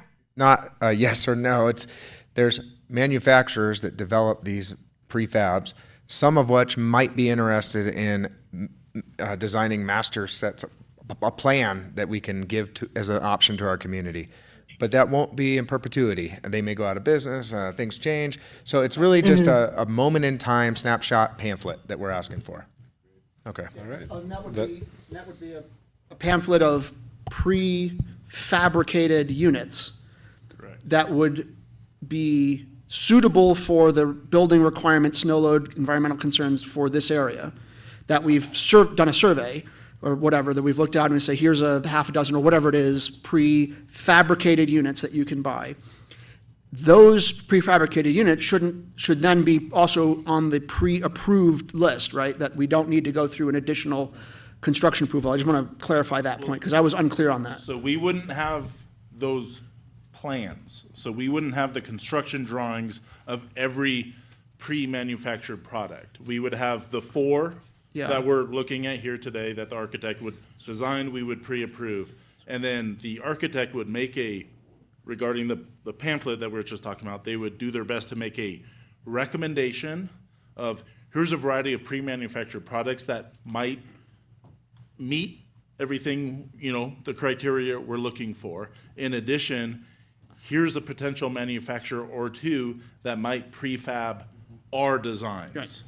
Those two. So what I would suggest is let's additionally then, because I thought this was included in the direction, is for those for the handful of prefabricated products that we identify as plausibly meeting size, environmental restrictions for the area, let's pre-approve the plans for those so that it is easy to just buy. If a homeowner wants to buy a prefabricated ADU, they can buy that ADU, and it's already been approved for review and construction. The plans for that have already been approved, much like our plans here.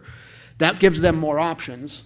And yeah, every few years, we'll have to come around and check that those are still made, look for new ones, drop ones that no longer exist. If our environmental conditions change, we periodically would refresh that. Seems reasonable. Great. Thank you, Mr. Robbins. Mr. Roberts. Yeah, I just wanted to say I agree with the evacuation kind of stuff. And especially the middle lane usage, I was curious on that myself in the past. I do think this is a great opportunity in making the ADUs, more attractive, and I certainly like, the enhanced curb appeal that's being presented in there, if that can come through in the designs. So we don't look like Whoville, with all the rest of them that looks the same. They look great, but we don't want to have all of them looking the same. So I think that's a great enhancement, and I'm ready to make a motion. Can I make the motion? Go ahead. This has been my pet project for years. So I move to pass a motion accepting the 4 selected ADU designs, authorizing and directing the mayor to execute the amendment with Workbench to develop a booklet of modular/prefabricated products for an additional $5,900 and directing staff to pre-approve 1 to 2 ADU designs from the modular prefabricated product list. I second. Question on the motion. Go. Go ahead, Mr. James. The question is, when it says 1 to 2, what if there are 3 or to approve? What if there are actually 3? Is it we're limited to 1 to 2, or 1 to 2 ADU designs? Maybe there's 3 that we like. So does this limit us? I don't want to make a big deal about this because we could always go back on it. But it just says 1 to 2. Maybe there's 3. Maybe there's 4. Yeah, Zach, do you have any insight on that? Yeah, I would say it's up to 2. It would be up to 2, so it would be approving the 4 plans and then basically up to 2 of the mod versions. I understand. Thank you. Yeah. Thank you very much. But we would still get the four plans pre-approved and then 1 to 2, up to 2 of the prefabricated modular. Said very well.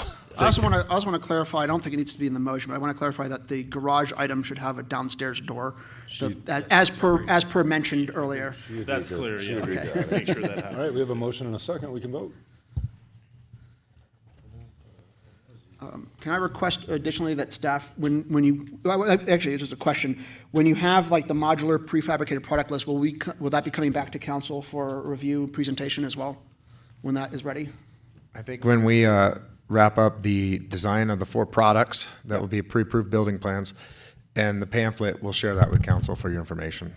Great. Perfect, thank you. Yep. All right, well, we are going to be moving on to item number 20. This is an update on discussion. Mayor with Bass, Heaven- sorry to Oh, interrupt. I'm excuse me. sorry. I need I'm to sorry. recuse myself That's from right. this item due to. Thank you, Mr. Irvin. We will wait for Mr. Irvin to head out of the room and get this going.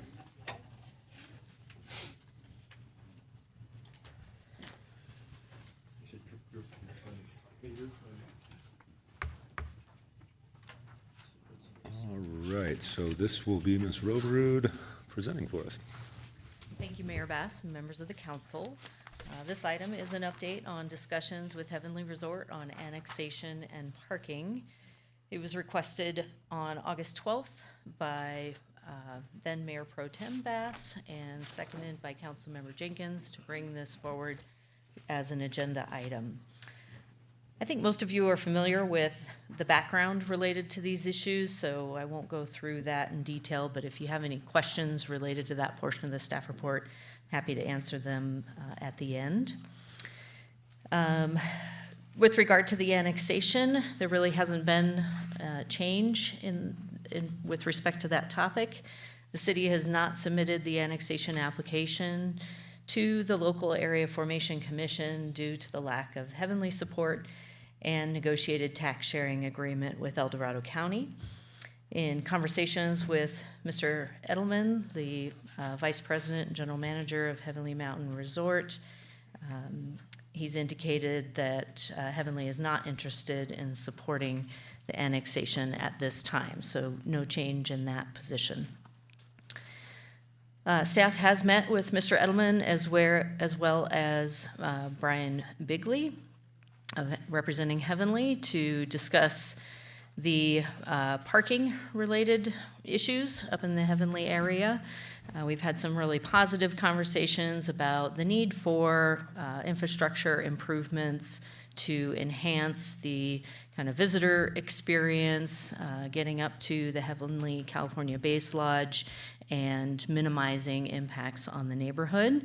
Those have been good conversations. However, at this time, those will have to there'll have to be more discussion to develop a conceptual shared vision there and lead to potential commitment on either side related to those discussions. However, Mr. Edelman and Mr. Bigley have proposed the potential use of on-street parking during the winter season on portions of Ski Run Boulevard, Saddle, and Keller, in exchange for a $50,000 annual payment to the city. These are areas that historically had been utilized by Heavenly for on-street parking. However, this past year, after the parking agreement with Heavenly was terminated, those areas were either no parking zones or permit-only parking zones.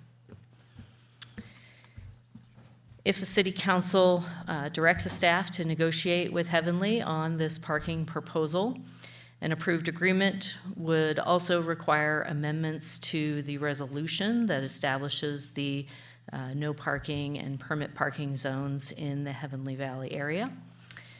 And with that, I am available for questions. I know Mr. Edelman and Mr. Bigley have stuck it out and are here as well to represent Heavenly if you have any questions of them.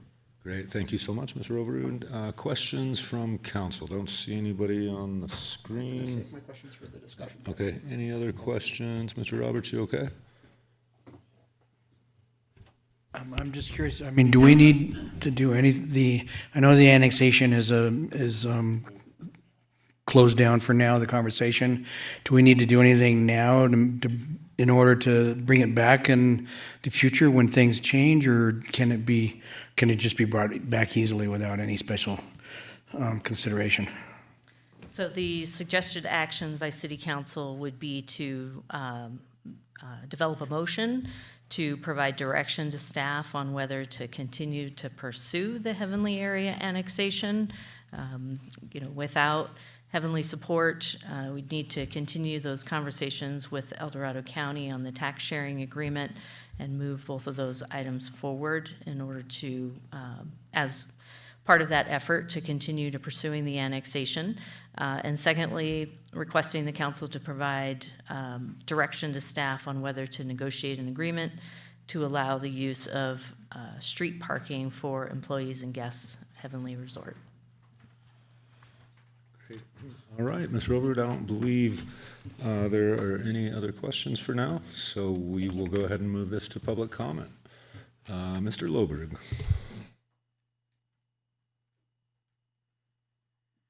Thank you. Scott Loberg, South Lake Tahoe taxpayer. Currently, the city can't even take care of the roads it has. I don't think we need to expand into another area. This is just a money grab. One councilman has a axe to grind against corporate America and Heavenly in particular. I think, if anything, Heavenly should just incorporate them into a city themselves and then be done with it. Thank you. Thank you, Mr. Loberg. Anybody else? Sure, Larry. I'll take a step. All right.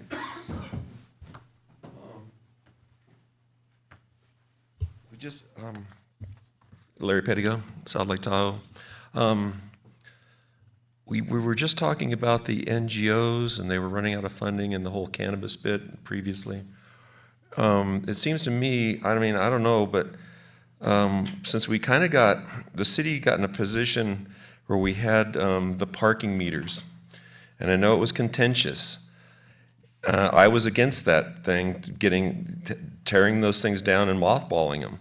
But to me, and I'm just thinking about it, is that we kind of got had, because right after there, Heavenly's charging more for a parking pass than they are for a ski pass.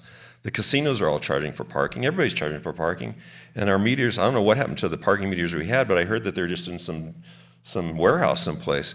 It would seem to me, why don't we just fire those babies back up, put them up on Ski Run and put them up on Keller and put them up over there and start getting the revenue ourselves. I mean, I don't know. And then Heavenly's got more money than anybody in town's going to ever have. All of us put together. I mean, they've got resorts all the way from Switzerland to Australia. So let them build like their own parking garage up in the lower parking lot up at the main Cali Lodge and be done with it. Then that means that they've got more parking, and then we get some revenue from the old parking meters. I mean, I'm just just like throwing it on the wall. So I mean, the revenue stream from the old parking meters that we kind of got jobbed on, because everybody else, right after we tore them down, here they came. Everybody had to pay parking. And, and just to get to Heavenly now, for me to ski, you got to make reservations, blah, blah, blah, blah, blah. You used to just go up there and park and get out and go and get on the lift and not worry about all this. But if this is the road we're going down to, I say, Truckie's got parking meters all over the place. So just an FYI. Thank you, Larry. Mr. Bigley.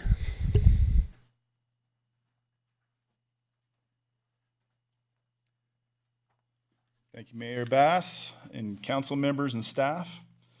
My name is Brian Bigley. I'm the Director of Base Experience at Heavenly Mountain Resort. Our General Manager, Shadar Edelman, cannot be here but does send his regards.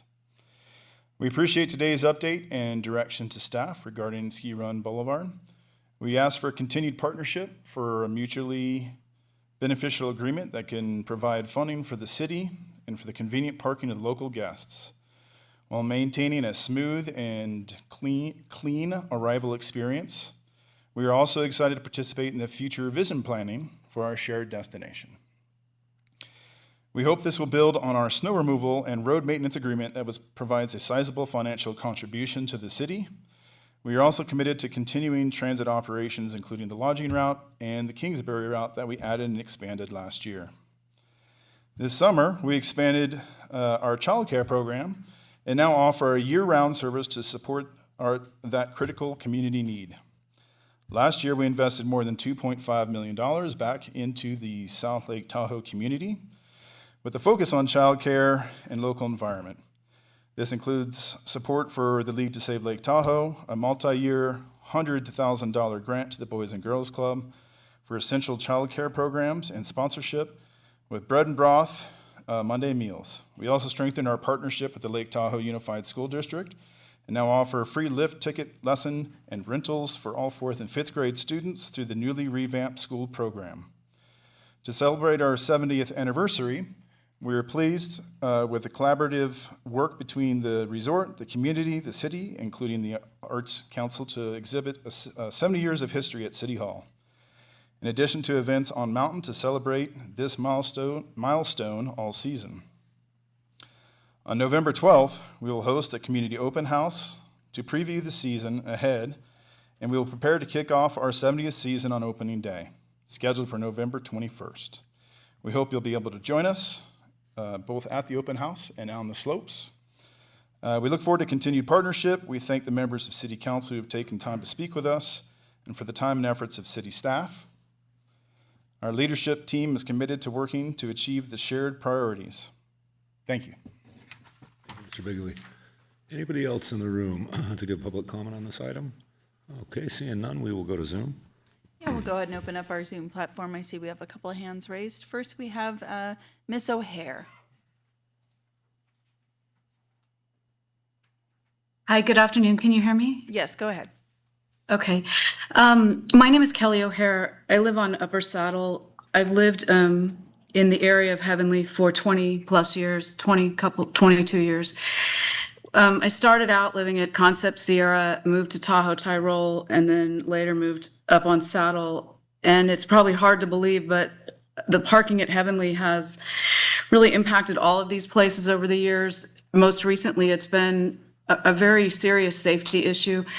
And I hope you'll just keep that in mind when making some decisions. There are days that Keller Road is impassable, that you can't get down Saddle Road. They're narrowed down to one lane because of all the illegal parking. Over the years, there's been mixed enforcement. There have been years where there's been no enforcement.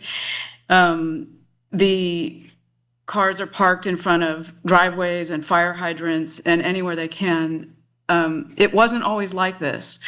You can go back 20 years ago and there weren't this many cars. There weren't this many people. We find people looking for bathrooms, coming to our house, looking for a bathroom. And really, I think this is a Heavenly problem. This has evolved over time, and I think Heavenly needs to take responsibility for it and address the parking issue. And if that's building a parking lot, they need to do that. But when the council makes some decisions today, I will just hope you'll keep that in mind. Those streets are impassable by a fire truck or, sometimes even by a car. And so I think the no parking signs with enforcement at least address that issue and make that a more safe place for the community in general. Thank you.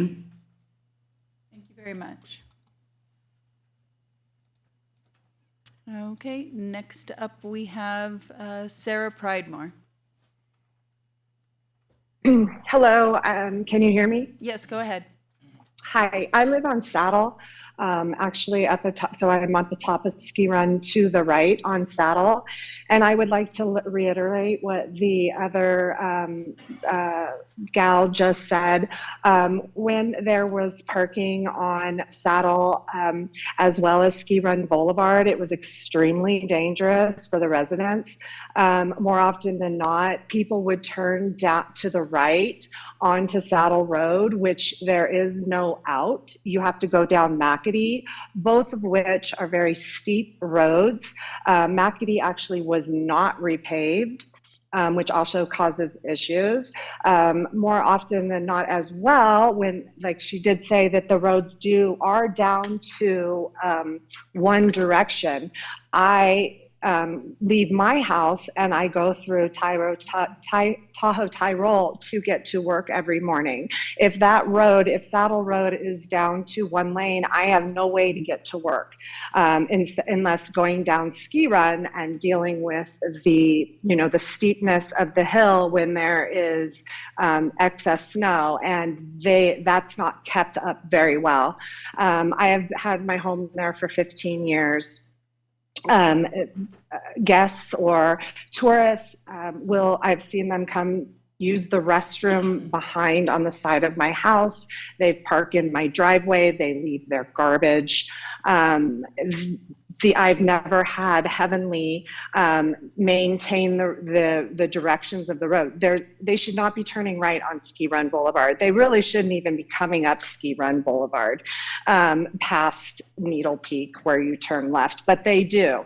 The police officers do their best, but being able to move around freely in my community over the last year has been an absolute blessing. And that has not how it is when there is parking on Ski Run and Saddle. So it is definitely a safety hazard as well as a convenience for all of us taxpayers. Thank you so much. Thank you. Okay, next up we have Melissa Soderston. Yes, thank you. Melissa Soderston, South Lake Tahoe. I would just like to say that it's very disappointing that Vail Corporation, and I will specifically name them and not blame the employees at Heavenly Resort, is not willing to engage in good faith conversations with our community. They are an incredible burden on our taxpayers, and I agree with everyone. There is no room on those roads for people to park. Traditionally, our cars were much smaller than they are now, and they take up way too much room to be parking on those side streets. Vail needs to put their money where their mouth is and either build a parking garage and provide public transportation for our community. They do it everywhere else where they operate, and they seem unwilling to do so here. Another thing that would really help with the good faith would be to provide ski passes, season passes for our youth. My children benefit from the ski program that they have, but it's only 3 days. And what it really does is get our children very excited about a sport that they will likely never be able to afford to participate in. Sierra at Tahoe gives free season passes for those kids that get good grades. I really encourage Heavenly to do the same since the kids are here in this community. Do the good things. Participate in good faith conversations. We appreciate the employees. You guys are not getting paid a good wage by Vail Corporation. You're not being paid a living wage. They really need to step up their game. Thanks. Thank you very much. There are no additional public comments, Mayor. Great, thank you. All right, we will go ahead and bring this back to council. And first up, I've got Mr. Robbins.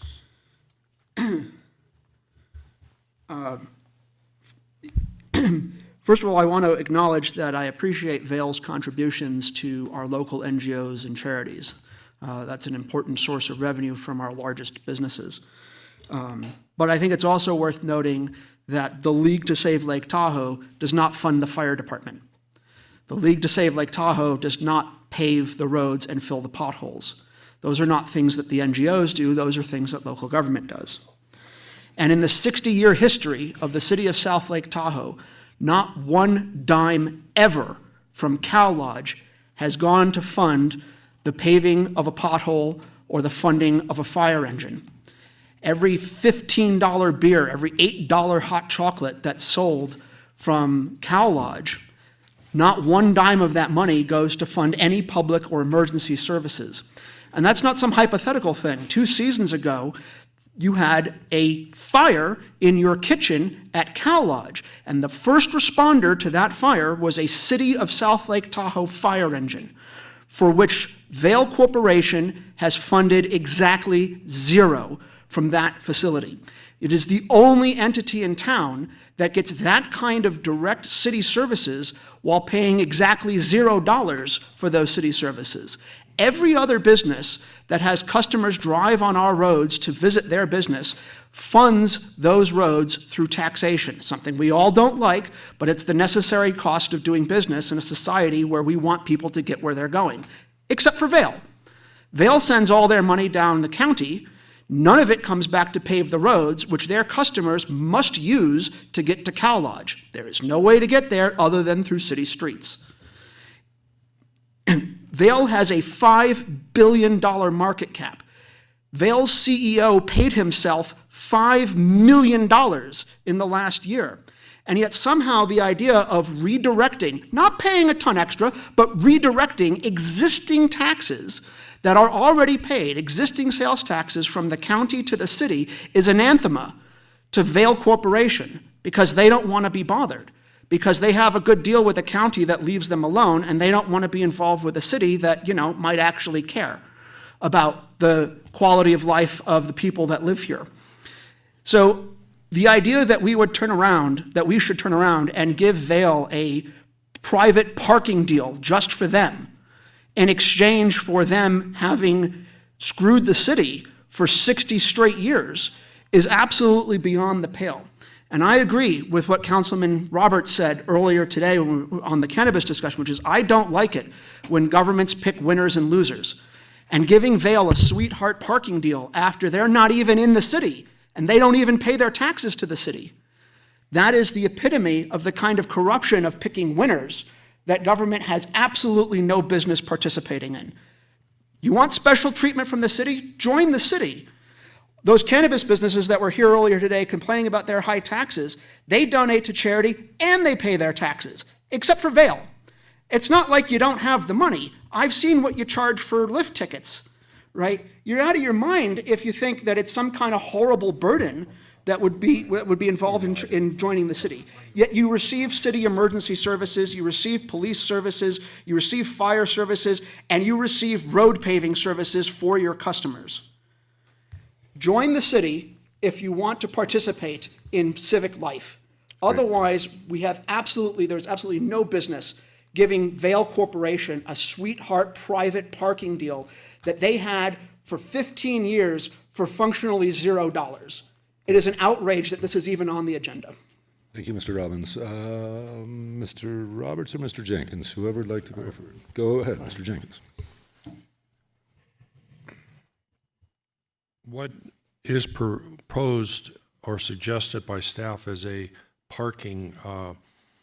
safe parking area that has been identified as a possible area where people can park? I heard Ms. O'Hare clearly talk about enforcement. And I too have seen over years issues with blocked driveways and so on. Are we comfortable with, can the police department, for the area that's been identified as a possible parking area, can the police department handle enforcement of the parking rules? Are we in a position to do that? I'm not saying that you're not personally, but is this something is enforcement possible? Enforcement is happening. Okay. And so I think that addresses Ms. O'Hare's concerns. And of course, the proof's always in the pudding. And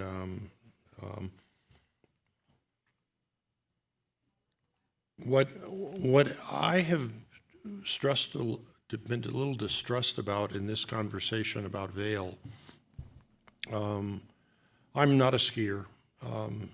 The sport does not need me, but the hospital does probably for revenue. But I don't choose to do that. That's my job. Yeah, that's your job, Scott. What is deficient in the reports that we get on this is that the economics of the current facility outside the city, what it does economically, and I don't know how to make decisions without economic data. What is the impact on employment? What is the impact on businesses, on nights stayed by having Vail? And if Vail wasn't there, if Heavenly wasn't there, what would what would be the detriment to our community economy? And that's the kind of information that I think is useful when we start talking about when we start talking about this issue. And I too would like to see eventually Heavenly come into the city limits. I think we have to have a good relationship in order to achieve, because they have the veto. There was a comment made about the services that we provide. As I recall, a conversation that was held previously, that we have automatic aid agreements with our neighboring fire district. They respond to our fires, we respond to theirs if it's who's ever the closest. We have an excellent fire department. We have an excellent fire department, and we have an excellent mutual aid or automatic aid system in place, if I'm correct, and the chief can correct me if I'm not. So there's benefits both ways. I don't see maybe there's more that Vail can do, and of course I could probably make up a list of things that I'd like to see you do.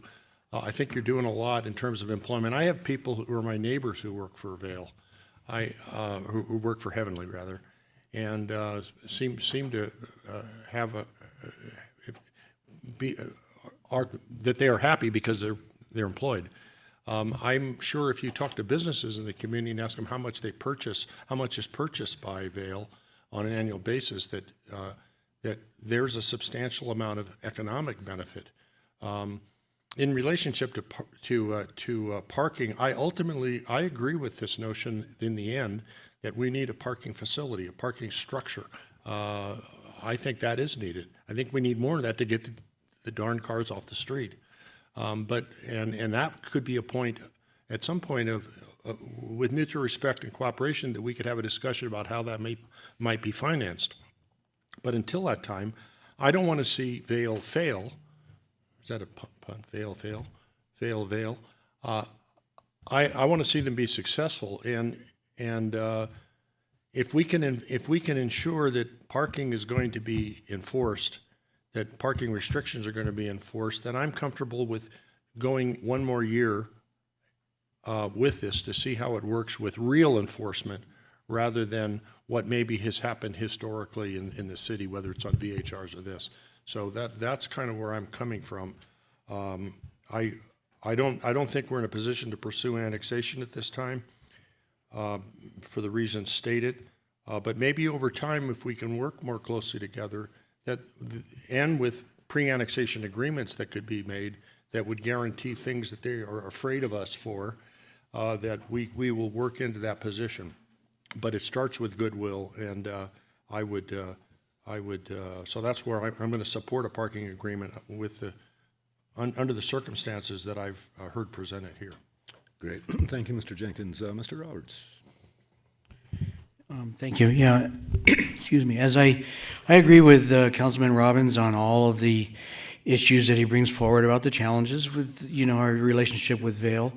He's already been very emotional and about it, so I don't need to go there. I do believe that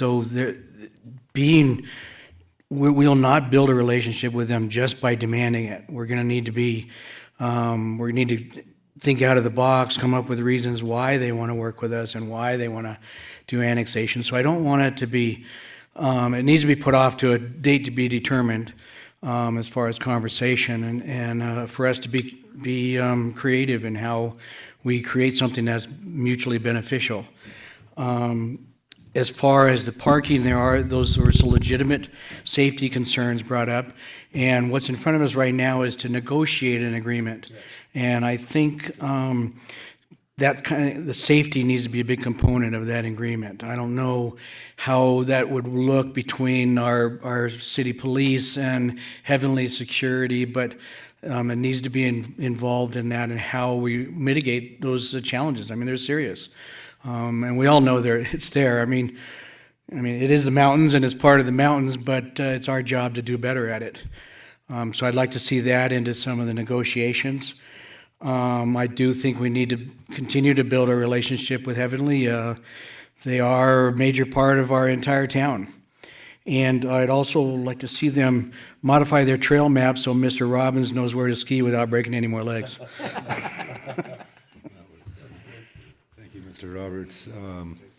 So for me, yeah, this has been somewhat of a long road in trying to, beginning with what we started with annexation. Mr. Fortune was running Heavenly at the time, and it did just start around the base lodge. And as discussions kind of went forward, I think Mr. Jenkins has just brought a pre-annexation agreement, which I think definitely the next time we go through this is a critical piece of that. As the conversation went on, we explored that, oh wow, the actual Forest Service part of Heavenly is in the county. And that started to open up more of the conversation. And as the facts sit, Heavenly really holds the cards here on whether or not they want to be annexed or not, because we're talking about one owner of the annexation. And so I don't want to get too far into the weeds of that, but for the public's efficacy, this isn't like something that we on the council side get to decide. It truly exists with Heavenly on whether or not they want to join the city or stay in the county. It's gotten to an impasse that has essentially it's been very clear from Vail and from Heavenly that they want to continue to exist in the county. Again, last year, we, and even I believe the year before, were making decisions to essentially say, if you don't exist in the city, you're no longer going to be able to park on our roads, and we may even go further than that, thinking that maybe that would get them to come along with us. But the reality is they developed transit systems. They put paid parking and carpooling if you want to come free. And really what they found out is that the impacts of not having parking really didn't impact them a whole lot. They actually were really able to mitigate that pretty well, besides on major holidays. And what I found was the real people impacted by us taking away the parking were locals that wanted to go for free, to go skiing for 2 hours and just go to the lift. And now you can't go unless you have a reservation or you got to pay. To me, that's why I'm back around, okay, knowing that, yes, we need to get to the base lodge being annexed, but we're not there right now. We have a lot of work to get back to that point. There's also a ton of work with the county that has nothing to do with Vail through the annexation project that we never even got to. And so we don't know where the county is at on whether they're going to go into good faith negotiations to allow Heavenly to move into the city. That's a whole nother part of annexation we never even got to. So I want the public to know this is a very, it's something that I obviously very much believe that the main lodge absolutely should be in the city. We've talked about it over and over. But for me, I want to do what's right for our visitor experience, what's right for the locals that I've constantly heard from, that we've taken away their place to park, for them to get to the lift, to go take a 2-hour morning ski run. And so to me, that's what our public streets should be available for. And I completely agree with Mr. Roberts on the safety issue. I think we need to talk about some of the proposed maps. And I would ask a question to the city attorney, and she may not know this, but are we able to create, and I'm not suggesting we do this year because I know it would take some time to develop, but could we have an area that is residential parking only that could be open to all residents of the city? So any resident could get one of these stickers, and if these streets were residential parking only, it could apply to not people that just live in that neighborhood, but any resident in the city? Short answer is no. We're constrained by the vehicle code on parking regulations, and we can do resident parking, but it has to be people who live within that area, not the whole city. Okay, thank you. Yeah, I mean, if we could, to me, it would be great, but since we can't, let's not even go there. The idea of this to be, open for our locals is where I'm coming from, but let's look real quickly at the proposed map. And I think that when we look at, where did that go? Here we go. On Saddle Road, a question I would have, knowing that we've got houses on the proposed part of Saddle Road where they'd like parking, and also knowing that that will also send people potentially to the top of Ski Run Boulevard to then go down, which can be incredibly dangerous in snow. Why can we not move that proposed parking just below the Heavenly parking area across from the Himmel House restaurant?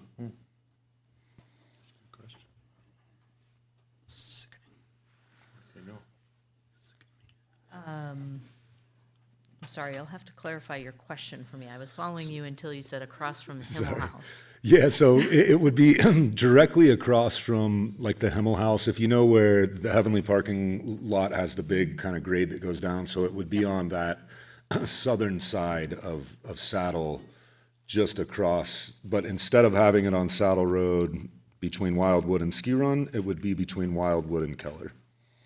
I see. And it would be on the south side.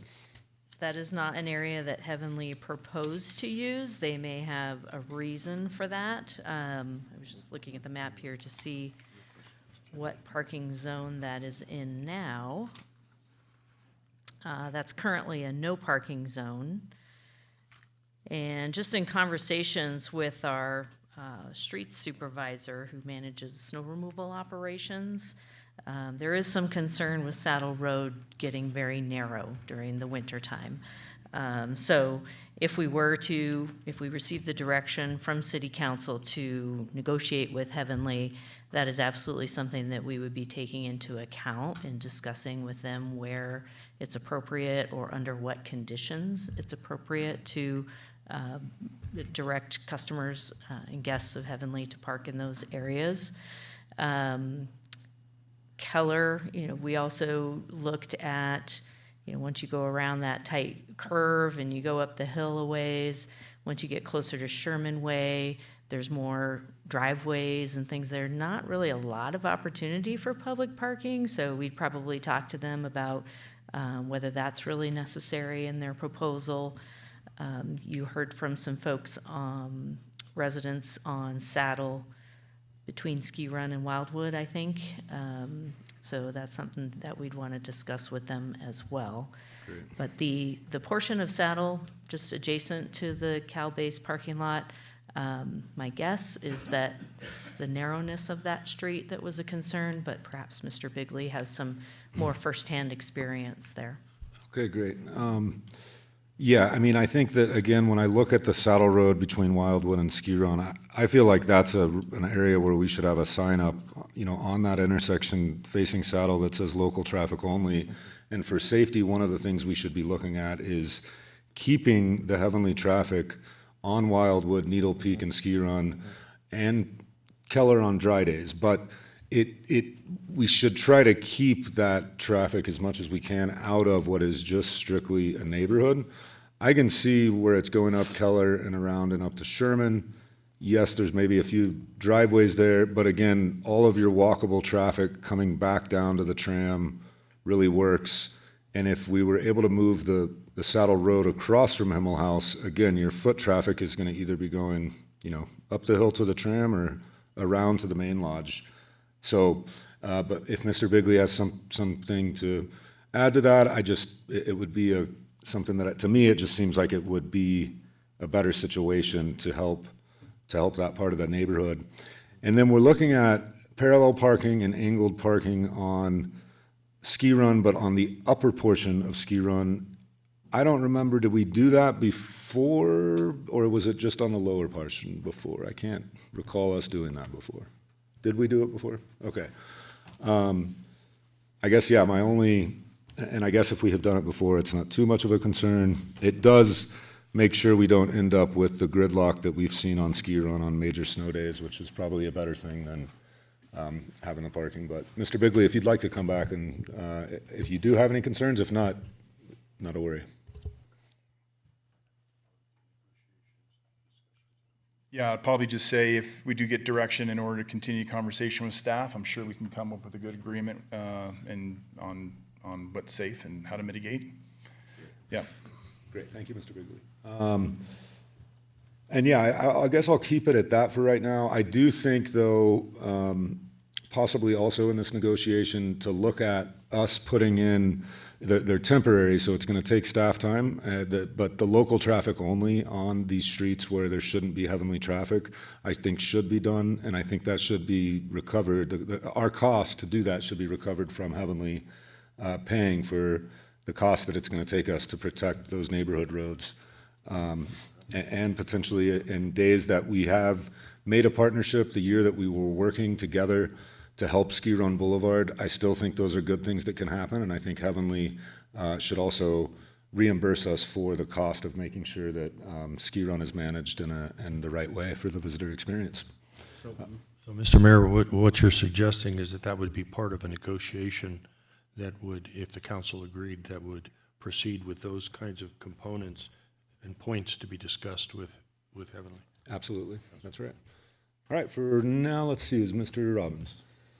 David, I am particularly disappointed in what I'm hearing from you so far. I have lost track. I have lost track of the number of times I've heard you say, companies here need to do their fair share. Other governments need to do their fair share. Other entities in our community need to do their fair share. Vail needs to do their fair share. Well, here they are, not doing their fair share, refusing to do their fair share when given the opportunity to do their fair share. And in exchange for that, we're going to give them everything they want, in exchange for them not doing their fair share. And then Councilmember Roberts, I don't understand. We don't like picking winners and losers, but we're going to pick Vail as a winner. We're concerned. We don't want Vail to fail. It's a $5 billion market cap. Their CEO raked in $5 million this year alone. Vail's not going anywhere. The mountain is nailed down. The mountain is not going to pick up and walk off. The best thing that could possibly happen to this community after the way Vail has treated this city would be for Vail to sell Heavenly Resort to literally any other ski operator. Alterra, take your pick, right? Vail can't pick up Heavenly Mountain and walk off with it in their pocket. That's not a thing. So the idea that if, Vail leaves, it's as if we would be out of a ski resort is nonsense. They're not, and on top of that, at, $230 a lift ticket that they charge for a day of walk-up ticket, some obscene price, right? You think they're not raking it in hand over fist, the way that the amount of money that they charge? So what are we doing here? We are tripping over ourselves to give Vail everything they're asking for in exchange for them doing nothing, for them to spit in our face, and then we turn around and say, thank you, sir, may I have another? It's an absolute obscenity, Okay. right? Well, so thank you, Mr. Robbins. Mr. Roberts. As a rebuttal to that, as an executive chef 30, 40 years ago, we used to yell and scream at people. We used to humiliate people. We used to badger them, and that was effective. That got people to work harder and work better. Over the years, things changed, and it's not effective anymore. You can't yell at people. You can't belittle them. You need to convince them and train them. I just feel that trying to belittle Vail and trying to yell and scream at them is not working for us. We need to take a step back and think of a way of convincing them that we have the right path for them that'll work for both of us. And that's my only thing. I don't disagree with your arguments. I just don't think the method is being successful. Thank you, Mr. Jenkins. I just want to thanks for your lecture, Mr. Robbins. You're entitled to your opinion. I don't share it, but I think if we're going to move toward a collaborative relationship, that, as Mr. Roberts said, that I think we need to have a mutual, respectful conversation on points and things that we need, and we have to understand the value that they already bring to us, and that is consistent with we don't charge Edgewood for using our you say state highway, but are using our roads. There's other areas in the basin that we don't. We just have to engage in a way that's respectful, earnest, sincere, and I think we have staff and we have an interested. I think they're interested, but let's give it a little more time. And if things don't work out, we can always change our opinion. But the reasoned approach, I think, is the one that I'm hoping that this council will take. Yes, thank you, Mr. Hold on, I'll go and then you can finish up. Yes, I also agree. I do think that, again, this is really about also providing what is best for the visitor experience, the locals' access. And for the record, Vail is offering $50,000 to just use this parking for people to come to the resort, for free. And again, it's our locals that want the access for free parking at Heavenly, at the main lodge. That is where all of our locals access Heavenly. And so to me, it's not about giving Vail something. It's about doing what's right for the community, doing what's right for the visitor experience. And if we can get more cost recovery to have our PD and community service people help with the management of Ski Run through the days when we need it to be, we need it to be managed, and that's another win that we currently don't get. So again, these things for me aren't about giving Heavenly anything. It's about doing what's right for visitor experience and for us to be able to do what's good for the community. So I am looking for a motion, unless Mr. Robbins, if you want to have. Your concern about we need to not yell and have a collaborative approach, you weren't here 2 years ago, and maybe you weren't aware that 2 years ago, this is exactly what came up when we had this initial conversation about annexation and the parking agreement, and I was there, and the five of us then, before you came on council, said we are going to extend the parking agreement at the $15,000 a year nothing cost to Heavenly as a goodwill gesture to enter into good faith negotiations on annexation. And we kept the parking deal in place for exactly the reason you discussed, because we thought if we held their hand and was made nice with them and kissed the ring and were cordial and invited them to the party, that they would come around and see the value of joining the city and the equity of joining the city and having their tax dollars be shifted from the county, which doesn't provide them services, to the city, which does.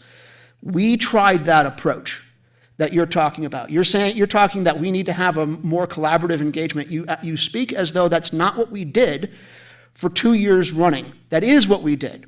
And when it didn't work, that's when we terminated the parking agreement, because it didn't work.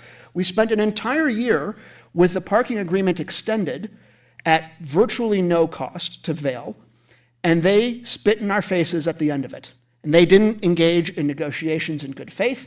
They stonewalled us at every turn. They wouldn't even tell us where sales taxes for on-mountain revenue is accounted for. Does it go to the county? Does it come out of Cal Lodge? They wouldn't even tell us basic things like this, right?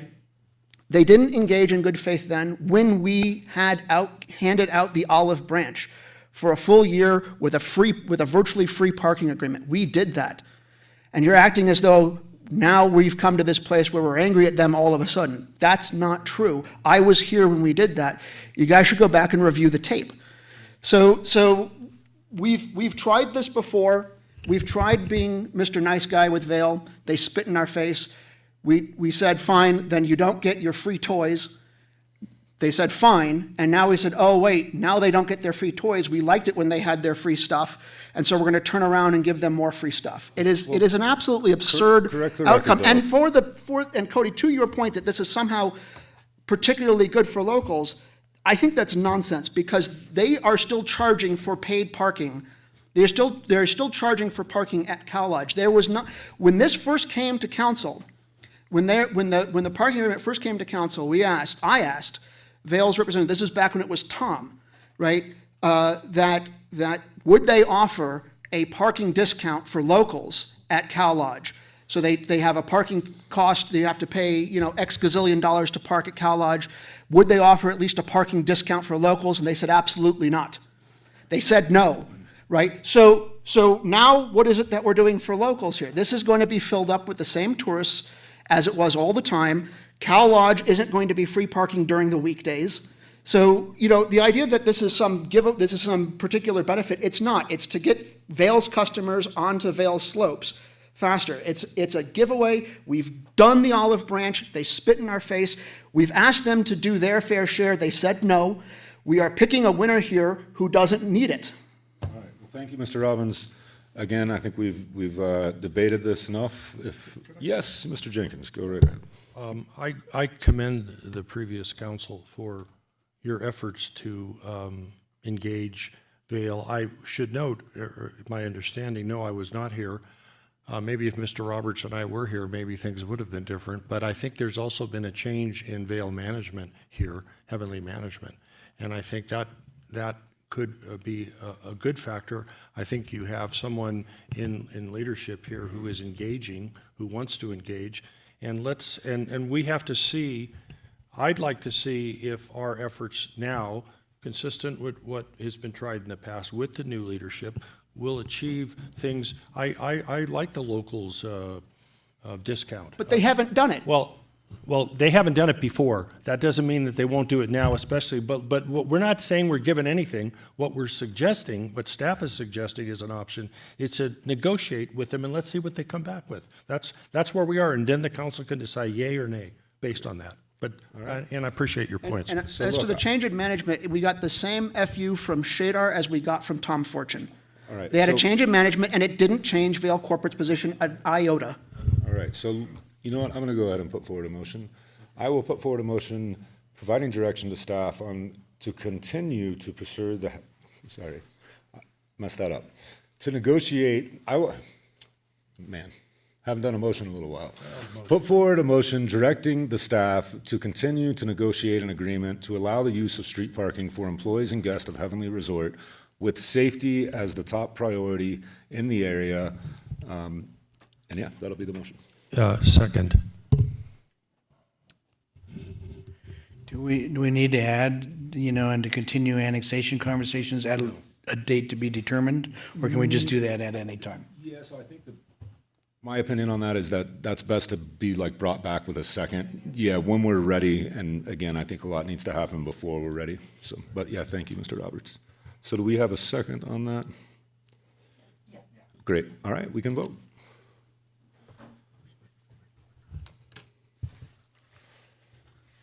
That motion carries. This is corporate welfare. Great, so with that, I think we will take a small break till maybe just 5 minutes. I just need to, or do you guys want 10? 10? Okay, we will come back at 3:15.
Great. We are going to go ahead and call this item back to order.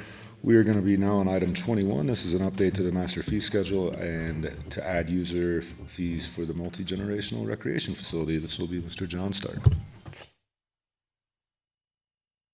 And City Council members, I'm John Stark, Director of Parks and Recreation. Today we're providing you with a presentation on proposed user fees to consider for adoption for the new multi-generational recreation and aquatic center. The city's finance department periodically performs a comprehensive citywide review and evaluation of user fees and charges to ensure the city is accurately accounting for total cost to provide fee-related services. The last user fee study was performed and approved by City Council in 2015. The finance department determined it was necessary to update the study and engage the services of a qualified professional firm experienced in cost recovery and economic analysis to conduct a new comprehensive study. The primary objective was to prepare a citywide cost-based user fee study that calculates the full cost of providing specific city services and provides recommended fees for each applicable service while also ensuring compliance with relevant regulations. On April 22nd, 2025, City Council approved a resolution for Government Consulting Partners, GCP, to work with the city for a comprehensive review and evaluation of citywide user fees. I'd like to introduce to you Cindy Sconce. Cindy's the director with GCP who worked closely with Parks and Recreation staff to provide the proposed fee structure for the new rec center. With that, Cindy has a presentation that she'll now deliver for you all about this process. Thank you, John. We have a brief presentation here. And we're done.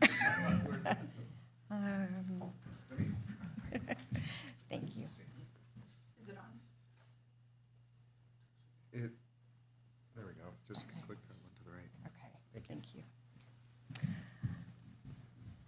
So as John mentioned, in January of this year, there was an RFP that went out looking for an experienced firm to conduct your user fee study. In this RFP, it was emphasized that the priority was to look at a new fee structure for the new recreation and aquatic center. The city is currently constructing the new recreation and aquatic center that should be completed in early 2026, and that will replace the current recreation and swim complex. Now, with any type of user fee study, there are two primary laws that we have to keep in mind, Proposition 218 and Proposition 26. Proposition 218 was passed back in 1996, and that ensures user fees are fair, transparent, and directly connected to the actual cost of the services being provided.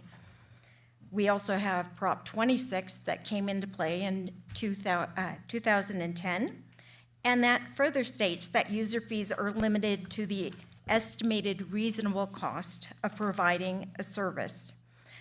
Now, it should be noted that in Proposition 26, there is an exception, and that has to do with facility rentals, equipment rentals, which can be set at whatever the market will actually bear. Our approach to this fee study for recreation was in two different levels. One was at a program level where we looked at the annual cost compared to the annual revenues of that particular program. As an example of some of those programs, we rolled up all the swim lessons into one category, adult leagues into one category, et cetera. And then we looked at what does it actually cost to put on all of those services compared to the revenue that you were receiving. In level 2, we drilled down a little bit further and we looked at the individual fees and compared them to other jurisdictions. We also looked at jurisdictions that had very similar amenities or similar services. So in level 1, we included not only direct labor cost, direct services and supply costs, indirect labor, indirect services and supplies, as well as we looked at what that cost would be with the citywide cost allocation to recreation and without, what that did to the fees. Here's an example. We compared swim lessons, your current revenue of almost $12,000, to the annual cost of $388,000. So currently, it is only recovering about 3% of what it's actually costing. We looked at, the city had conducted a business plan, so we looked at what those revenue goals were in that business plan. And since the recreation center is only going to be open partial year in 2026, we looked at both a 6-month revenue goal as well as an annual revenue goal thereafter. So you can see that there is quite a big difference there with the cost. So as we drilled down into that, we looked at, as I mentioned, comparing other agencies. We chose 8 other agencies to compare those services against. And when we looked at those 8 agencies, we looked at, as I mentioned, the amenities that were being offered, how long, for instance, the swim lessons were they 30 minutes, 45 minutes, et cetera, so that we could get a true comparison of those services. You can see the 8 that we chose, although not all of these 8 actually provided all of the services. So we did expand our comparison survey to other agencies as well, so that we could, received a good sampling of comparative costs. Here's an example of one of the comparisons with our adult residential passes. And you can see that we have the 8 agencies there, but you can also see that there's a variety of different passes that are offered, whether it's daily, monthly, quarterly, annual, family, punch card. So with this information, we were able to look at what the costs were, and if somebody was on a monthly and didn't offer an annual, we then just multiplied it by 12 to see what they would end up having to pay. Here's a sample of what we looked at as far as the amenities for each of those agencies, whether or not they were comparable to the new rec center that was going to be opened. So with that, we also have to keep in mind that there are key considerations when setting up any type of recreation fee. One of the key is price elasticity of demand. We wanted to make sure that if we do raise costs, that we were not jeopardizing participation by raising it too much. We also looked at, we didn't want any economic barriers to any of the services. We wanted to make sure that we had services available to low-income groups, and that by setting those fees too high, we weren't alienating a certain group of the population. We also looked at competition, especially when it comes to facility rentals, because you not only have competition from other local jurisdictions, but you also have private entities that offer facility rentals as well. And whether or not it was considered more of a community benefit, such as senior programs or youth programs, versus more of a private benefit that might be something like adult sports. And then, is it public versus private? And I have a good chart with public versus private. So when we think of things that are really a community benefit, that are purely public, we think of things like a police patrol. That's funded by tax dollars. It's a benefit to the entire community. Then we start looking at things such as I mentioned, youth sports, senior programs that are often subsidized by tax dollars, so that we encourage youth to stay off the street, that they have somewhere to go. And so usually those fees are set a little bit lower than what it actually costs. Adult sports, it kind of flip-flops. Often it's something like basketball or pickleball, so those fees are usually set a little bit higher than, say, youth sports or senior programs. And then if you think of something that's purely a private benefit, you often think of things such as a building permit. Somebody's actively choosing to add on to their home or build a new home. So those fees are typically set at 100% cost recovery. So we looked at all of those elements during this fee study. And I think we're going to turn it back over to John, and I'm here for any questions you may have. Thank you. Thank you. Thanks, Cindy. Yeah, I have questions when you're ready. Well, let's let John finish, if you guys don't mind, and then we'll go for questions across the whole question. Okay. Thank you. As you all know, the new rec center is planned for opening in spring of 2026. Adopting these fees now will allow Park and Rec staff to begin making reservations for rentals and begin selling past products and registrations for different programs.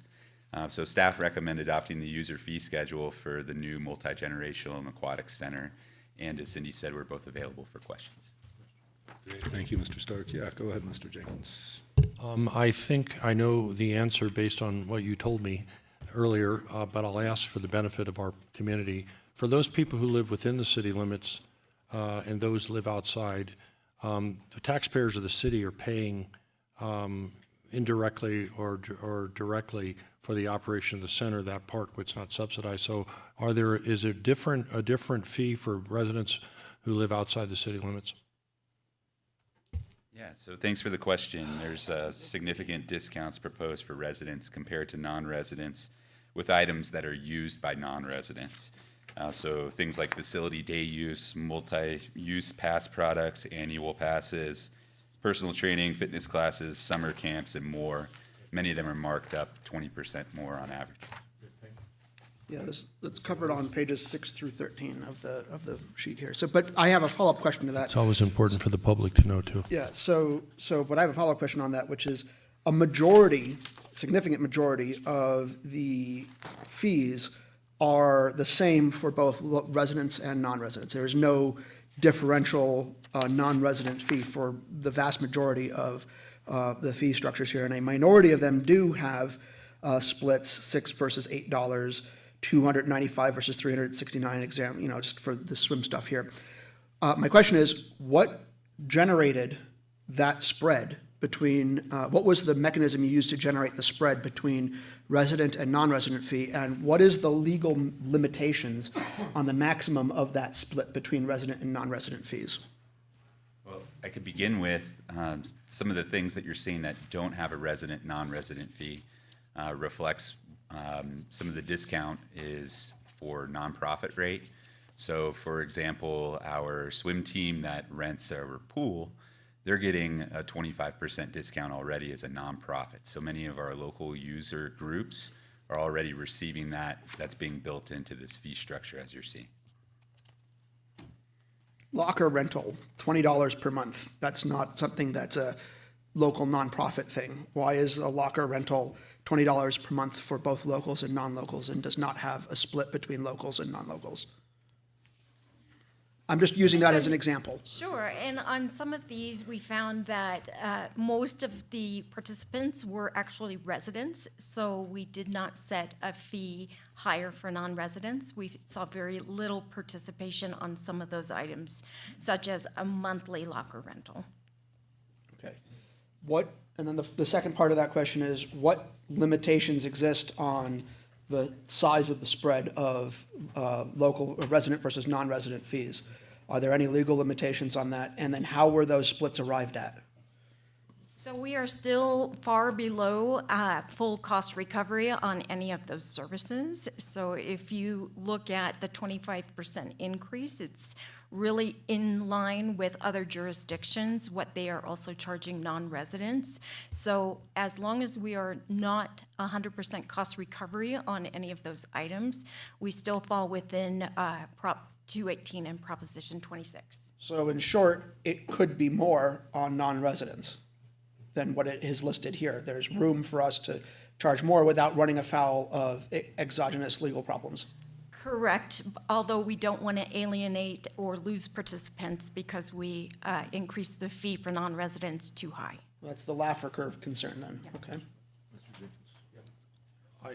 Correct me, city attorney or other. My understanding is that since taxpayers of the city are in effect subsidizing the operation, that we have the ability, if the council wished to charge up to the equal amount of what outside users would pay if they were in the city, not above that amount, we surcharge it, but to the same amount that taxpayers who are subsidizing. Is that correct? Correct. And we landed on, I believe, the 25% increase because it was the average. When we did our comparison survey, we did see that there were a few jurisdictions that charged up to 40% more on non-residents for tournaments, for example, but majority of them landed between 20 and 25% increase. I wanted to add to that a little bit, because we do have an agreement with El Dorado County where we agreed that county residents would pay the same as city residents, so the resident fee would cover El Dorado County residents as well. The entirety of El Dorado County? Yes. Well, that was a shit deal. No, it really wasn't actually, because El Dorado County actually owns the 56 acres, and we were able to make a deal to transfer property at the time we did this, and so it was part of that Yet deal. local taxpayer dollars are what paid for the new rec center. Well, El Dorado County are the Not El Dorado residents of County. El Dorado County, of which the city is part of El Dorado County. And El Dorado County owns the 56 acres where we did a land swap, and this was part of the negotiation to actually make this whole thing work. And I think providing these services at a discounted rate to who are residents of the county is completely appropriate. I'm frankly somewhat indifferent to whether or not people in Myers get a locals discount or not. It's fine. My bigger concern is that, the rec center at this point is functionally so large, it's really partially a tourist engagement activity. That's why the pool has a lazy river in it and whatnot, so that tourists that come here can also do that during the off-season. So Or it's also people that have infants that want to be able to use the facility for the children that they're raising. yeah, and I that think are locals local should pay residents. less and tourists should pay more. All right, so And my question was, we do have room, there is ceiling to allow us to do that more than what's in the current proposed fee schedule. Okay, well, let's bring it back for discussion. Thank you both for a great presentation. And we'll go to public comment unless you would like another question or? Okay, let's go ahead and open this up to public comment. Anybody in the room that would like to? Yes, Larry.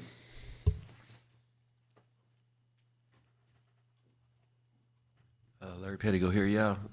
Besides skiing, my second favorite activity is swimming, of course. And I like the rec center, love the rec center. I've got the 20-day pass, usually, the senior discount.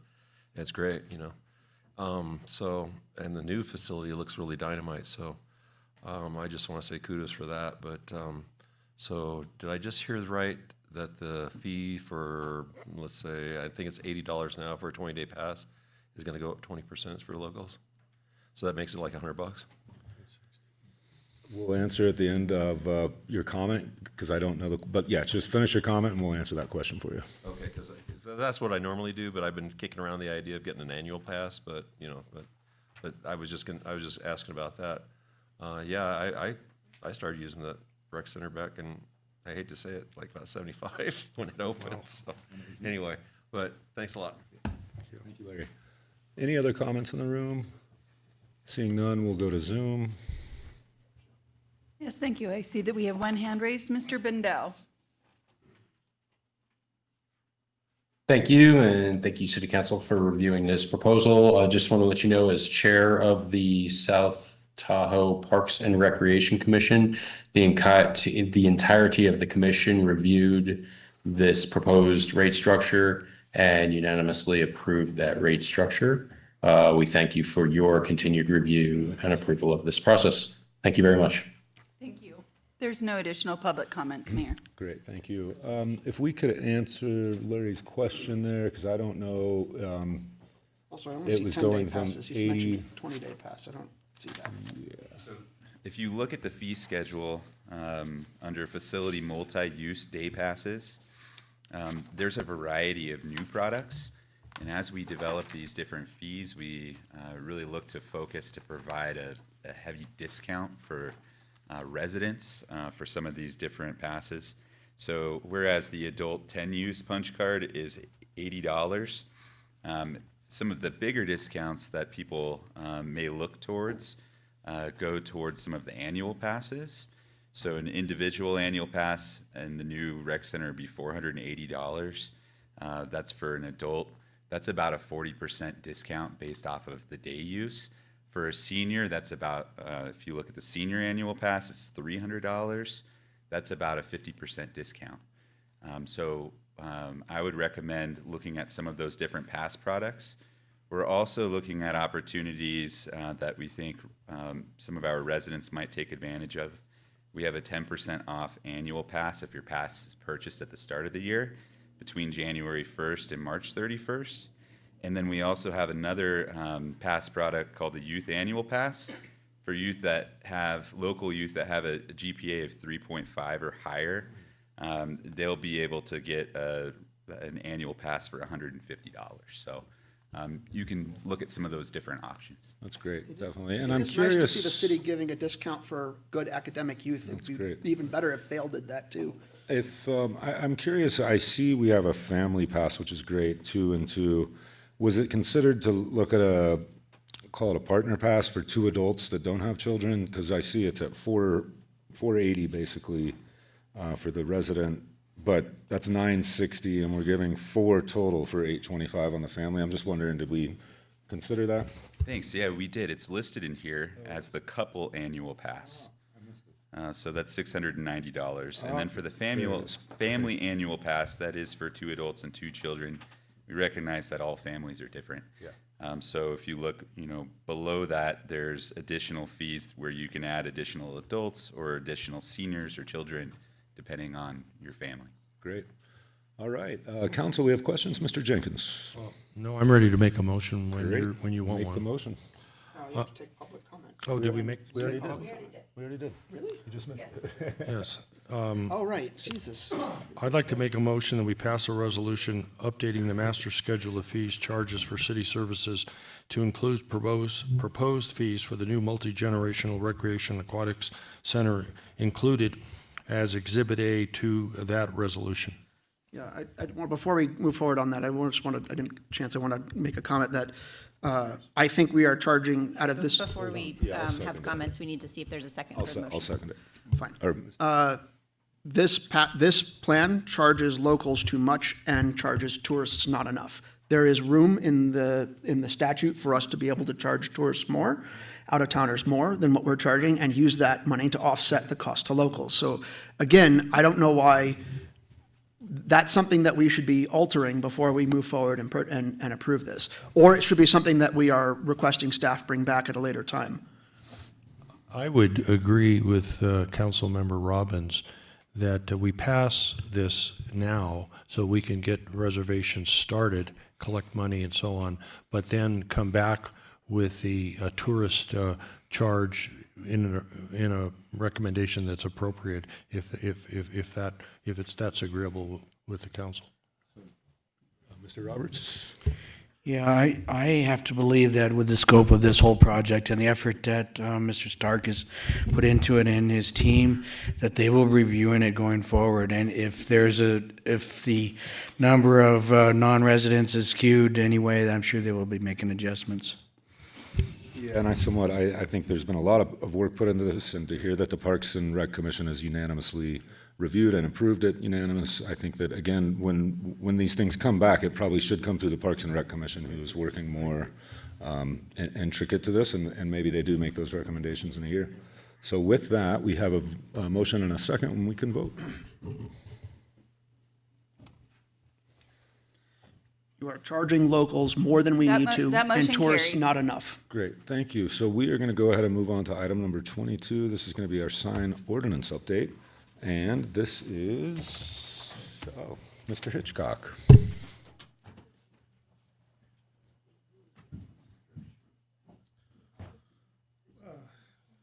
Good afternoon, Mayor Bass and members of City Council. For the record, John Hitchcock, Planning Manager. The agenda item before you is a discussion topic on the city sign ordinance. As you may recall, this agenda item was at the request of Mayor Bass and seconded by Councilmember Jenkins. I have a brief presentation on kind of history of the sign ordinance, and then I'll turn it over to Ms. Stroud, who will also talk about the most recent amendments from, I believe, 2020. Pursuant to the TRPA code, TRPA allows the city to adopt superior or equal sign ordinances. In the early 1990s, the city conducted various public workshops with interested stakeholders and also members of the communities to draft a substitute sign ordinance for the city that was subsequently adopted by the city council in 2025. At that time, that substitute sign ordinance applied citywide and was designed to create more flexibility than TRPA's sign ordinance, which can be very restrictive. The exception to the citywide ordinance was the sign ordinance that was developed specifically for the State Line Ski Run Community Plan, which is now the Tourist Core. In that community plan, we actually adopted a separate master sign program that specifically applied to the community plan, and the intent was to create design standards that standardized signage within the casino core that related to material, sizing, and numbers. And the intent there was to have the signs all look similar, particularly in our tourist core. The ordinance has been in effect for a number of years now. We have amended it a couple times, not the main content, but to create more flexibility in the sign ordinance itself. In 2011, City Council amended the ordinance to allow temporary signs, sandwich boards, and banner signs during holiday weekend periods. The ordinance was amended to allow temporary signs to be located outside the street right-of-way, outside parking spots, ADA accessible paths or clear zones. The signs were not allowed to impede pedestrian or bicycle traffic. The signs were required to be professionally designed and manufactured. There was also provision that allowed banners, community benefiting banners, to be located in a designated community plan area. In this case, it was the Bijou Tahoe, right next to the senior center. There's a place there. There's a couple poles where you can put up community benefit signs. Afterwards, in 2012, there was a lot of confusion on how the city was defining what a weekend was. So the council amended the sign ordinance again to define a weekend as beginning on Saturday at 8 a.m. and ending on Sunday at 5 p.m., the time period when you can put out the portable signs. The ordinance was also further amended to limit sandwich boards to one per parcel. Subsequently, the ordinance was amended again in 2016 to expand the time frame to include Friday. And so that the time period then started Friday at 8 a.m. and ended on Sunday at 5 a.m. for any weekend, including holiday weekends.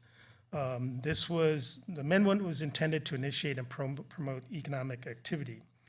Enforcement of temporary and portable signs remains a challenge for our Community Services Division. Often signage is displayed outside the permitted timeframes, Mondays through Thursdays, and on occasions there'll be multiple signs on properties that are multi-business complexes. So you have businesses competing with different various portable signs. Enforcement of banner signs has also been difficult. Staff has noticed recently the proliferation of flag signs, which could be defined as banners or pennant signs. However, the city code specifically prohibits pennant signs and also prohibits signs that move or flutter. So thus, the flag signs that you currently see throughout the city technically currently violate the current ordinance as currently adopted by the city council. And with that, I'll turn it over to Ms. Stroud to discuss the amendments that were adopted in 2020. Thank you. Great, thank you, Mr. Hitchcock. Heather Stroud, City Attorney. So the latest sign code update was in 2020, and I handled that one as it really had to do with compliance with a recent, at that time, Supreme Court case, Reed versus Town of Gilbert, that had to do with the distinction between content-based signage and non-content-based signage, and determined that anything that was content-based was subject to strict scrutiny. And so us and many other cities and counties had to kind of scrub our sign ordinances to take out any content-based restrictions as newly defined by the Supreme Court. So that was most of the changes that were made. We did not make any changes to the temporary sign regulations at that time, as they were already content neutral. I will point out that the entire sign code is attached to this item, so council can direct us for any changes that you'd want to make, which would need to be brought to the Planning Commission and then back to council as an ordinance for adoption. And also, we're available for any questions, and Chief Robertson will make himself available if there's questions about the recent enforcement efforts. Okay. Thank you. Ms. Stroud.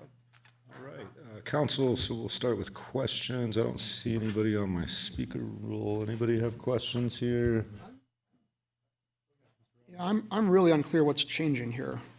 Well, we've got to make the direction to see what we want to change. Because there's not a specific proposed change here. No, this was an item added to the agenda by City Council with no specific request, so it's up to council to direct us what you would like changed. if Okay, anything. I was looking for a specific change that's being proposed here, and I just see the existing stuff. That's why. I can Makes definitely, speak to, I think we've sometimes have a reputation around not being business friendly, and I think this ordinance is, it somewhat has led to some of those conclusions from business owners based on the fact that we have one area of town where we're allowing sandwich boards certain parts of. Is this a question of or the year. discussion? It's discussion. Actually, we haven't gone to public comment, excuse me, thank you. Thank You're you always for the giving me clarity. crap about that. I know, it's getting late. Questions, I guess, from me for this topic is, are we currently enforcing that? I guess this is for Mr. Roberson, in the tourist core, separate from the rest of the businesses in town? I must have missed the first part before the semicolon. Go again, please. Yeah, so we are allowed to have, our businesses that are in the tourist core are allowed to put out sandwich board signs. And then outside of the tourist core, they're not. And so is that something that we're finding a lot? And have we been going to those businesses outside the tourist core, telling them that they cannot have signs? Yes, let me go through the multiple parts there. One second, though, because the temporary signs, including sandwich boards, are allowed citywide during the weekend hours that Mr. Hitchcock went through. So there's not a difference between the tourist core and the rest of the city there. Okay, then maybe I had it wrong. I thought that we did have a difference.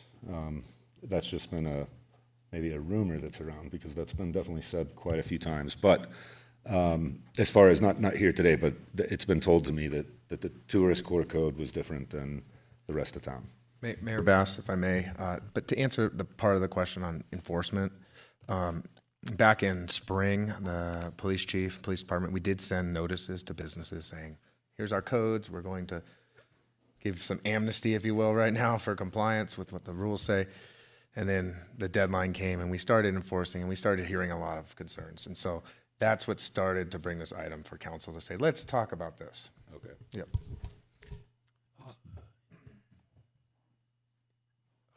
I think actually when we're ready for the discussion, I'm ready to talk about this, because I too have heard complaints at the gym and on the phone and in email and in text messages about, and it's not a criticism of the police department or code enforcement, because they're just doing what's in the code. It's about what is in the ordinance itself that I think poses the challenge. Great, thanks, Mr. Jenkins. Any other questions from council? If not, we'll go ahead and open up public comment on this item. Mr. Loberg.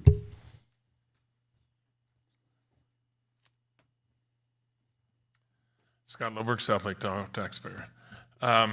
It's not a proliferation of these sandwich boards that are an issue. What it is an issue is the proliferation and littering of all these scooters all up and down the damn street.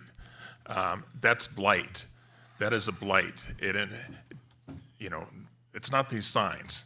The signs that went away in the 60s and 70s, that was blight. What you really ought to be addressing is the fences around construction should be screened. Thank you. Thank you, Mr. Loberg. Anybody else? Yes, Mr. Mosier.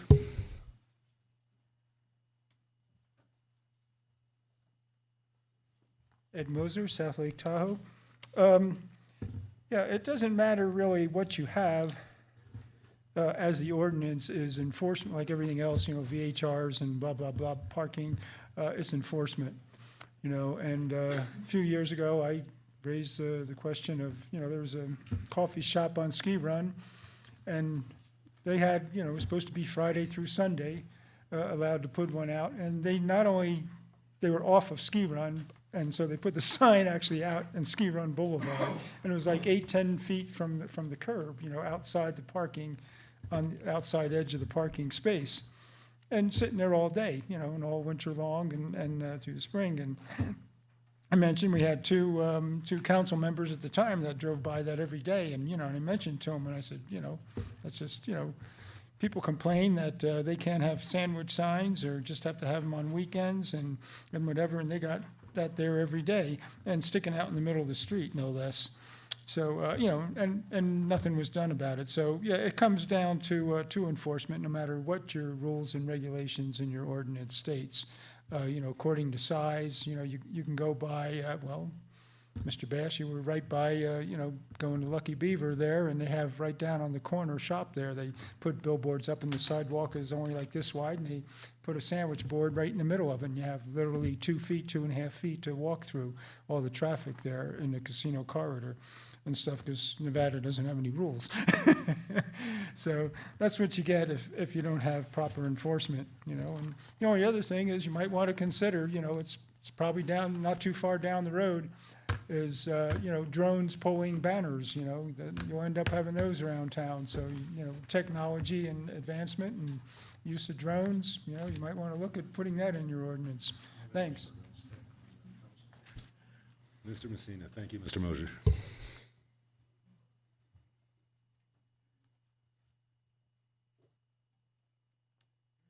This is what John Messina, and this is what I've really been waiting for. From what I can see, the sign code omits the requirements for the clear zones on corners, and it should be included there, even though it's actually under the fence law. There are signs all over. One of my main safety concerns is the violations of these clear zones where you can't see bicyclists and cars coming around the corner. Like I said, this was just an example of one. There's dozens of them where you can't see around the corner because there's a sign there. And it's a clear violation of our ordinance on fences. And a fence includes trees, shrubs, signs, anything that obstructs your vision. I'd like to see it also replicated or repeated in the sign ordinance to make it clear that they can't put signs on the corners like that.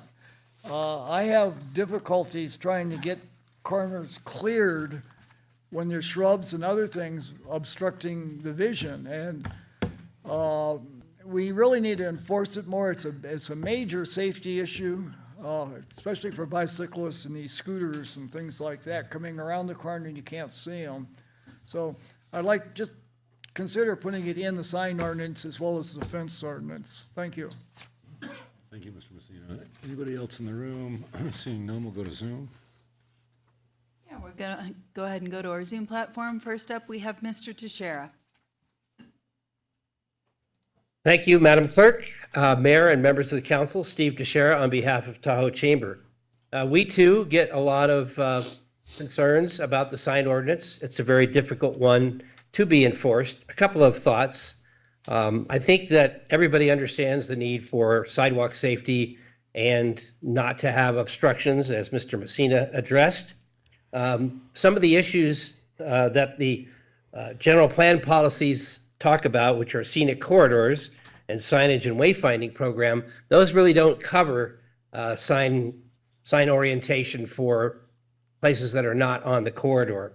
So one of the things you might think about doing down the road is amending the general plan to cover really what does the city's intent have for businesses to be able to advertise. So that might be something that you consider, because the two policies that are quoted in the staff report don't really cover the issue that you're grappling with. Another thing to consider is maybe having a designated code enforcement person, because signage is a very difficult thing. It's not like other codes to be enforced. So that's something to consider. Maybe there's a designated person on the code enforcement team that deals exclusively with signs. So I think the staff report has some good possibilities that you should consider going forward for your direction. And we'd be happy to assist as the chamber in any way that we can as you look at the sign ordinance going forward.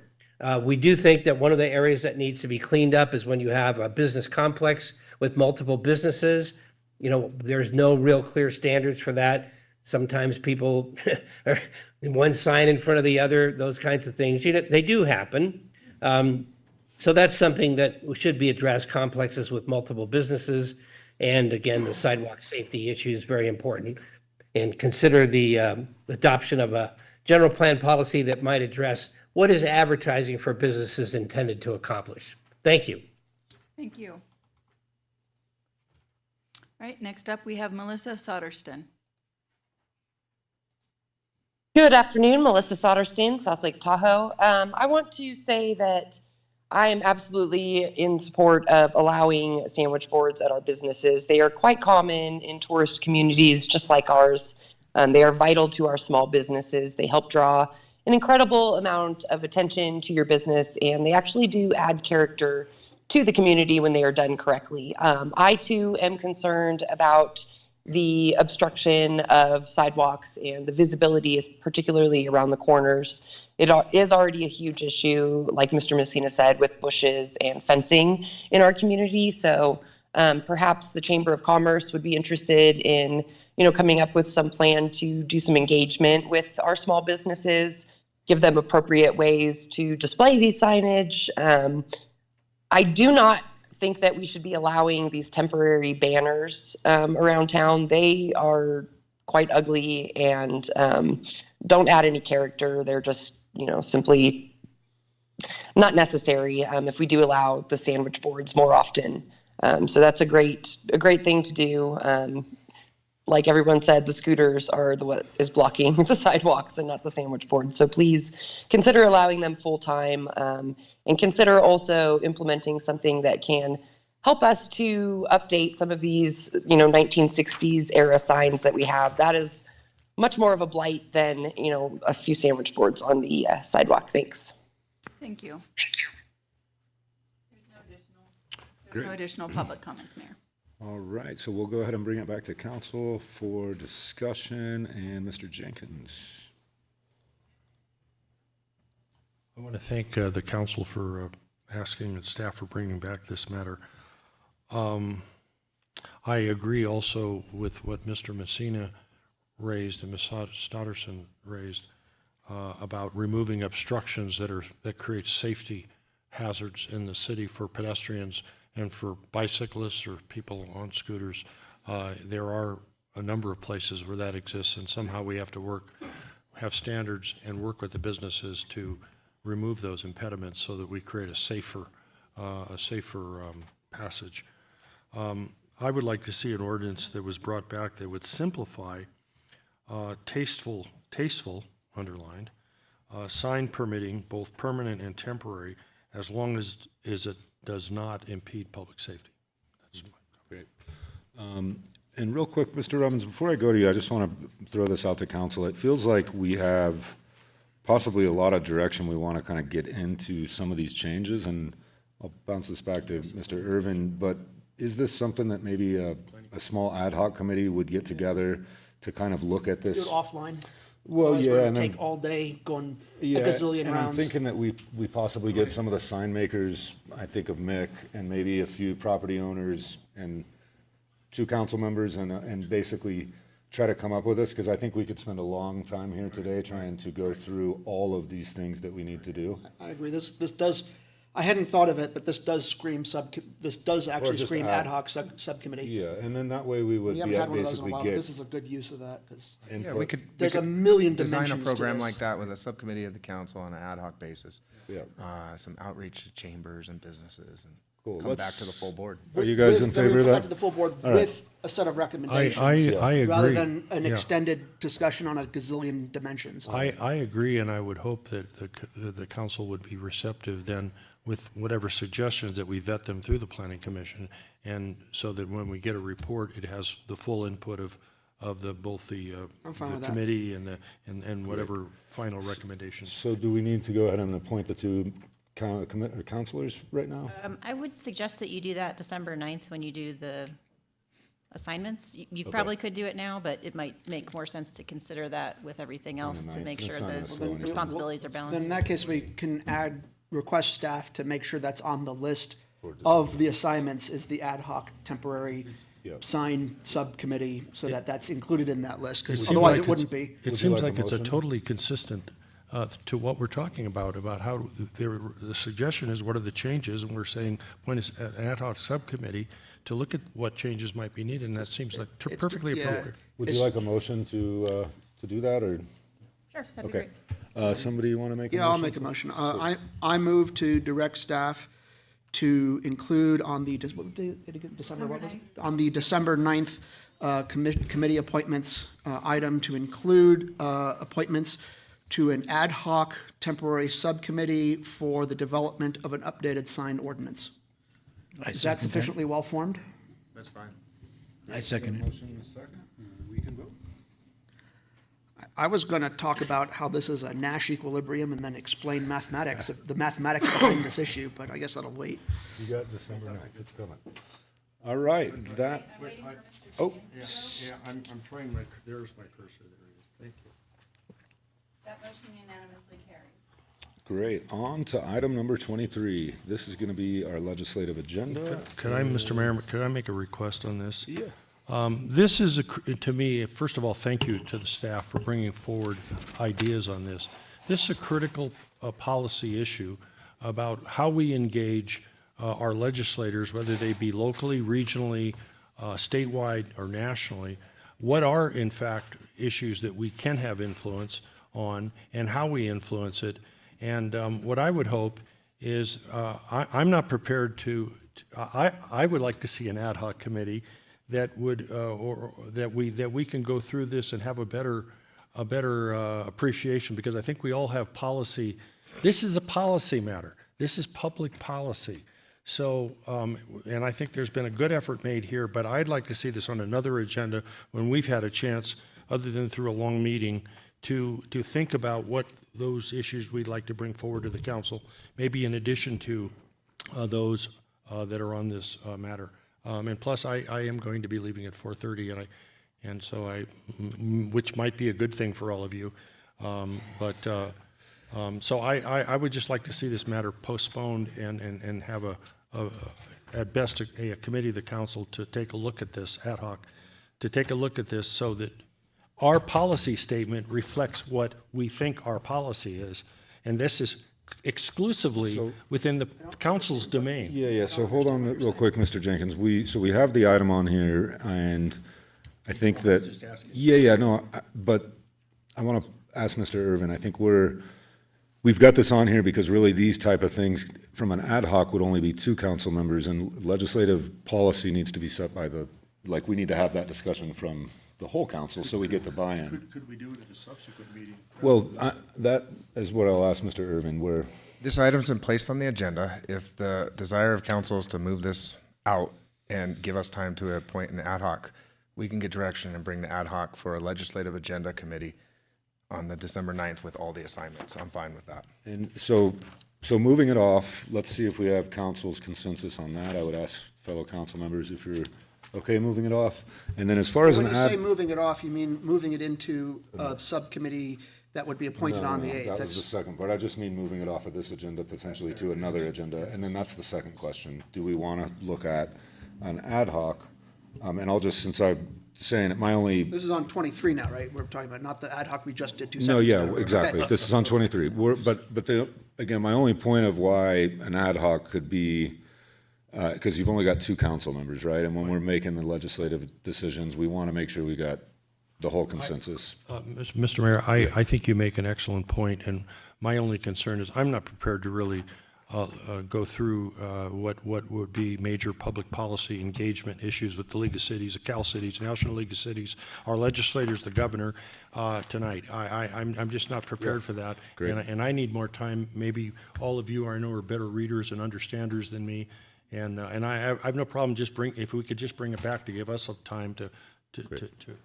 It's so. Mayor, if I may, the appropriate action to do to ensure we follow our protocol with our agenda is, we kind of had an initial, we know what the legislative agenda is meant to do. There's the presentation. We had some discussion and question. I think it's prudent to just take public comment really quick. Okay. And then there could be a motion. We're just pushing this off. Great. Thank you, Mr. Overrube. We will go ahead and open this item for public comment. If there's anybody in the room that would like to give public comment, seeing none, we'll go to Zoom.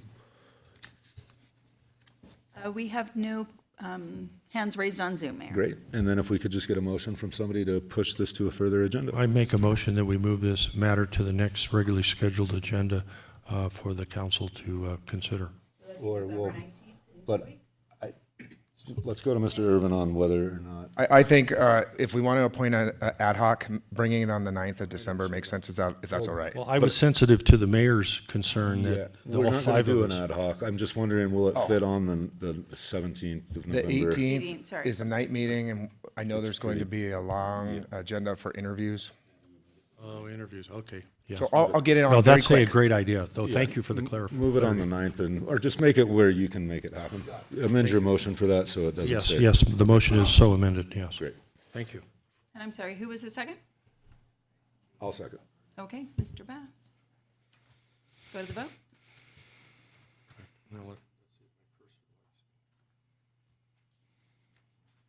That motion Great. unanimously carries. Absolutely. On to number 24. This is going to be timeshare and condominium conversion on the Yeah, Margaritaville request, and this is Mr. Irvin. Mayor Bass, I'm going to need to recuse from this. My wife has, it's a source of income for her. Thank you, Mr. Roberts.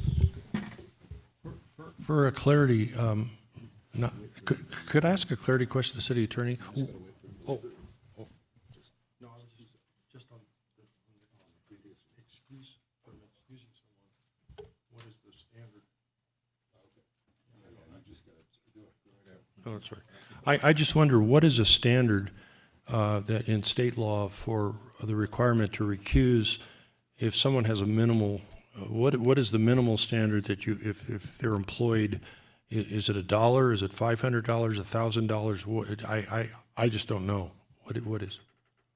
Yeah, under the FPPC statutes, it's $500 in the past 12 months. All right, Mr. Irvin. Yes, Mayor Bass and members of the council. So by way of background, on March 18th, Mr. Nick Exline with Exline and Company on behalf of the Margaritaville ownership submitted a letter requesting the city evaluate changing rooms. The letter specifically highlighted 140 rooms that would be converted from lodging rooms, tourist lodging, transient lodging rooms into timeshares and or condominiums in 2 phases. The first phase was 52 units, and the second phase would have been 88 units. Since then, that there was some changing of that scope that happened, and Mr. Exline and I have talked about that, and it is now truly 58 rooms in total, not 140. So that is a difference. I'll highlight what that impacts with regards to the initial staff report here for council to consider. But then on May 20th, Councilmember Jenkins asked and Mayor Bass seconded that this item be put on the agenda, and let's bring it back for council discussion. The reason that council would need to discuss this and why I was reviewing it and considering it is that South Lake Tahoe City Code Section 6.60040 use permits governs vacation time sharing projects. And subsection B, number 2 of that city code states conversion of existing residential dwellings to timeshare units, even if located in a commercially zoned area, is prohibited, period. The next sentence says conversion of an existing visitor lodging use to a timeshare units is similarly prohibited. So that's the language in the city code that prohibits the current request from Margaritaville to convert. Question. Yes. Is timeshare and fractured ownership, I don't think that's the same thing, is it? It's my understanding it is. One, you own the property. On the other, you own time. So I'd just like clarity on that. I didn't understand that to be the case. Yeah. Under, I forget the statute is, but state law, there's different kinds of timeshares, and a fractional ownership would be one of those. And didn't we also recently update our own timeshare ordinance specifically because of the I keep saying Picasa, was it Picasa? Vacasa. Picasa, it was Picasa, not Picasso. Picasso, yeah. Because of the Picasa timeshare workaround sort of semi-scam that came to town. And so we if I recall correctly, the assessment was that our ordinance was supposed to cover it, but just to make it even more clear, we updated our ordinance to extra cover it. That is correct. All right, thanks for that clarifying question. So, again, that language specifically prohibits the conversion.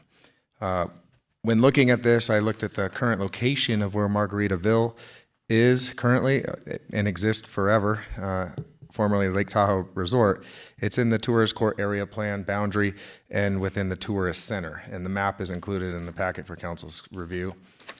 The other item that was really important for me to look at, and I collaborated with our finance director to do some general high-level fiscal analysis, was at the time we were assuming 140 units. So 140 units out of 399 units is 35%. And 35% of the TOT that this property historically has paid is about $938,000. So if you look at the new number, that was it's 14% of the 399 units, which equates to 58 units. That number would be, using the same methodology that we did for a high-level review, would be 395,000. So, you know, there's a lot of other factors that we did not fully dive into, like what are the impacts from timeshares being occupied more regularly, perhaps, than a nightly rental, and what does that do to sales tax? You know, I think that wasn't part of our purview here. The question is, finally, what I'm going to ask council is, what do you want us to do with this? It's one property owner in a district asking for this.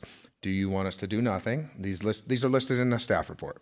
Do you want us to give direction to amend City Code 6.60040 to just allow this?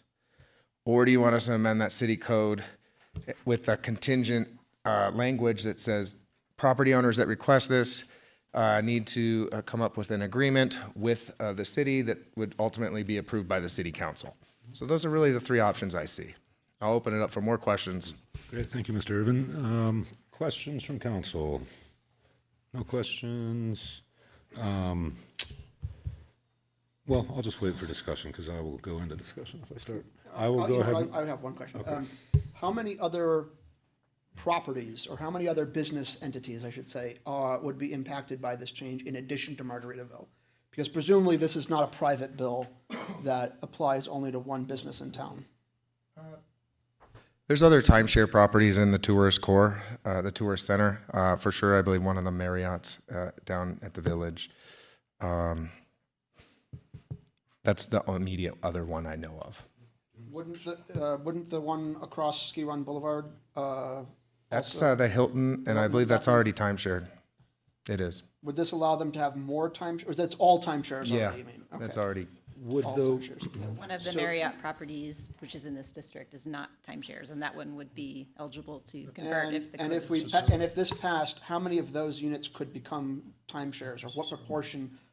The real question I'm getting at is how much TOT would get lost if every other business that would qualify also used this to the full extent, because it's not just Margaritaville that this impacts. Well, I'll answer it this way. You know, I laid out options for council to consider and tell me what to look at. If the second option was asked and a code amendment just took place, then every existing transient lodging facility would have the opportunity to seek a timeshare conversion. But what I understand you to say, if I'm correct me, Mr. Irvin, is that given the location of this property on State Line, across the street from our infamous hole in the ground, that an ordinance change or change would not have to be universal, that it could be focused based on certain findings. It could be focused on just this property, not because of any gratuitous embellishments any of us have, but simply because to strengthen the economics of the project itself, who I believe, is it not that they just invested $80 million in that project? But to strengthen the investment in it, you know, many owners are better than one. One can go bankrupt, many it's harder. And that's just my, so is it, so we can focus it and not make it a universal application to address a reasonable concern that Councilmember Robbins raising about a plethora of these conversions? We would have to change the city code. Yeah, no, that's fine. That's what I'm asking. But the ask in number 3, that the potential action says that we would evaluate the feasibility of what kind of an agreement we could adopt with individual property owners in that district. So that would achieve that objective. Thank you. Thank you very much. Just to add to that a little bit, so when you're doing zoning changes, which this would be, you're always drawing the line somewhere, you know, how small or how big. And there is a problem if you're drawing the line at one property, that would be spot zoning. So we would want to, you know, there's some flexibility in where to draw the line, but I think it's reasonable to look at the whole district that this property's in. Well, I would argue that there's an economic interest, based on what Councilmember Robbins has suggested, that there might be an economic reason that we wouldn't want to do it region-wide, but just as we did with cannabis dealers, where we had development agreements specifically for that we focus, if we think this is a good thing to do, that we focus it exclusively on this, and if others wish to come forward, we can evaluate those at that time. Yeah, and if that's the will of the council, then option 3. That's option 3. Yeah. Just for the history of this and timeshares, we had a time and place that I believe when we put this ordinance into effect, we were seeing a huge amount of these conversions taking places. And I don't know if anybody has that old institutional knowledge, but that is from what I understood. I think that ordinance was put in place in 07, if I recall. So, okay. Yeah, I'm not sure. Okay, no worries. Unless there's other questions, let's go ahead. Comments, but no questions. Let's go ahead and open this up for public comment. Anybody in the room? Yes, Mr. Exline.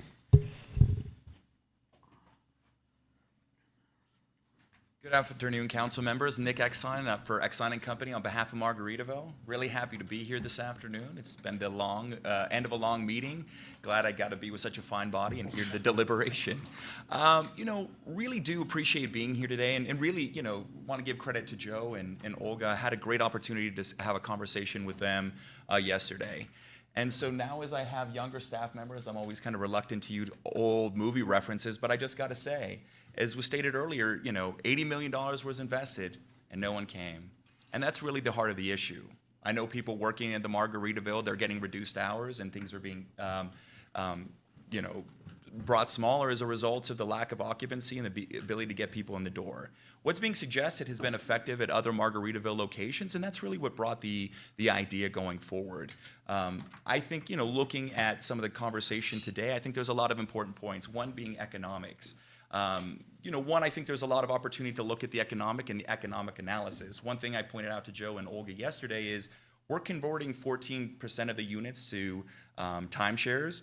However, our occupancy rarely, if ever, exceeds 86% anyway. So it's not like that 14% is being taken from a pool that's already being rented. It's taken from a pool that's never rented. And so we see this as an additive to economics and not a reduction. However, I think it's important we get together as a community and as a council to, you know, evaluate the economics. And if the economic analysis shows there's something to mitigate through an agreement, the Margaritaville team has, you know, spoken a willingness to make the city whole and explored a lot of opportunities from, you know, microtransit investments to housing to other things that, you know, we've talked about in the community. And so, you know, we would really want to continue that operation and continue that discussion. And so, you know, really as we get to, you know, our goals would, you know, ideally, if everyone was feeling great today, you know, a movement to move this process forward would be amazing. However, you know, we'd love to be able to continue this conversation so that way we could look to advance, you know, kind of the dialogue with city staff, and so we can get to something that everyone's agreed to. And I think really, I feel very, very confident a lot of the questions that's been raised today we will be able to address in a very kind of seamless manner that will be a template for others that want to follow us. You know, I think one of the big questions, you know, as I'm looking at this agenda, City Council has a lot on their plate. You know, that's clear, that's obvious. And so we don't want to be a burden. We want to be a successful business, and we want to be part of the solution. So we'll do whatever we can, you know, working with city staff, you know, taking the lion's share of the burden, anything we need to do analysis and everyone feels comfortable with, we want to be part of that solution. So we don't want to just, hey, you know, we want this, please do the work, do everything for us. We don't want to be any part of that. We just want to be part of the solution. We want to look to find these, you know, address some of these concerns that have been raised and see how we can move these forward. Because I think, you know, Councilmember Bass, you said at the previous item, we're not known as a business-friendly community. $80 million, no one else is doing that. I've heard the conversation today. Nobody has invested in this community like the Margaritaville folks. They're hurting, they're having a hard time. We need to make sure they can succeed, and this step would really be important. So I think we could figure it out if we have the time. And thank you so much. Of course, thank you, Mr. Exline. Any other members? Mr. Loberg.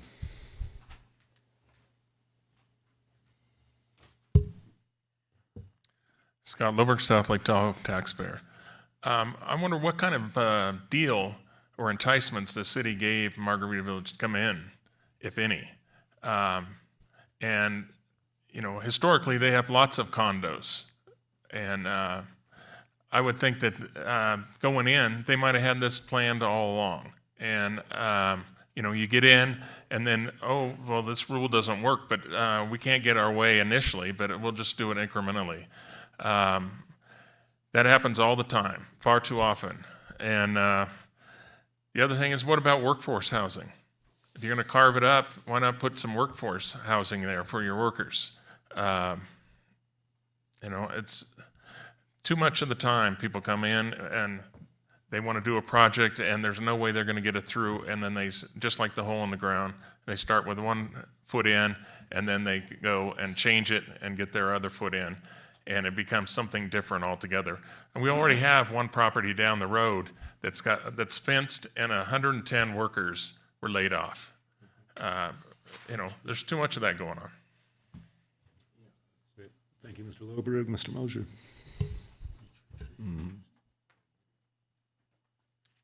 Ed Moser, South Lake Tahoe. Yeah, kind of whispers of Lou Feldman coming back. Yeah, you know, he said 80 million they invested. They should have done their homework and found out that it went bankrupt twice already.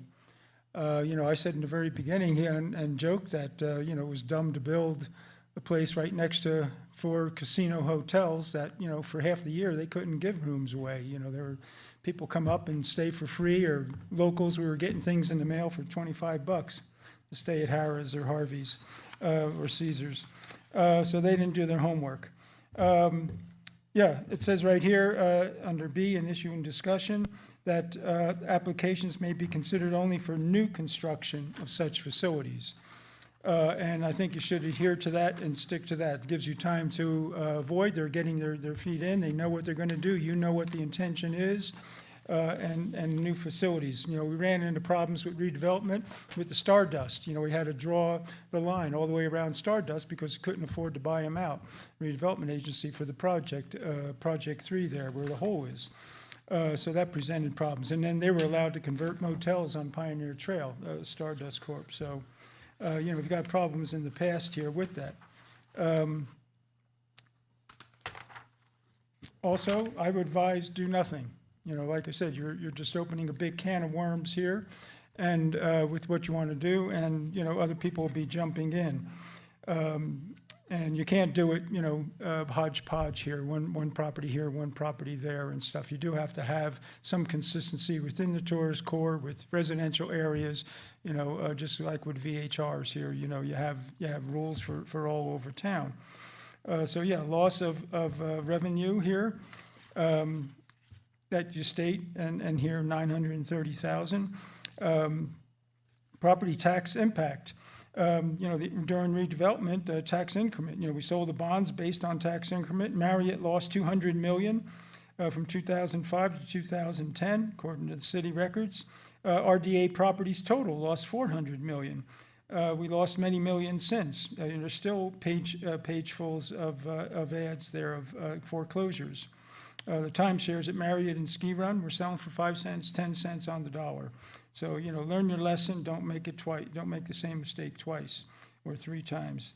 This led to the city needing to increase our tax base. That was the motto, and under City Manager Nancy Carey. And you end up having to allow to build McMansions all over and rent out as VHRs because we lost hundreds of millions in our tax base as a result of it. So, timeshare projects bankrupted the city previously. And, don't do it again. Thank you. Thank you, Mr. Mosier. Mr. Messina? Sorry.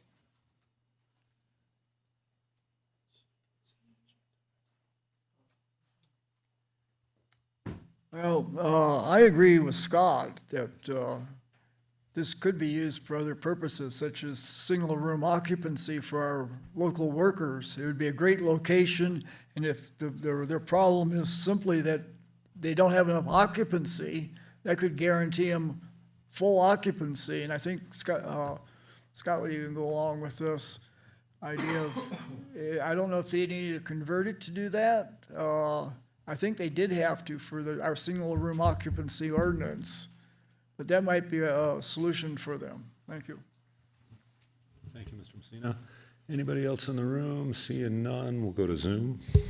There are no hands raised on Zoom, Mayor. Great. We will bring this back to council, and I'm not seeing Mr. Jenkins. I would like to see option 3 pursued. We're not agreeing to quote anything, but to continue dialogue and discussion about what the economic benefits are, maybe what the detriments might be. And what I hear Mr. Exline saying is his client is willing to work with us. The proof will be in the pudding. Let's let our fine staff and our fine manager and finance department, our director, engage and see what they come up that makes good business sense. Again, for me, it's a focus on strengthening our investment in the community and making sure that, there's $160 million being invested in the Harrah's or Harvey's, no, it's not called that, Caesar's Republic or Caesar's, Hail Caesar Republic. And that's a good sign of interest in that area. And I would hope that from this would parlay into benefit on our side of the line to increase tax base and employment and so on. But that has to be evaluated. I don't know the answer, but we lose nothing by engaging our staff to engage them on this topic. That's option 3, I believe. Thank you, Mr. Robbins. I wasn't going to mention Caesar's Republic, but since you mentioned it, it's the most absurd name I've ever encountered, because Caesar is notably famous for marching into Rome with an army and deposing the Republic. That's what he's known for, ending the Republic. For the life of me, I don't understand what whoever named that place was thinking. Like, did they not have Google? Anyway, I'm not particularly inclined towards timeshares as objects of real estate to sell, just because they're notably problematic as investments and as entities. On the other hand, in our case here, they're not being sold to locals; they're being sold to tourists. So fine, whatever. I just think that they are notably scammy products. But regardless, what I am concerned about is going back to the world of 1 decade ago, 2 decades ago. I've lost track. When did we stop timeshares originally? It was 2007. God, that was almost. We allow timeshares, but we stopped the conversions. I believe it was 2006 or 7. Jesus, that was almost 20 years ago. Okay, I'm uncomfortable with the passage of time. But moving on, the fact that is a mechanism that can cost the city an enormous amount of revenue in terms of the TOT that we receive, because timeshares are not taxed in the same way that hotels are taxed, and we don't have a mechanism for doing that. If we had a mechanism for taxing timeshares in a similar way to hotels, I would be, and it was of equivalent revenue nature. However, regardless of whatever particulars in the mechanisms for that, I feel like I would care less about this issue. But that isn't the case now. And I think we would need to fix that or to amend that so that we have a revenue mechanism that captures timeshare utilization in a way that is not dissimilar to the equivalent tourist visitors. Because the functionality of timeshares are that that's still tourists coming to visit and leaving. And so they still impart costs into the community in terms of the transient coming in and out on the roads, fire services, police services, the same way, in the same functional way that a hotel occupant does, but they don't pay currently any of the taxes that cover the costs of that side of the business. So we don't have that in the statutes, and I will note that I suspect that putting that in would require going to a ballot measure, because it would be a new tax most likely, but I'll leave that to staff to come back in a report with. But I would want to make sure that analysis is included on how we do that. It could also be part of if you want to do a conversion, then there has to be an agreement which includes paying a fee, and it's structured as a fee instead of a tax. So there are, that hand motion is the point that I'm getting at, which is it's not clear how you would do that, but that's a question for staff to come back at a later date and answer. The last thing is I do have a number of friends in very low places. It's a side effect of moving to Tahoe, because I actually am primarily here for skiing and paragliding and mountain biking, not for business and city councilness. This is my side hustle. And so I have friends that are on the inside at Margaritaville, and what I've been hearing has not been impressive about the management effectiveness in terms of activations, in terms of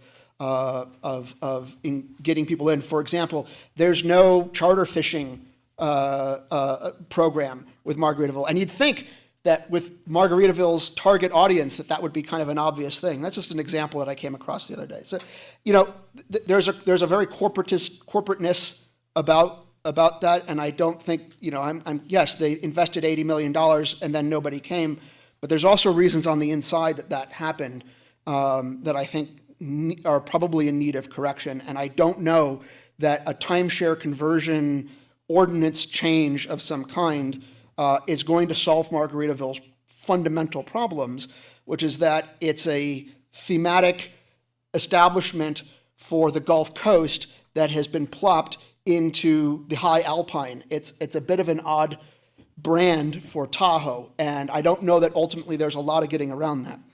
But that's a private business matter. I'm looking at that and it raises eyebrows, and that's very much not a city council or my problem.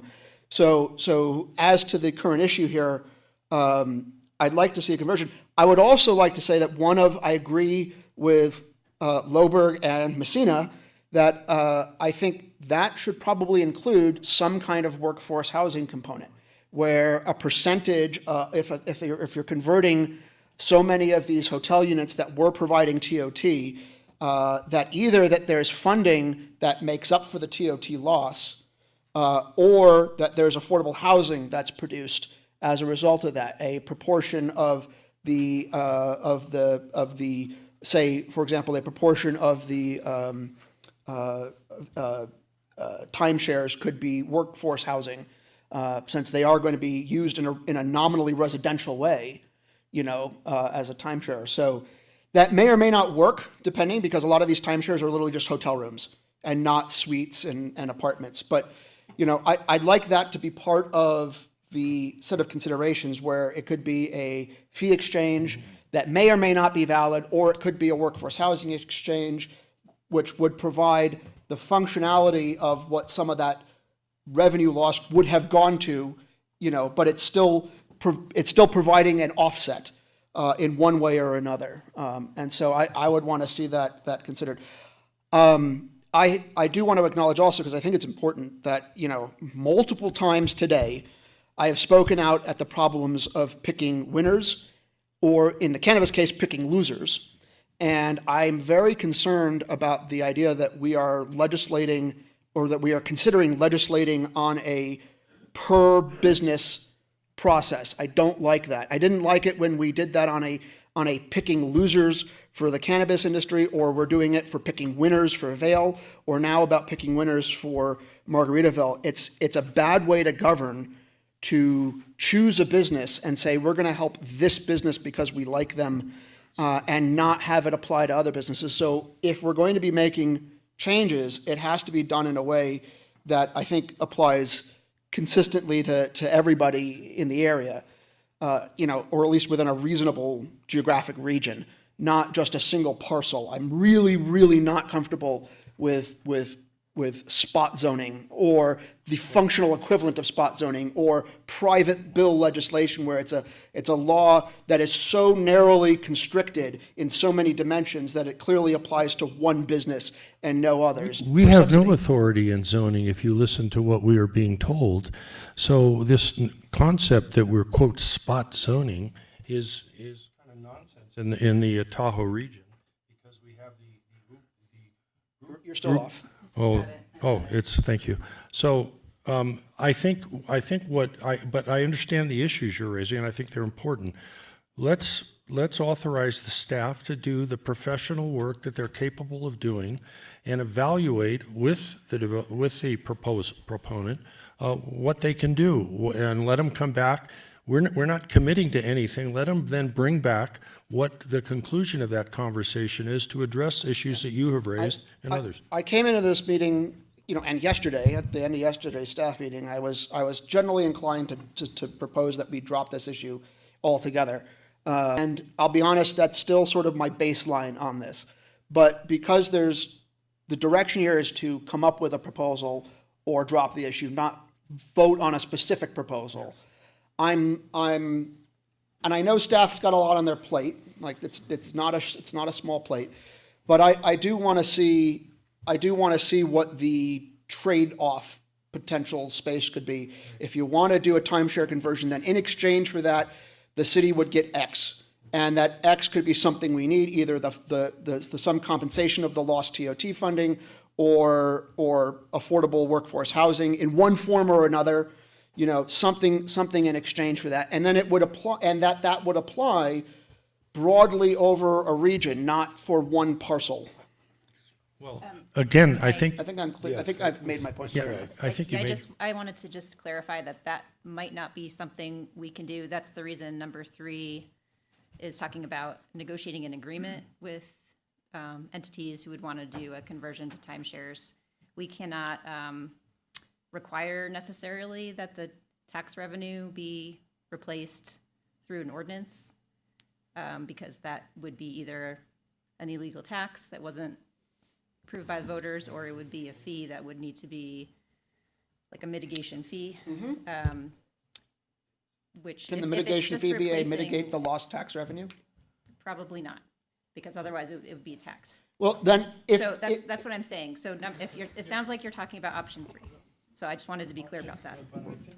What option 3 does is give an opportunity to have a conversation and have a thorough evaluation of all revenue, new increased revenue that might exist when there are sales, if they're fractured ownership sales, what that would mean, what the implications might mean for TOT, or not TOT, but other economic benefits. And without committing us to anything, taking into consideration what the Councilmember Robbins has said, that we evaluate with them and see what they're willing to do, and then bring that back to us, and we can decide if that's good enough. And then, we're not agreeing to anything. We're just agreeing to negotiate.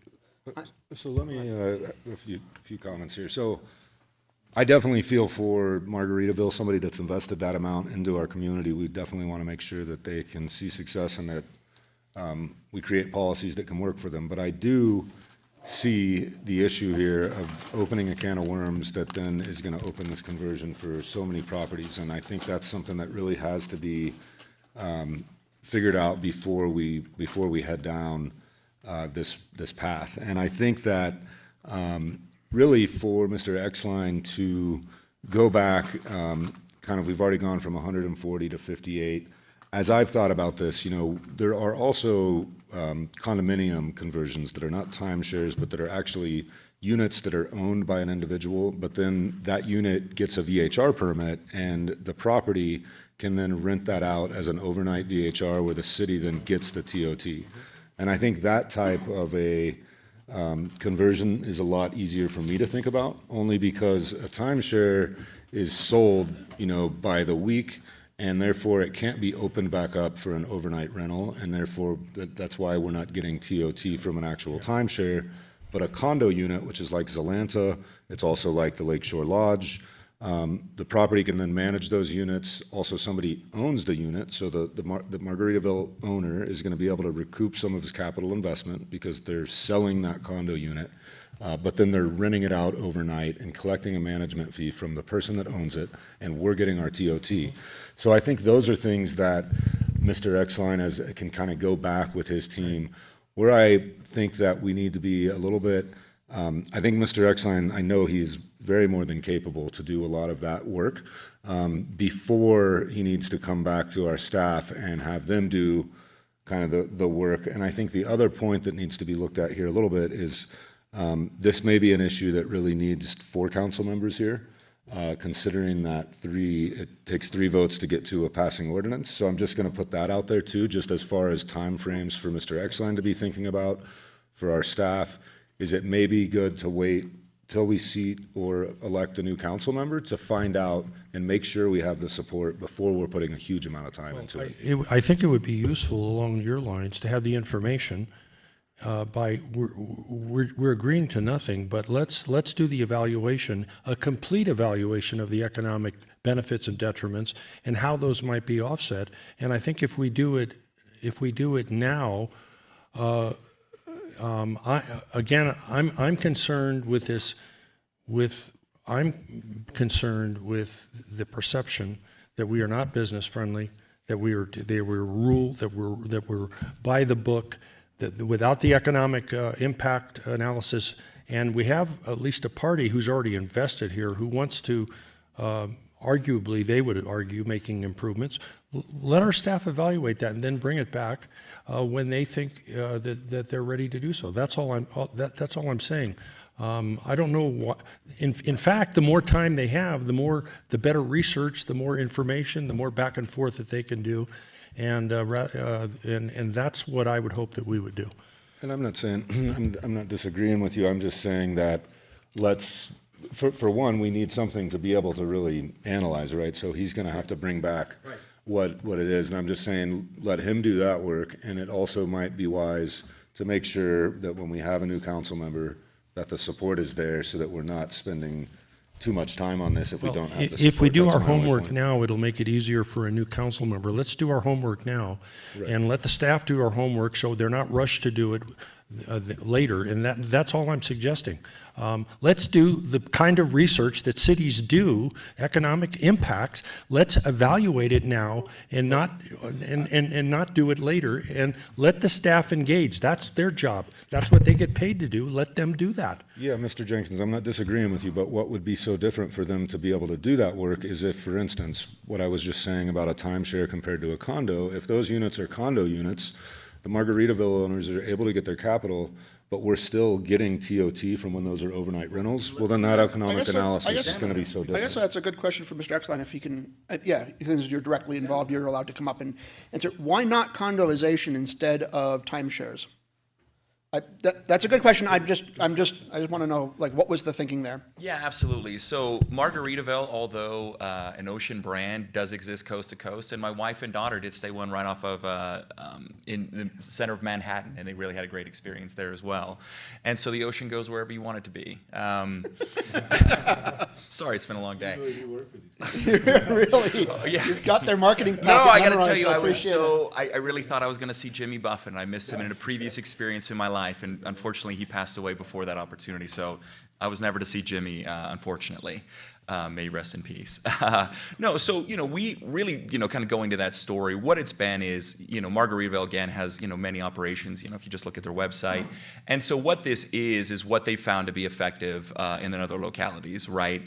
Similar to, local governance, you look to see what other people have done and you work to emulate it based on kind of similar realities. And that's really what the Margaritaville team had done, seeing the gaps, seeing the opportunities, appreciate your comments.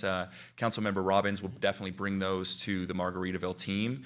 to let them know there's other options and way to engage in the community. But I think, Councilmember Jenkins and Bass said it best. Really, I think there's a lot of conversations and a lot of research that needs to be done. We can engage in this research. These things take time and a process. I think your sage wisdom in terms of kind of the council members and voting into the future. So don't have any comment of that. And I think really where I'd kind of bring those two things together is let us start the research now, get it ongoing. A lot of it's just going to be the heavy lifting.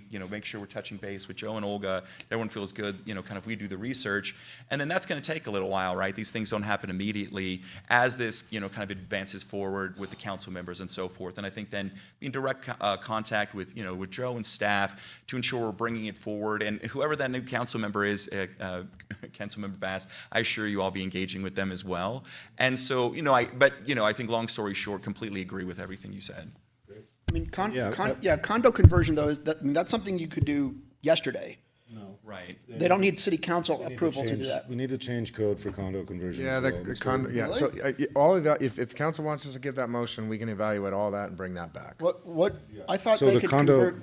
no, the RU condo to conversion would RUs. also need to be brought as a code amendment, and why I'm much more comfortable with that code amendment is it would allow condo conversions in these other areas of the tourist core, but again, when somebody buys a condo like that, they want to get the overnight rental revenue back. That overnight rental revenue we can get TOT from, and a timeshare we cannot. And so I don't look at a condo conversion code change as opening this can of worms that starts to take tons of units in that zone and making them non-TOT units. It actually allows for the capital to come back to the owner and still allows for overnight rentals, which the owner of the new condo is going to obviously be motivated. I researched it, just, it's all germane here, and if, that we do have a code section 6.55.270, condo tel. We can look at that and talk about that if the council wants us to. No, I'd love to have a much longer conversation with timeshares, condo hotels, and the issues with all of them and why they're not effective and people aren't doing it. Fundamentally, condo hotels, and I don't want to go too off the weeds, it's the limitations that people that own it can stay there a year. That's why people don't do it. You need to change that if you want to incentivize people to get into that. Like, again, don't want to get too deep in the weeds, but if you ever want people to look at it, first people come into business in Tahoe, they call me, and I'm going to tell you, when you tell them those time limits, they're not interested. And so just some food for thought going on. Not to take it too far away from this. Scott, I could see you're looking. Yeah, so I'm a little basically, if you confused. have a condo hotel, you're No, this only is good. I able wanna to stay explain in the this. condo hotel for a given duration of days in a year. Okay. And so it's not like you could go in, let's say, if you had a timeshare that was a sixth ownership, right? You're getting a sixth of the year in that in the timeshare. Where if you have a condo hotel, and I can't remember exactly in this, in this space, it's 30 or 60 days, and so you're getting a month of the year, right? And so that, to people that want to invest, is a big thing, limiting their desire to want to go to condo hotels and then invest in it in a second. And so just again, not purposes today, but just in terms of how I interact with that. But if we're opening up that part of the code, we could change that too. Yeah, Right? no, So I agree. it'd be an opportunity to possibly get somewhere. It might be a cleaner way to might achieve be. this goal. And I think what's really exciting with this opportunity, and sorry to cut you off, but what I think is really exciting with this opportunity is I really believe, I obviously understand the city's financial kind of situation, where their coffers are, what needs to be done. I live on Bellevue Avenue in El Tahoe. It's hard for my kids to skateboard. I'll just leave it there, right? That being said, I think this actually puts together a really exciting opportunity, right? Because the synergy of this could be really, really exciting, I would say, right? In terms of the development agreement, or whatever kind of final form it takes. Whatever, there's some shortfall in this particular example, let's say, and, how can you solve that? And this could then be the template for others. So there is no free ride. There would be no, kind of everybody looking to get out of TAUs to get into timeshares, because it would come with, some reality to adjust any negative externalities associated with it. And so I think with this, the condo hotels, if done right, I love the opportunity of optionality and then figure out a mechanism so that the city economics work as well. And I think that's really what we'll be able to achieve. And so with the time, I think we're going to be able to get there. Great. Thank you so much, Mr. Exxon. Appreciate it. All right. So I think we're looking for a motion. I mean, I think that, again, I can support item 3. I think as I've put it out there, like Mr. Exline, and he just said it, can do a lot of this research, a lot of this work, and not have to be necessarily using our staff time until he has a thing, a project ready to present to them, and then they can do the economic analysis once they have that from Mr. Exline. Yeah, I would move option 3 with the summary somehow of the conversations that we have of looking at options and how to keep the city whole. I think that, anyway, that would be my motion.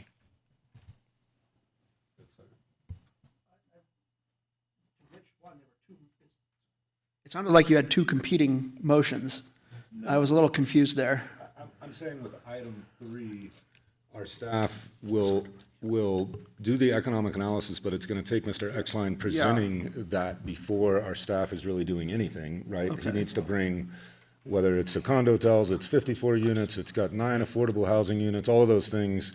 Our staff doesn't need to do anything until he has that prepared and presented to And staff. then they can evaluate the value of that in terms of what we've talked about, keeping our community whole, looking at what the investment would do to our economics. They can do that. It sounds like having that dialogue after they've done some of that work would be useful based on the way you've described it, Mr. Mayor. Is staff sufficiently clear about that? I'm not entirely clear, but I want to make sure you guys are clear. I am totally clear, and I appreciate the council, bringing it, letting me put this on the agenda, because, I needed this direction and discussion to be had before we start spending a lot of time in negotiating without knowing that there's a general consensus that we should have this discussion, so. I'm fine. Yeah, I'll second. All right. We got a motion and a second, and we can vote. I'm sorry. Sorry, hold on.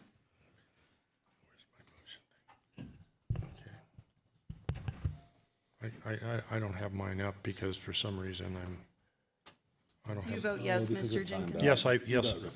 I'll record it. Thank you. That motion carries. Thank you, City Clerk. I have to leave, Mr. Mayor. Okay. Thank you, Mr. Jenkins. Have a good rest of your day. You think you'll need 3 votes on the ordinance? I don't know. We'll find out. No, thank you. As long as you say that the lines would Thank you, Mr. Attorney. Thank you. All right, finally, we are moving on to the final item of the day. This is going to be, well, I'll wait for Mr. Roberts, excuse me. This is going to be item number 25, an ordinance amending South Lake Tahoe City Code Section 1.20.10, the city seal, first reading. And this will be Ms. Blankenship. Thank you, Mayor Bass and council. As the city's elected city clerk, it is my honor to serve as the custodian of the city seal.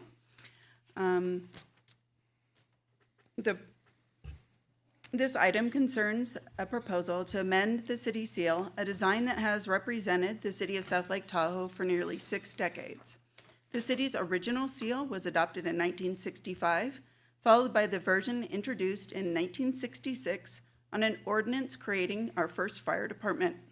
This same design has remained unchanged ever since, appearing on ordinances, proclamations, and other official documents. It's important to recognize the difference between a city seal and a city logo. The seal carries legal and ceremonial weight, representing official authority and tradition. A logo, on the other hand, is a flexible tool for branding and modernization. The city can use our modern logo without changing the historic seal, preserving our heritage while evolving our brand. At the May 6, 2025 meeting, a request was made to alter the seal to better depict the California-Nevada boundaries lines on Lake Tahoe. A design company was engaged to prepare an updated version. However, this proposal did not originate from the community. No residents or civic organizations have requested such a change, and there is no operational or public need for it. While an ordinance has been prepared to make the adjustment, including minor wording changes, the larger question is whether altering a symbol that has served our community for nearly 60 years is necessary or appropriate. Financial costs are minimal, and there are no environmental impacts. In summary, the city seal has stood as a link between our past and present. It has marked every chapter of our city's history. And remains a powerful emblem of who we are. Staff respectfully suggests that retaining a traditional seal best honors the city of South Lake Tahoe's history and the community it represents. And I'll be happy to answer any questions you might have. Thank you so much, Ms. Blankenship. questions from council? Yeah, questions now, sorry. No questions? The seal, the new seal design work is all completed. It looks like it's a vector graphics update. Looks like the new proposed seal design is completed. It is otherwise identical except for the correction in the border line, right? And then the correct description of the colors, yes.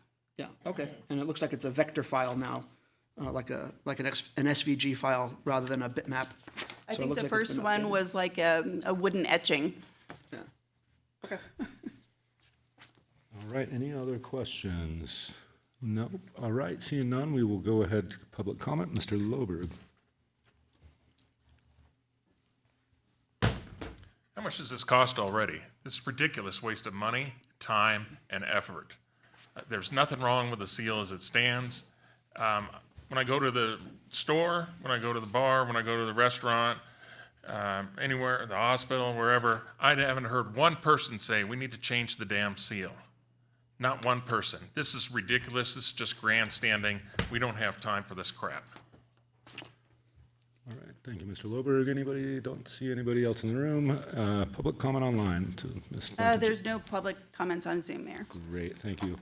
Okay, we will bring this back to council for discussion. Mr. Robbins? Yeah, sure. So I put this on the strategic plan item because I don't know what happened in 1966, but the border that's sitting right there between California and Nevada is just, it's wrong.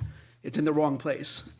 So no other changes to the seal are being suggested other than the movement of the very bottom dashed line to correctly reflect the border.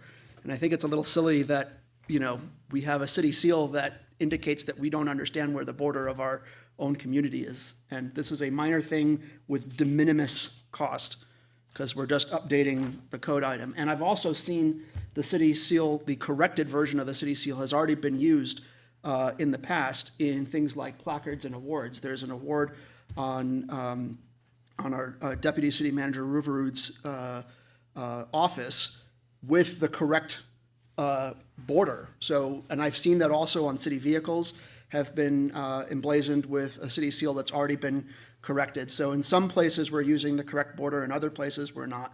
So I think this is just a minor thing in terms of good governance to have our seal reflect correct geography and not just incorrect geography.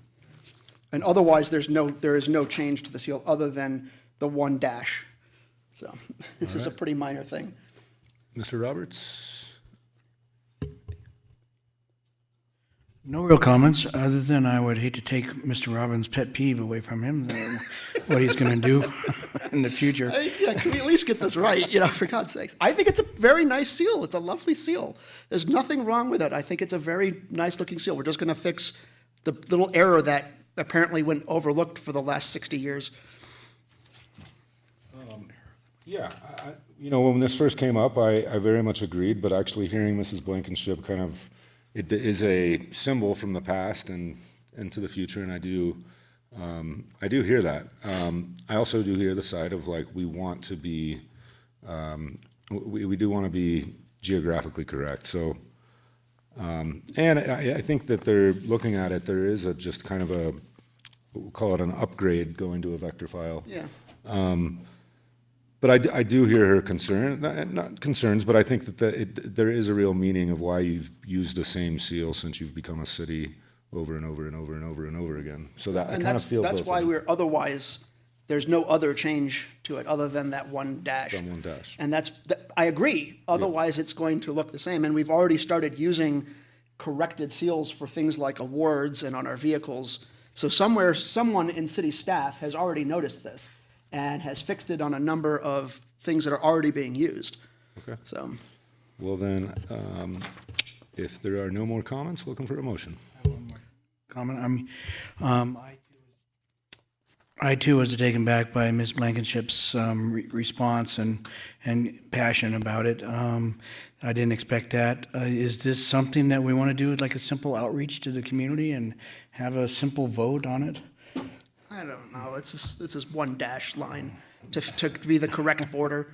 But I mean, the Because I guess when I think about doing the outreach, then we might get people saying, well, let's change this and let's do that. And I don't know that we want to change much more than the geographical fix, but what resonates with me, and I agree, is it's like it's history kind of. You're almost stepping in to into that. I agree. That's why I think it should otherwise, other than the one little fix, Right. it should remain, and I agree that it should remain I think of like unchanged, other than the error that's baked into it for so long.